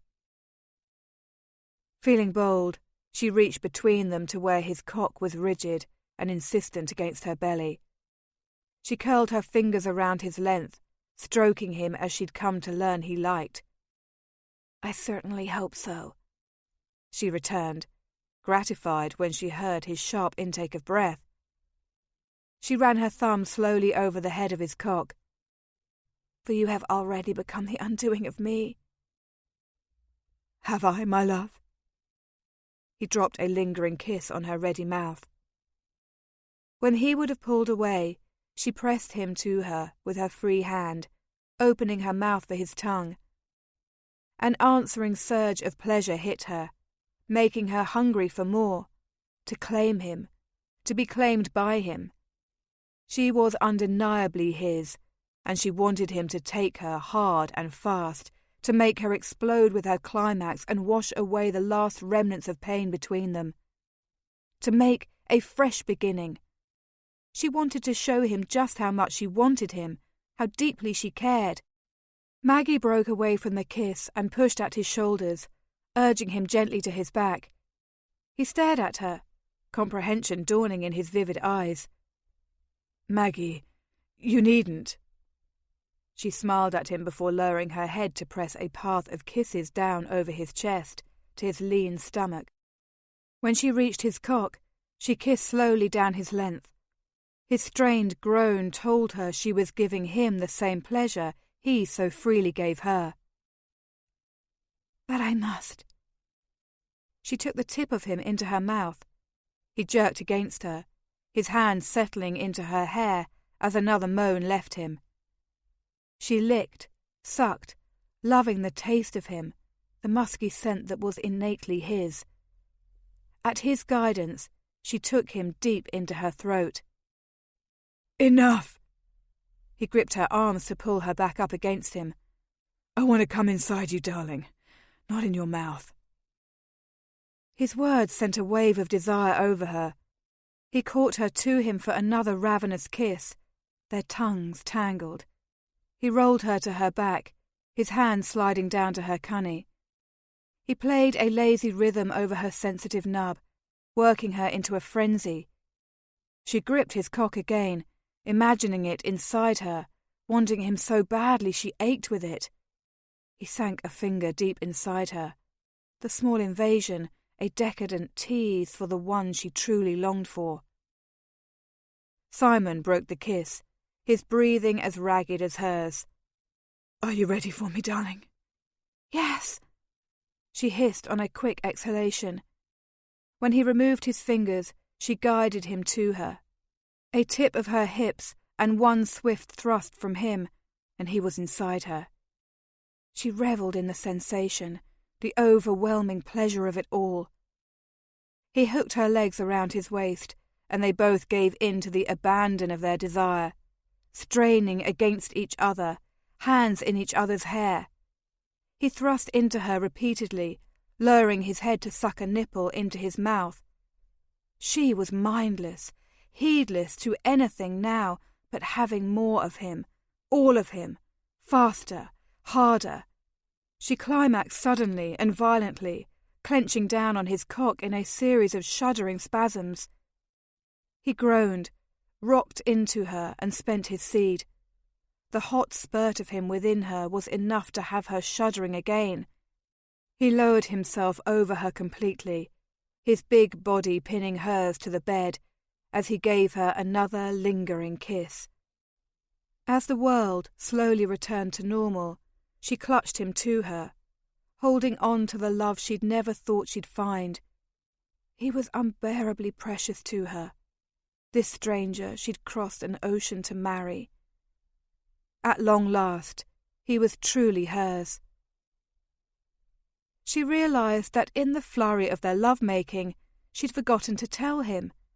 It struck her that he hadn't required it of her, that he had been willing to love her without her loving him in return. The selfish lord she'd married had somehow become a selfless husband. The words she'd withheld from him rose past a lump of happy tears in her throat. "I love you," she said, into the sated silence that had fallen between them. He raised his head to look down at her, cupping her face with a hand. "You do?" The unadulterated hope in his voice was enough to make her inner dam burst. The tears broke free, slipping down her cheeks as she smiled up at him. "I do." "Then why the bloody hell are you crying, my darling?" he demanded in typical blustery Simon fashion. She laughed then, marvelling at the wonderful way life had of working out for the best when she'd least expected it. "Because you've made me a very happy woman." "And you've made me the happiest man in England." He dropped another swift kiss on her mouth before rolling to his side and holding her tightly against him. Sated and overwhelmed with love and joy, Maggie snuggled back against him, folding her arms over his.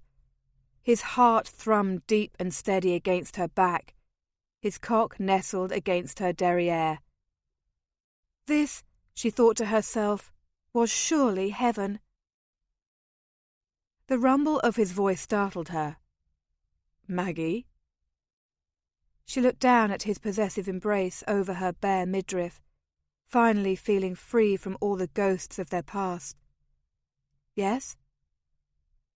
"Do you think you would mind terribly saying it just one more time?"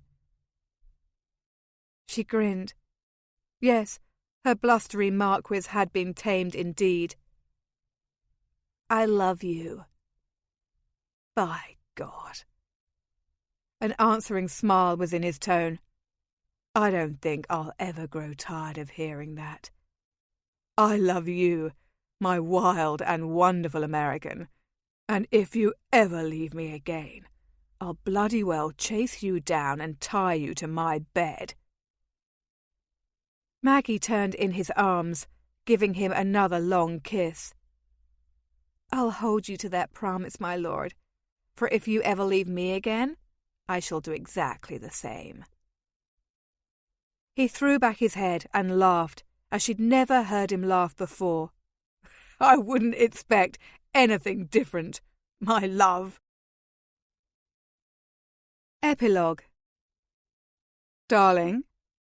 With a sigh, Maggie looked up from the poem she'd been attempting to write. 10 of the 15 lines she'd penned thus far had been summarily scratched off.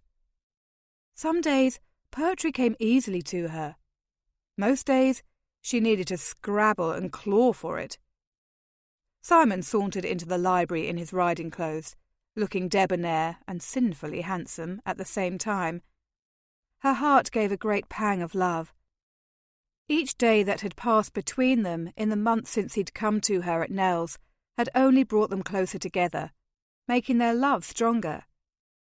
She didn't think she could ever grow tired of seeing his gorgeous head lying on the pillow each morning. "How was your morning ride?" she asked, grateful for the interruption. She'd been writing a great deal of poetry recently. Her love for the art renewed along with her happiness. She hoped to publish another volume one day soon, and Simon had been wonderfully encouraging to her. "Most invigorating, but I do wish you'd joined me."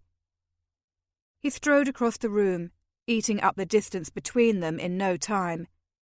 He took her hands in his and pulled her to her feet. These days she appreciated the help, given the relative roundness of her stomach. "You know I can't properly ride in my condition." Simon pulled her close for a hungry kiss before winking down at her.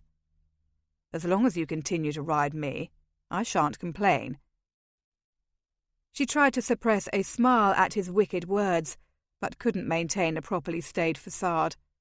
"You're a devil of a man," she said without heat, "speaking to me so." "You like it when I'm wicked," he returned with ease. "I can tell by the way your eyes turn that lovely shade of dark violet, and the way you try to frown at me but really cannot stop smiling." He knew her too well. She inclined her head, conceding the point. "Very well. I suppose I'm a book too easily read." His hands tightened on her waist, or what remained of it, given the ever-growing babe inside her. "Not easily read, my love. It is simply that I know all the best parts by heart." She leaned into him for another kiss, thinking that her dratted poem could certainly wait. Why had she decided to pen something about love, anyway? Each time she attempted to write about the man she loved, she either ended up turning into a quivering blob of sobs or throwing the entire thing away. She supposed that sometimes the most wondrous aspects of life could never be properly written. "You're frowning," he said, dropping another peck on her waiting lips before straightening again. He reached into his jacket and extracted a letter, handing it to her. "Perhaps this shall make you smile again." Her curiosity piqued. Maggie took the letter from his hands and scanned its contents. Shock made her nearly drop it from her numb fingers. It couldn't be. How could he have done this without her knowing? "What have you done, Simon?" He grinned at her. "I sent away some of your poems to Livingston Press. I felt it was bloody well time for the world to once again see your work." He was ever surprising her, this husband of hers. She hadn't known he'd had such a scheme in mind. He'd never said a word. The glowing language of the letter returned to her, buoying her flagging spirits. "And they want to publish a full volume?" She'd never dreamed of such a possibility. After all, it had been too long since she'd published a word, and even then it had only been because of her father's influence. "The publisher says he would be thrilled to print another M.E. Desmond book. Indeed, he considers it quite a rare find, for, as you know, the mysterious Desmond has only written but one volume." That penetrating gaze of his was trained upon her, gauging her reaction. "Are you happy?" She threw her arms about him, laughing when her ungainly stomach wouldn't allow her to embrace him as she wanted. "Happy? I'm utterly thrilled. I cannot believe you did this for me." He caught her up in a nearly crushing embrace. "Much as I'd like to, I can't keep you all to myself. Now, can I?" How she loved him! If she wasn't careful, she'd turn into a watering pot all over him. Heaven knew she'd done it a great deal since becoming with child. "Thank you, Simon." "It is I who must thank you," he said against her ear. "What must you thank me for?" she asked, puzzled. He drew back to gaze lovingly down at her. His hands went to her belly, hidden cleverly in the layers of her skirts. For loving me in spite of myself, for giving me the family I've always wanted. Finding a publisher for your poetry is the least I can do after all you've done for me, Maggie. You've made me whole again. No, she said softly, putting her hands over his as their baby gave a kick. She thought of all she'd left in New York and just how much she'd gained in England. She never could have imagined just how complete she'd feel in Simon's arms. We've made each other whole again. As he took her back into his embrace for another passionate kiss, she knew instinctively that the best was yet to come. This